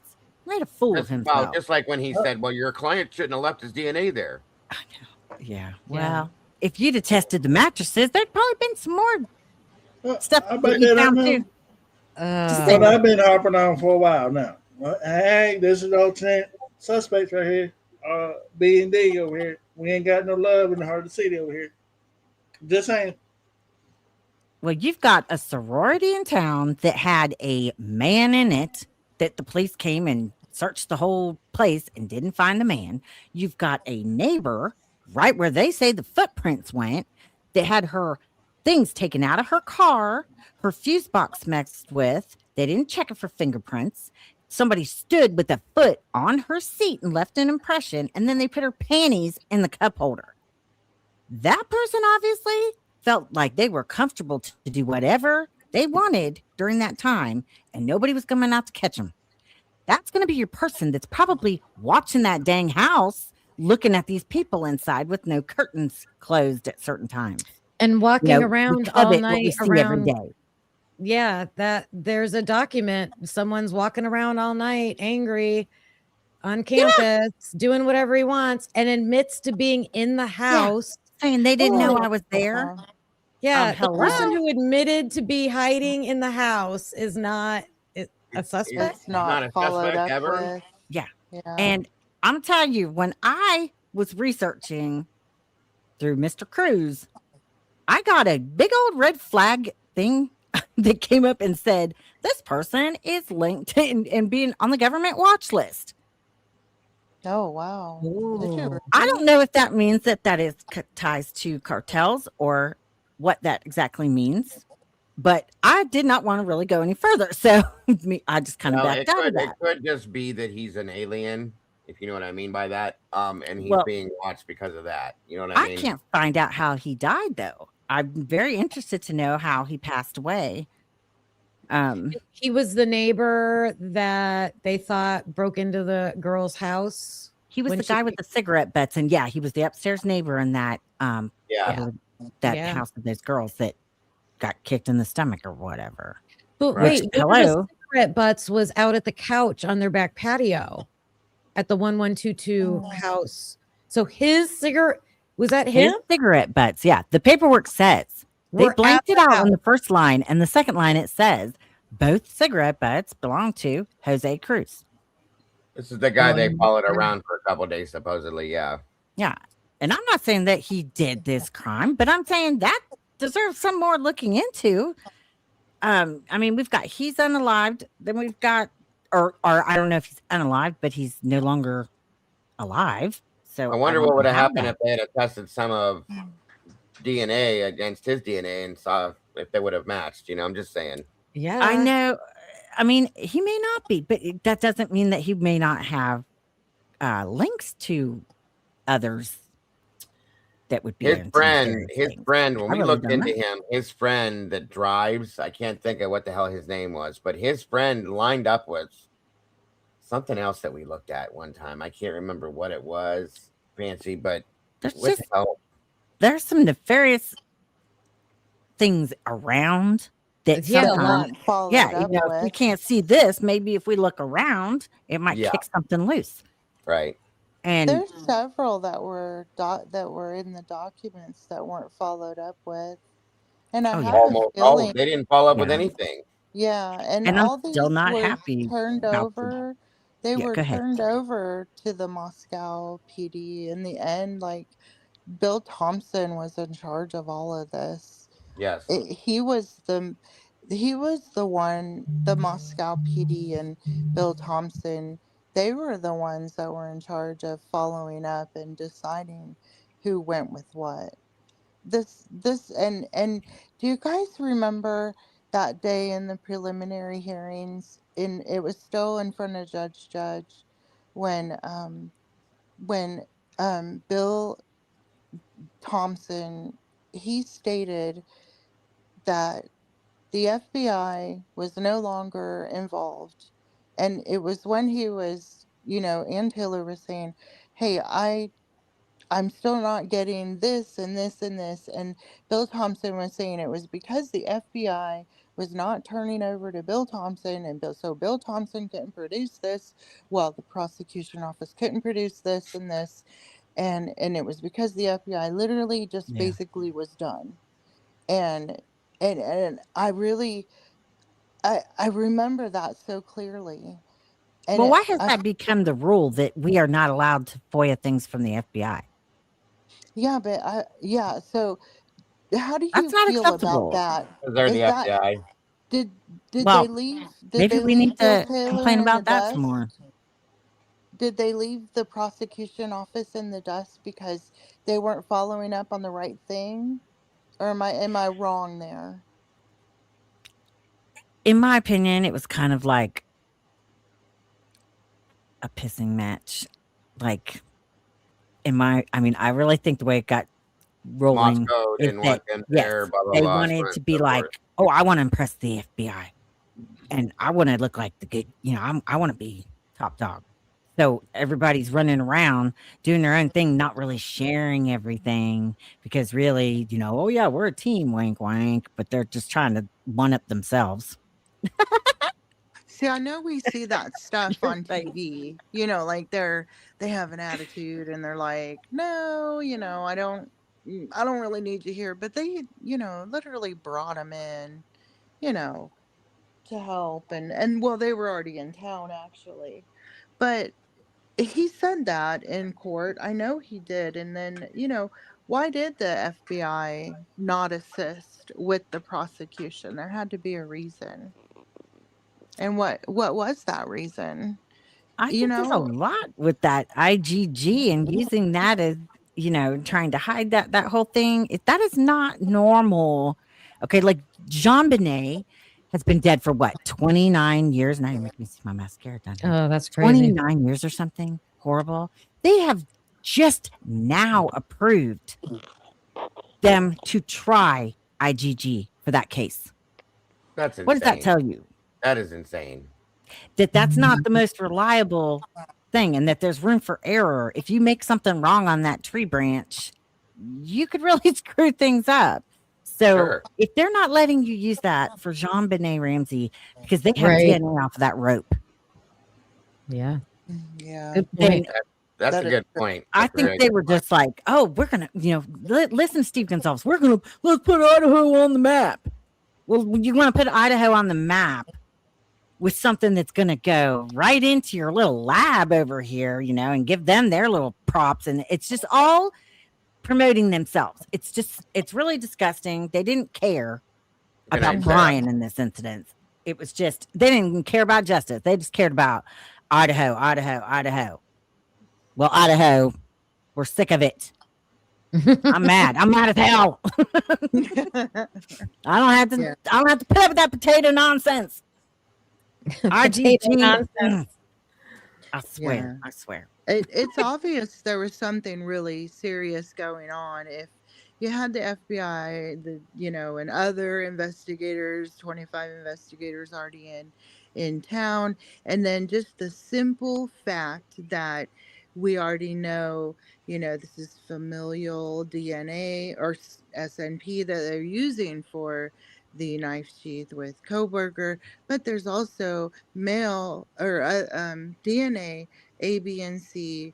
That's actual blood DNA that isn't being used in this case. So people aren't stupid, and then there was the cowboys that showed up, so those were obviously like DEA. I don't know who they were. I don't think any of us really do. Maybe you ladies do, but I don't. And I don't know who they were, but they were special investigators. What were they looking for? Were they looking for surveillance, or they were in that house for a reason, for a couple hours And they without came escort. Yeah, so they were looking for something very specific, and they were in that house for a reason. So with that being said, there was something really specific going on in that area at the time, and there was blood DNA. All this is being suppressed, okay? And I know Bill Thompson is just, I hope he's shitting his pants right now because there's new documents coming out, and I can't wait. I just can't wait. I'm Yeah, see, that's a literally. happy thought. I just can't We're gonna wait. get him, Bill. We're gonna see it, Bill. I will be up all night. I don't care. I'm so happy to be off this week, and I'm probably gonna cry if they don't come out by tomorrow. But anyways, They usually come out Tuesdays Hmm. and Fridays. They could come out late tonight, and if not, then I'd say Friday. I'd look for them at the earliest, or it could be after Christmas, like I said, because a lot of government offices shut down a few days before the holidays, and they stay shut down a few days after. So it could be a week or two before we get anything. Unfortunately, I hate to say that, but I know. Yeah. Yeah, I lost track of what I was saying, but yeah, You were talking about the Cowboys and stuff, and yes, yeah, that the bothers Cowboys. me that the Cowboys got in that house. They didn't even did they give them a key, or did they have one of those realtor key things on there? I don't even remember. I don't see anything hanging there. Like, how'd they just walk in? Somebody knows who they are. And Is they there were an okay to officer do that? there? What'd you say, Kim? Was somebody watching the house, like a guard?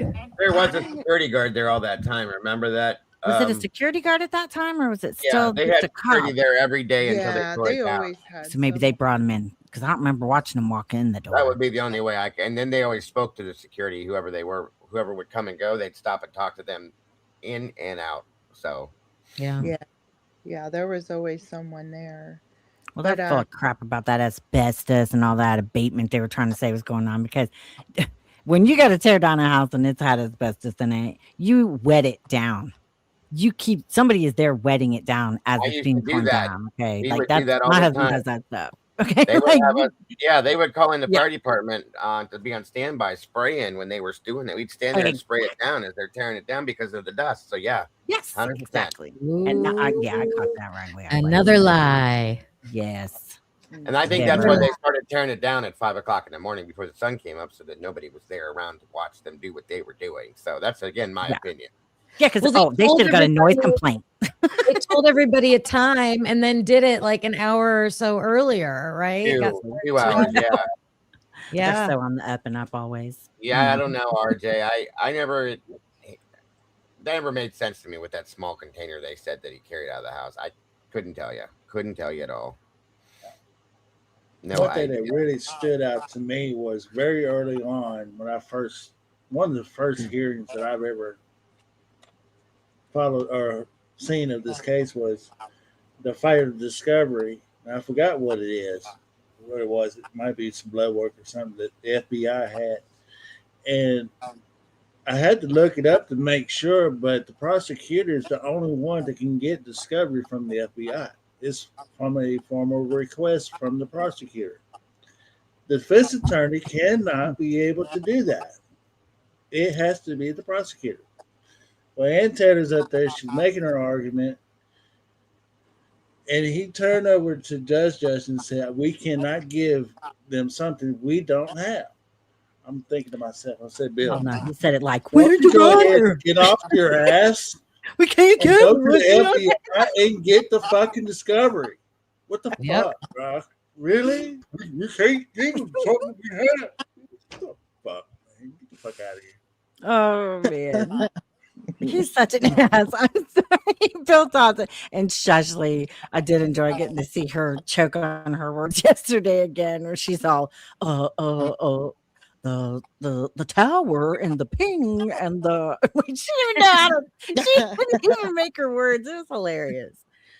I love that. Do you remember how Bill Thompson used to throw a fit in Latah County in front of Judge? But then once he would have a little mini tantrum.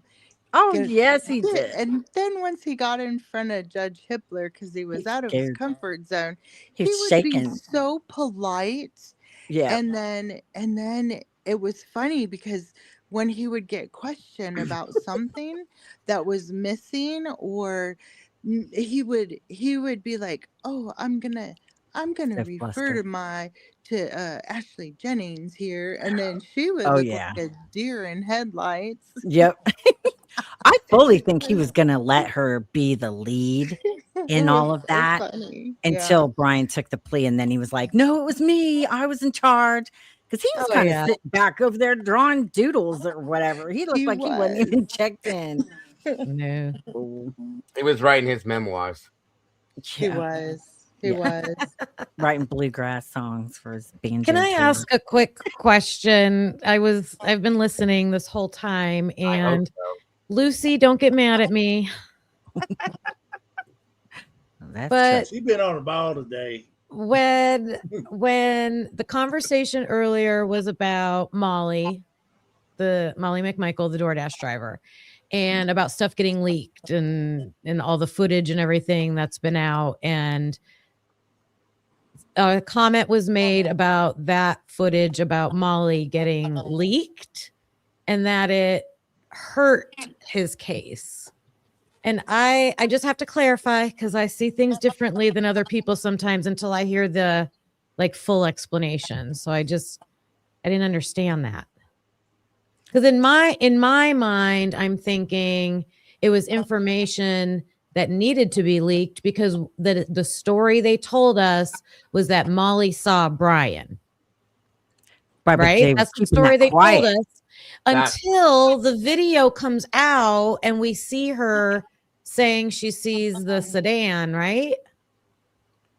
Well, they weren't telling us at that point about Molly. They were still keeping her silent and quiet. There was one person that leaked that video that brought her to and the then when table that for all came of us. out, it was like, oh, here's who it is. Yeah. And here's what she said. Okay, so I'm right?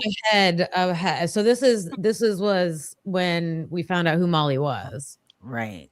So Okay. and understand something. That video was under Axon's account for months. Okay. And then for whatever reason. Wait, who's that? What's that? What's Axon? That's where it came from initially. It was on, it's like a body cam. It's named after a body cam company. That's the person that they just did body cam videos. That's what they did. They just put them out. They weren't just particular ones for a reason. Why they had that one. They put that out, and then for no reason, out of nowhere, all of a sudden this person just goes and grabs it and puts it out after all this time, and poof, there it is. And then Brian takes a plea deal shortly thereafter, that whole thing. Okay, and it's like, hold on. And that's what made me start looking at a different person in a different way, a little bit stranger. I'll just say that much. That's my feelings. Yeah, I just wanted to talk through it because Sure. I understand he pled guilty 4 days later, so that looks connected and suspicious, but why does us knowing who Molly is affect the plea? Because in my opinion, she wouldn't say she saw him, because we were then able to request the interviews and hear what she actually said. Well, here's the thing with that, Kim. This is what bothers me about it. They put this video out where she's in there saying, "I'm going to testify against Brian, blah, blah, to get out of her DUI." Yes. Very conveniently, she makes that statement. Then she comes out. Yeah, and then at some point after that, not long after, that statement was retracted. Okay, now hold on a minute. Well, because we saw her interviews and she never said that. Right. I knew in July of 24 that Molly saw Brian and saw his car because someone met with her. Someone. Okay. I did not know at that time that is not what she told the police. I'm looking Right, for the their next. stories wouldn't match. Remember when I said slither in from the depths of hell? Jesus. I'm still not understanding. I still don't have Lucy's code mastered, but I know that I don't want to be in the basement. Hold on. I must have a permanent place in the basement. And I can't read as fast as her video, so I always pause. I just want to truly understand it. Wait a minute here. And filed the 24 supplemental request for discovery, which was asking for all the communication. If you remember this is when I called back something from a long time ago when this came out. It was asking for the communication between the state and the G family. Okay. And it was also, there was something in there. They were looking for the communication between the G's and Molly McMichael. Okay. Right. You guys remember way far back when Steve said that he was going to go Meet with somebody. Yeah. And that the she was gonna FBI go meet with stopped him. somebody with an informant at a hotel, but the FBI said, no, you're not. And if you do, you're going to be arrested. Yeah, I remember that story. Oh, okay. I still don't see how this forces him to take a plea. And knows Because by her getting found out, we were then able to see that she would have been lying. Well, here's the thing that Lucy's been saying, okay? Where's it at here? They told me what Molly said. This is prior to the Pullman arrest. So they didn't see the footage because that footage didn't happen yet. And then she said, and I wish Lucy would just talk up here. And I know. Molly being leaked is by means of the G family. So there in turn, she didn't trust the situation, I'm guessing, is what she's saying here. I wish the person that told me they met with her would speak on this, but their silence on that issue is telling. So that's what met with Ann Taylor or met with Molly. We didn't know it was a lie until it was a plea. Yeah. I'm guessing with Molly. Basically, she changed her plea, and Ann didn't know about that at that point, and then things got crossed over. That's where how I understood it. Ann Taylor also mentioned during one of the preliminary hearings that she could not get some of the witnesses to speak. That they were, I cannot remember her exact not cooperating. wording. Yeah. Yeah, they were not cooperating with her, and I feel that she was talking about Molly McMichael then, more than likely. And also, if you look at the prosecution's witness list, I always forget if he's Tyler Farley or Tyson Farley. I don't remember. But he is also on the prosecution list, and he's also a known confidential informant. Not a good one, because it's in the documents that he's not very honest, or the wording, he lies a lot. But he's also on the witness list, and he would definitely be one that I think William Thompson would flip and just He get probably to already lie. did. So if you he notice can something, if we stay went out back of prison. We went and looked at records, okay, on Molly, Farley, a few other people, quite a ways back. I know you still don't understand this, Kim. I'll try to get to this to make you understand it because I see your face. I get it. I understand because I feel the same way sometimes when I don't understand something. that whole thing you're talking about, Lori. Shit. Where was I at with that? Witness when we looked into this stuff in the background, do you know how many people that get arrested for drugs in Latah County end up in an informant program as compared to just do the time or get the punishment you should get? I would guess it's a lot. I'm gonna call it 9 out of 10 end up in the informant program because they're greedy. They get what they need out of this, and they can take care of they think they're taking care of the issue. The problem is these people continue doing what they're doing. And now they're being basically allowed to do it by the police because they're also working with the police. So it's a bunch of bullshit all the way around. Okay. Right. We watched that video of what's her name running from Brett Payne in a police car. Yeah. Can't remember her name. Anyway.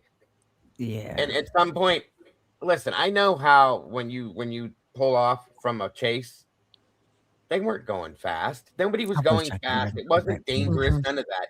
He broke off at some point. What did that tell you guys? That to me looked like a fucking police escort. I'm sorry. Oh, yeah. It did. It looked like a police escort. Like, there you go. Have a good night. See you later. Maybe his phone book slipped and he couldn't see anymore over the dash. Or that could be, or the pedal block. All I'm saying is, that was nothing like what I would imagine a chase should be. And then they broke off the chase. Like, what the hell are you doing, dude? There's something wrong in this town. Okay. Oh yeah. And no, I get that. And my point is Molly being hidden benefits the prosecution because they were going to have her say whatever they wanted her to say. I agree with Molly that. getting found out now outs her, and things start getting FOIA'd, and we're seeing videos, and now they can't lie because we see the truth. That's the way I was looking at it. I thought I it was could be wrong, but beneficial. that's like my thought process. The one of those videos by No. 112 of what Hold they on. said was Molly. Hold on. At the beginning of the stream, I warned everybody very politely and nicely to be very polite and nice to my moderators. Oh no. So all I'm gonna tell you is you ask for it. Have a nice life. Go ahead. Sorry, Hemi, I didn't mean to interrupt you. Cracking the whip. Go Dago. Sometime I forgot the timestamp, but there's what they say is Molly walking up the road by 1112, turning back around and headed back to the residence because she was lost and trying to figure out where 1122 was. Now we're coming out with a video saying, no, that was not Molly. That was the gun rack guy. So you're talking about doubt. There's plenty of doubt. So everybody can put anybody in any situation and say, that's her. Is it? Is it really her or is it the gun rack guy? I'm confused. So who's gun rack guy? Don't know. It's Pavarotti. Okay. Someone on the Anyways, Linda Lane footage, right? Yeah. The Linda Lane footage. Yeah, you hear. I don't know. That's why I don't know who that is, because that has not been. And this is why I do this, you guys. I try to stick to people that we can verify via documents or whatever, rather than somebody named Gun Rack Guy, because we don't know who Gun Rack Guy is by name. Well, you know that what I could mean? be a gun rack sound, but we don't have proof Sure. that goes with that night of that video or whatever. That's what sucks about it. In my opinion, Kim, the way it sounds, it's like trying to put a needle in the haystack. Okay, so if you're going to do that, I'm going to call you on your bluff and I'm going to put her there. And she's going to identify your client. Because I got a DoorDash order that was so happened to be at the resident at 4 a.m. But we can look at the Linda Lane and we see a big, huge difference in the activity between 2:35 to 3 compared to their timeline that was at 4 a.m. to 4:20, which ain't nothing but dog barks all the way up to about 5 a.m. Yeah. So it's all doubt. It's all doubt. Well, and I don't think that had anything, but in my humble opinion, I don't think that had nothing to do with the plea deal. I heard that when they came out. I don't think that. I think Hitler was the one that was doing.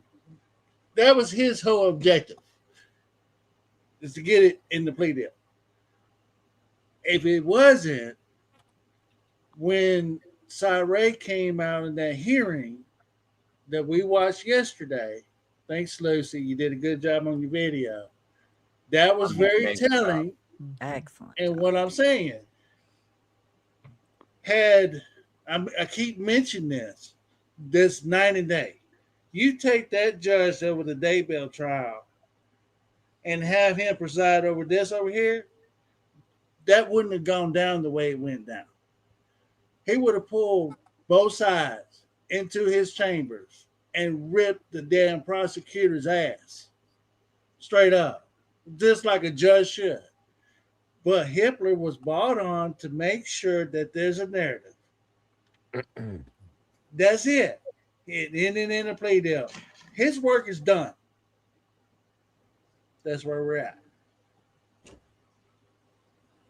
I just think Hitler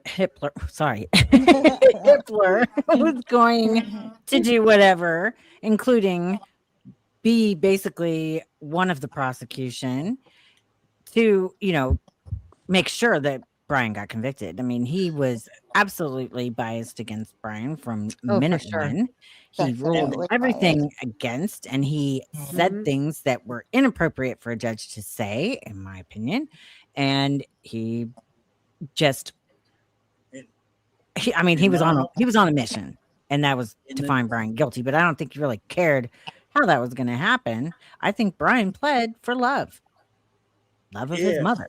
That's my They opinion. backed him into a plea deal. That's all he did. Because everything that Ann Taylor was trying to do, Hitler wasn't having it. You keep hearing Hitler always stepping over her toes, making an argument like a prosecutor is supposed to be making an argument in a rebuttal. Just his facial reactions and the way he behaved himself, like, it was ridiculous. He was very rude to her. He was And so had this gone unprofessional. to trial, another ace in his sleeve was, okay, I'm going to manipulate the jury. Now I'm going to handcuff the jury. You can make your Influence case, him, but yeah, you he can was- make it outside the jury. Well, this is a big deal. If you're making Yeah, your, Brian knew that. He's if not I had to bring Cyrate outside of a daggum jury, that's a big deal because that's Oh, he going was to show you threatened by Cyrate alternate and everything. suspects. That's going to show you everything else that you need to know that they can't prove. size of Okay, I man. think I got it. I think I There's know not. where I'm where I'm misunderstanding. Okay. It takes me a while sometimes. Don't feel bad. It does So- me too. I was realizing that, I'm thinking about all of the released footage that we are now getting to see because he pled. So I had to go back and think, okay, what was it like before he pled?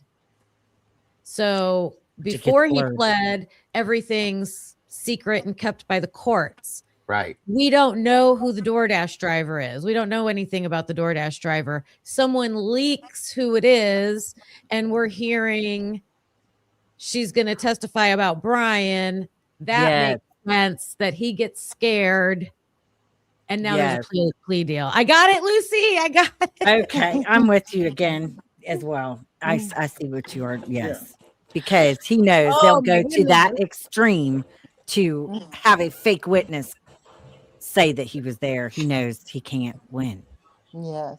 Right. He can't How many- win against Hitler. Right. How many right. body cams have we seen them purposely pull her over for one thing or another in that damn truck? And she has to call her boyfriend out to come get her.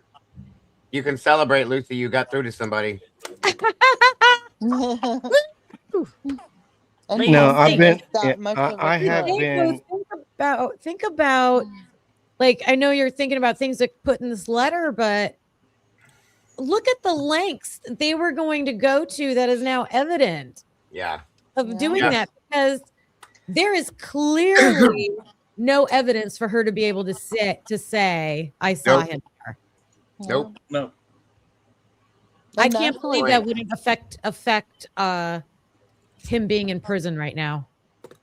I was looking at his background earlier today, and do you know what his exact background is and what he studied? Medical malpractice. Hitler, right? Hitler. Well, Yeah. he did other cases, Robert, before that, but that was what he was doing most recently before Yeah. he came back on board for this. But yeah, Yep. and he always worked for the prosecution. Think about that, okay? Yeah, he's not even really qualified. to do So there, in turn, yeah, I mean, he knew what he was doing. He knew this. what I he don't was even doing, know in why my they opinion. picked him. I think we do need to make a list though of all the lies.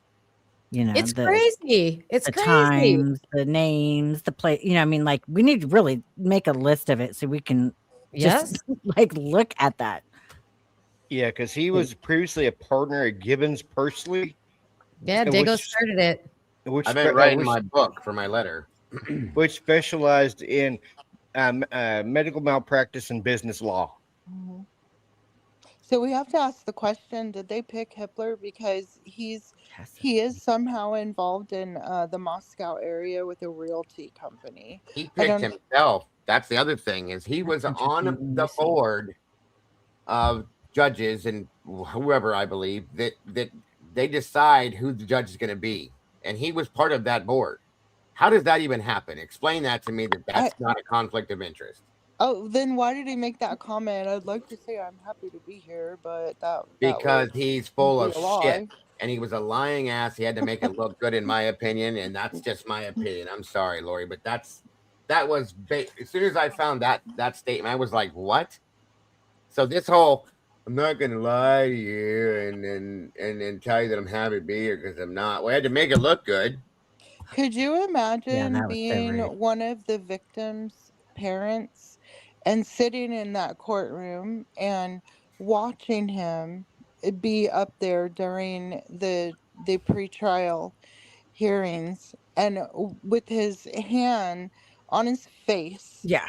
looking so bored and just unwilling and just to listen and not want to be there. I literally would have had to be under sedation. I wanted to just I would want to go up there and just rip his face off because that's my child that is being talked about, this case here, and you're interrupting, you know you're not willing to listen, and you look so bored. Oh my gosh, he was so He was unprofessional. very, very unorganized or not unprofessional as a judge. Yeah, Yes. yeah. I thought so. I would be ticked if I was an Idahoan, and that was how he behaved. Sure. Yeah. I mean, just the, I mean, it was so immature. Like it was something like a little kid would pout, like I don't want to do this. I don't want to watch this. I just wanted to smack him half the time. I swear, but Great to see you again, Fancy. He's an idiot. Complete idiot. Robert.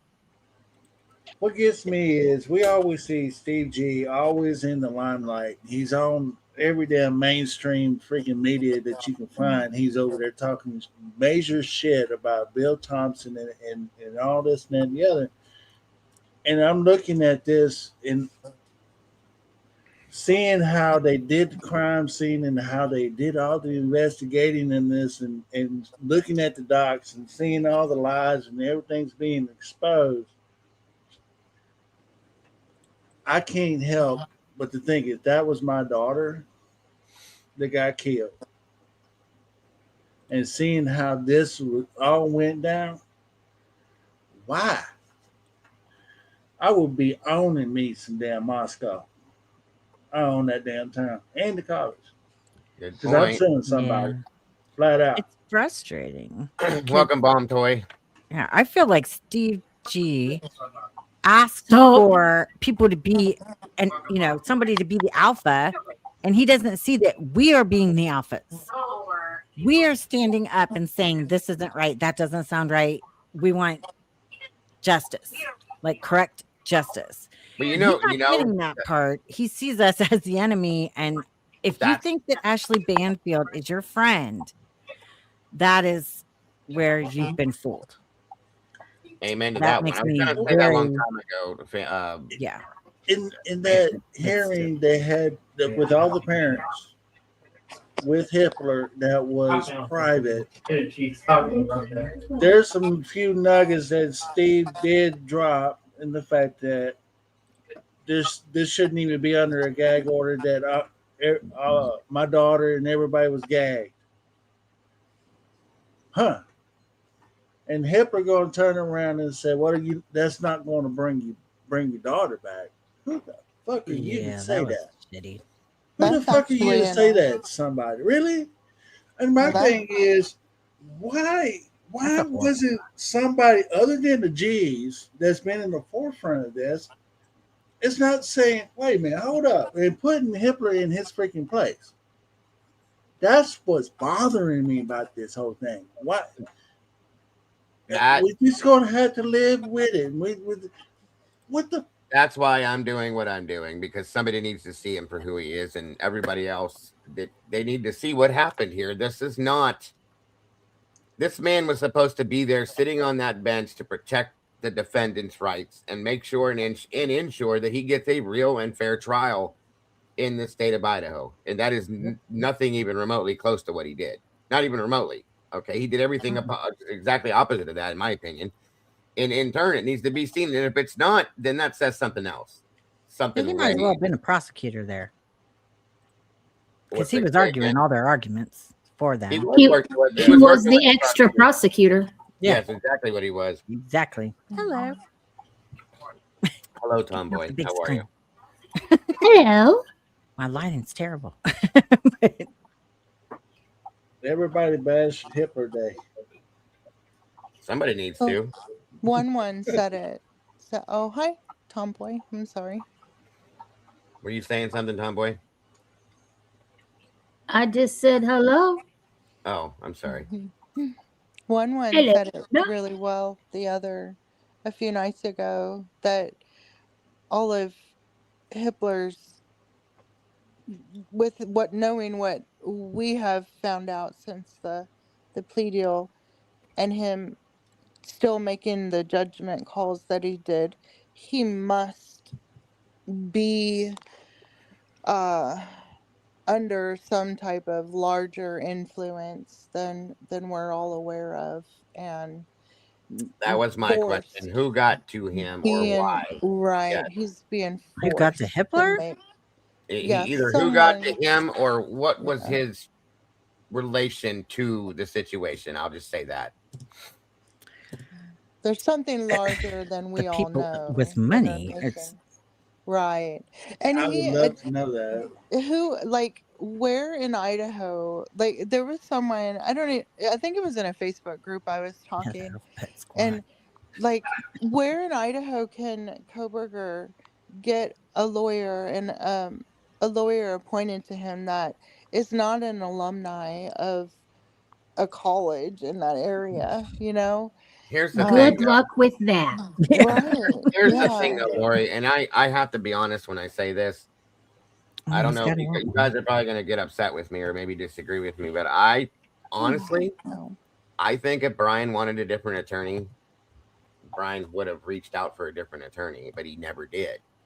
And that kind of says something to me. Like, either they have had a plan, they know what they're doing in that aspect with Taylor, or there's something else going on that we have no clue about. That's the only thing that makes sense. That if he was upset with her or the team at all, I truly think that Brian truly would have reached out and said, "Hey guys, I need some help here. Can you fix this for me or something?" You know what I mean? That's just my opinion. Yeah, I agree with you.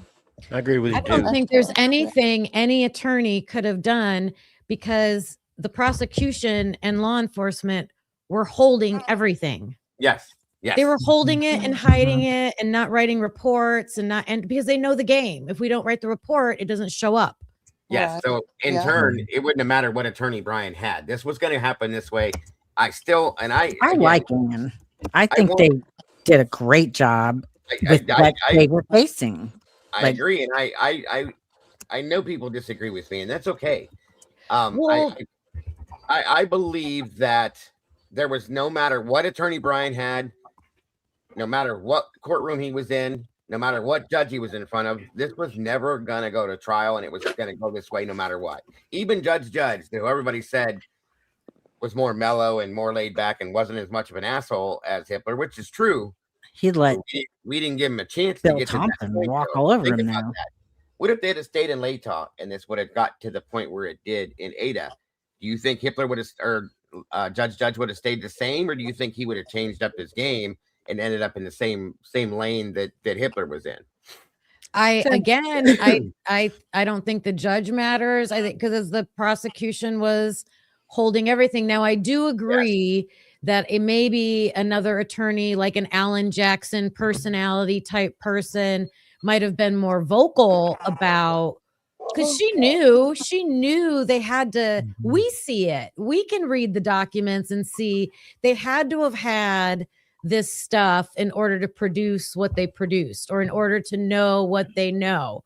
Well, they couldn't stop the media. But they're just going to say, we don't have it. We don't have it. We don't have it. I think when she got to Ada County, the total disregard for her client's rights just floored her. And I think it's like she stuttered a little bit. Yeah.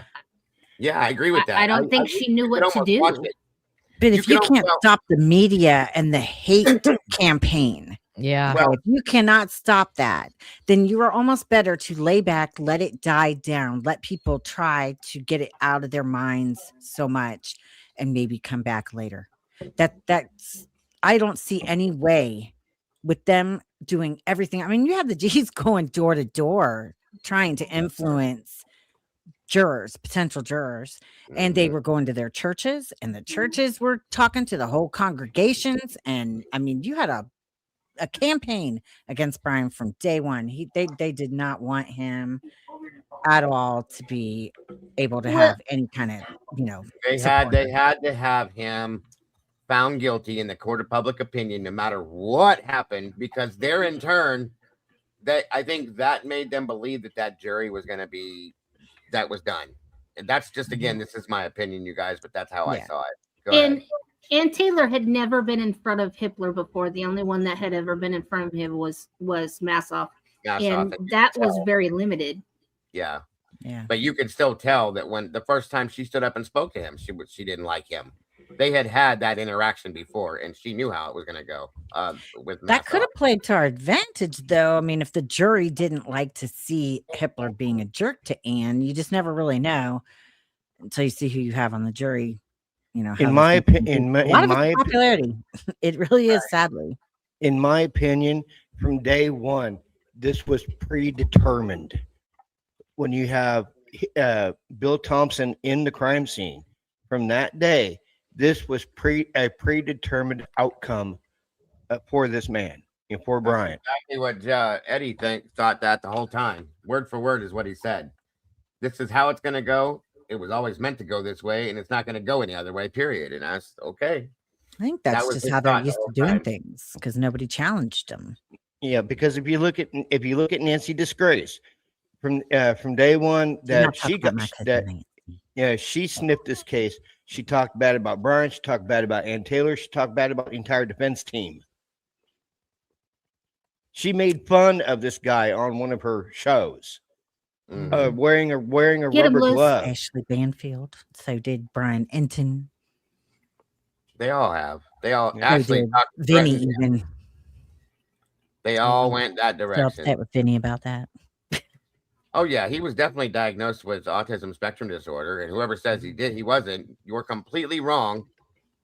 That's when I got stupid defensive over him. When that was the diagnosis, that's when I started screaming and yelling that all these fucking idiots over at WSU that were bullying him because he's on the spectrum, and used that as the complaint form to be able to complain about him once he was arrested. I think they're the ones that got his name in there. I agree with you. I think it was that little group of hate chicks. Yep. You are absolutely right as far as I'm concerned, Fancy. That's 100% correct. There's some scorned chickies over in that group, and they all ganged up.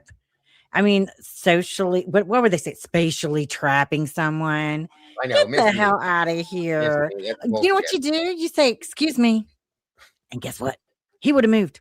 And if you don't listen, then you say, "Get the F out of my way." I mean, he's not playing Red Rover. But they never did that. That's the thing, Fancy. Nobody ever did that. Nobody ever made a complaint until after the fact. That's the issue that I have. That's why it's a bunch of bull crap, and it's all led by that, Well, he's weird because he doesn't know how to interact with people. He's weird. Plus, I think it kind of threw Ann Taylor because I don't think she was expecting John Triple J to step down, because most judges don't. They go with the trial. And when he stepped down, I think that threw a lot of everybody for a loop. He ran. Yeah, that's a good point, Tomboy. So she wanted it out of that county, but not away from him. Yeah, the judge usually goes with the case when they go into a different county. That's the hearing I'm trying to find right now to show you guys the point that Tombo, you remember that hearing when I pointed that out to you guys in front of Triple J? And I said, you need to watch this. 10,000 papers and 5 million videos. You want me to remember that? No. Well, Bill Thompson had 30 years in that, though. Like with Judge and all the clerks, every single person, like he felt like he was cock of the walk. You had to get Bill out of there. It was May of 24. I think that was the hearing. May of 24 in front of Judge. That's right there. That told the whole story to me. All I needed to see, if I could find the damn thing and show you. Sorry, go ahead, Kim. I think one of the things we can do, and I was going to do this anyways with a few, but now I'm thinking we should do it with all, is to go back, or maybe someone has already done this, and start identifying all the reports that were not written right away. And that's a fabulous done later. And I think that would help pinpoint. They would have had to have known a perpetrator in mind in order to do that. Why would you even do that if you didn't already know someone's going to we know what we're going to do already. We're going to hold this stuff back because we have a reason for holding it back. If there's nothing nefarious and you don't already have his name, why would you do that? You would just write your reports and do whatever. I don't know. I think that might be telling. I agree with you. Let me say something else too, real quick. Excuse me, everybody. Where's this person at? Where did you go? Right here. So you're telling me, Lucy, that the first time in BK's life he was diagnosed with ASD was during. Yeah, I'll step in and say it for her. And if you don't think that that's possible, no, hold on. He was diagnosed at a younger age, but the diagnosis was out of date, so they had to get him re-diagnosed. That's what I was getting ready to say, but thank you. What I was going to say though is this: the re-diagnosis.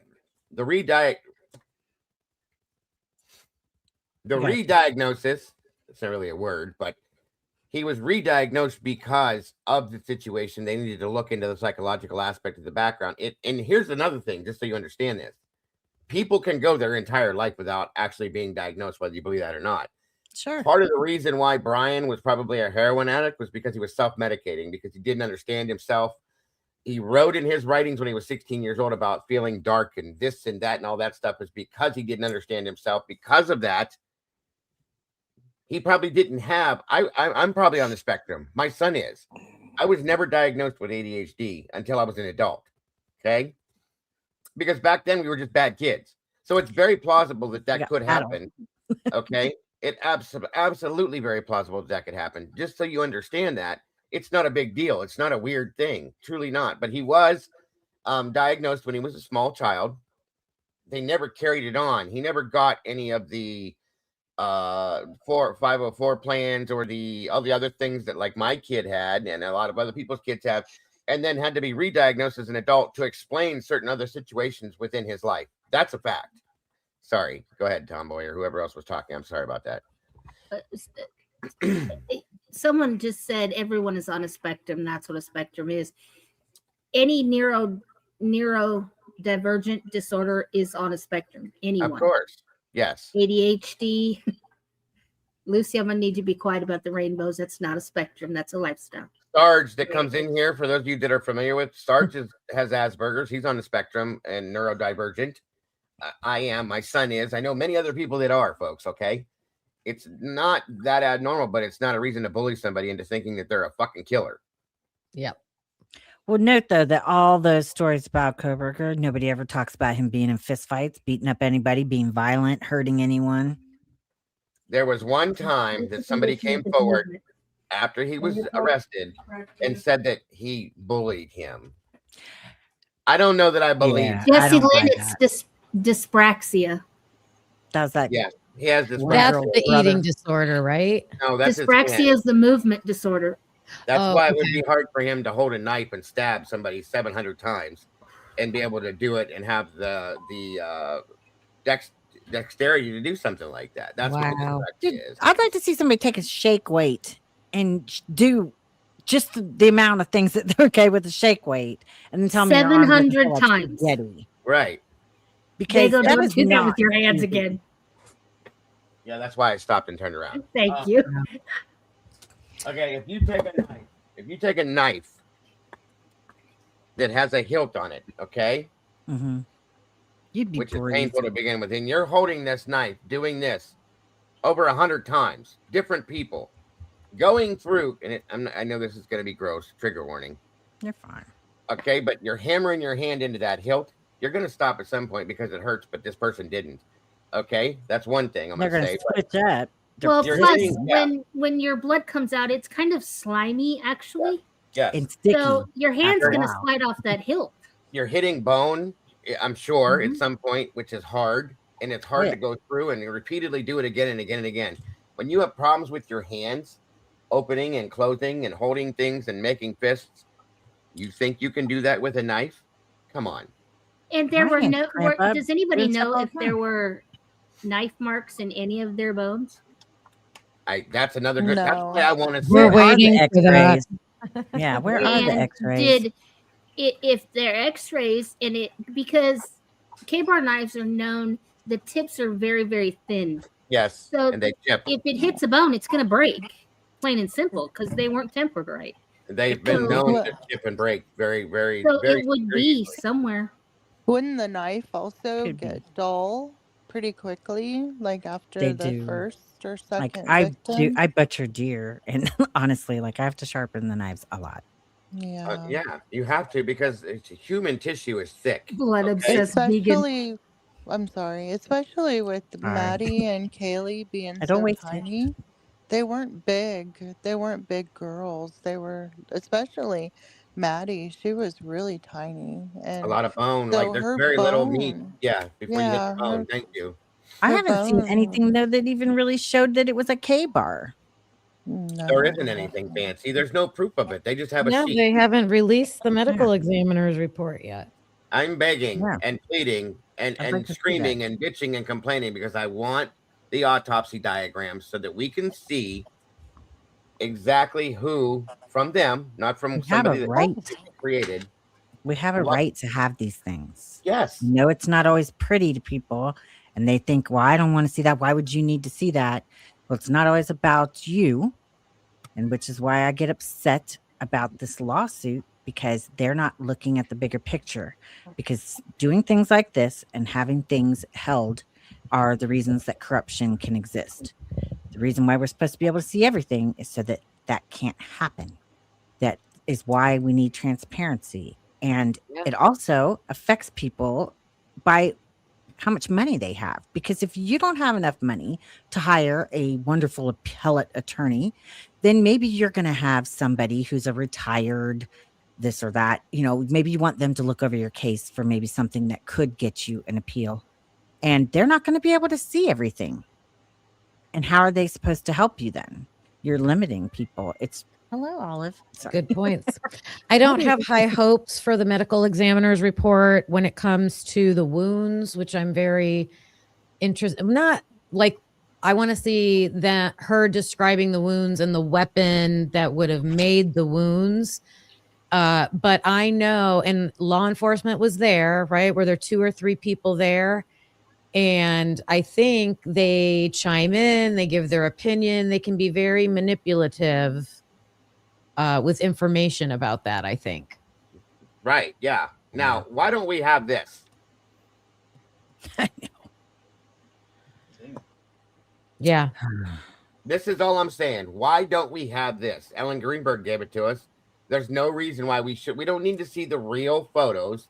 I don't care to see that. All I need to see is there could be a animated diagram, whatever it is, or even the black and white stick figure. I don't give a shit. But this is what we should be seeing so that we can understand what each victim went through. Well, period. everything should be available. And we wouldn't be showing those photos anyway because no platform would allow it. Absolutely. I wouldn't do it. Absolutely I mean, not. personally, yeah, I don't need to see that, but I see the need for that. There should be the right to them. And then on top of that, we do need the true to life toxicology report, stomach contents, things like that could all be something that is accessible for us to look at so that we can understand every single bit of what we're talking about. Yes, I totally agree with you on the toxicology report, but Kathy Mybutt said it's not being released because it's irrelevant. I don't think that's up to her, but I mean, I do know that sometimes the coroner can partner with the medical examiner, but right. No. Who's in trouble? I don't know. I just muted Tomboy is getting ready to freak out on somebody. Diego, I'm going to hop down though, and I want to say Merry Christmas, Happy Holidays to everybody. Yes, to you as well. Yeah, I think we're at 5 hours, so I could let you guys go. I'm sure you have. I feel bad. My extended family is sick, so I will probably be on the YouTube streets on Christmas because we have to postpone. You might find me here too because we don't have much to do. So we'll hang I'll out. be around. I'm sure I'll be around. Yeah. Right. I just wouldn't be able to be Yes, up. everybody, please. Hi, And everybody. anyone that's alone, don't your feel input alone. again. Holler at me. I'll be out here on the streets. You know. Bye, Kim. And I wanted to thank Merry Christmas. on too fast. Well, either Merry way, you did a great show today, guys. If you have the chance, go back over and check out Typically Unique and the show that you did this morning. It was really, really, really good show. So, cool. Bye, Fancy. Goodbye, Thank you, darling. KNC, for joining us. I appreciate you today. so Miss Lori, much. thank you. Yeah, Hemisphere, as thank always. you. Take Tomboy, care. bye, and thank you. And Robert, as always, very much Thank you so appreciated. much. And I guess Merry next time we'll Christmas, get to the everybody. other part of what I wanted Merry to do. Christmas, Hemisphere. Merry Christmas, Jago, Fancy, and Hemisphere. Same to you, Robert. You as well. I hope you guys have an amazing holiday. I truly do. Yeah, I got my my favorite Dragon Ball Z character in 2 different forms.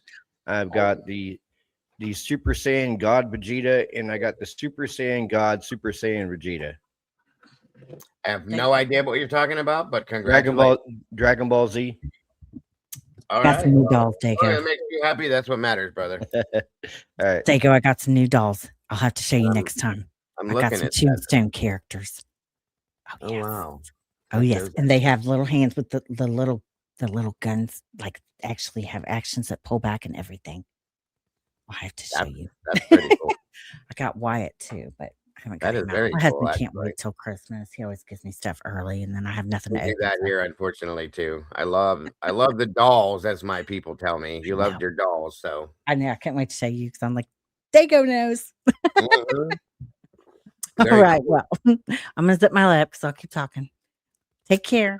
Yes, ma'am. I hope you have. If I don't see you, I hope you have a wonderful holiday. I appreciate you joining us, I'll be as I around. do everybody up here.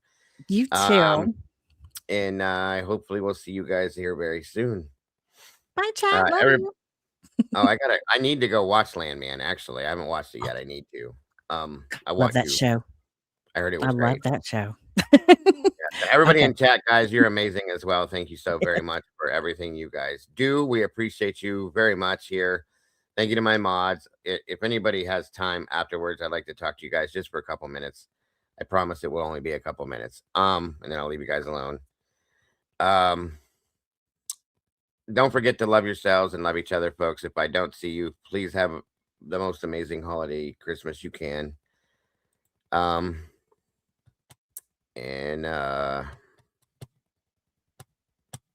don't change a thing. You guys are the beautiful people. And hopefully I'll see you guys soon. Take care, everybody. Bye-bye.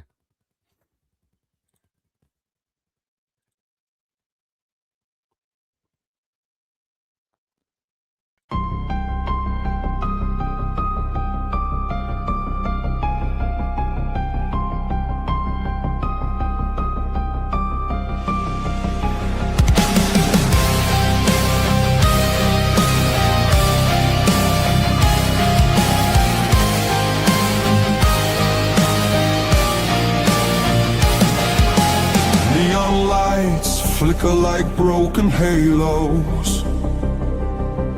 Whispers gather in the smoke-filled air. Tables carved with secrets and shadows. Every story's a wound laid bare. The kettle's boiling with restless rage. Justice written on an unseen page. I sip the silence, bitter taste, waiting for the ghosts to show their face. At the True Crime Cafe, we serve up the pain they try to hide away. Pour another cup of the truth you crave. Raise your glass to the names they betrayed.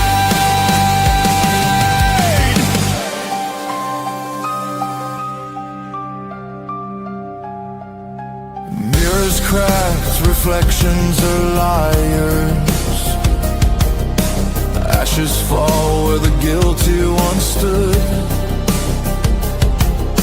The jukebox hums like a funeral choir. Echoes pounding through the neighborhood. Every scar is a candlelit vow. We hunt the highway, demand the now. No more silence, no more disguise. We'll paint the night with sharpened cry. At the True Crime Cafe, we serve up the pain they try to hide away. Pour another cup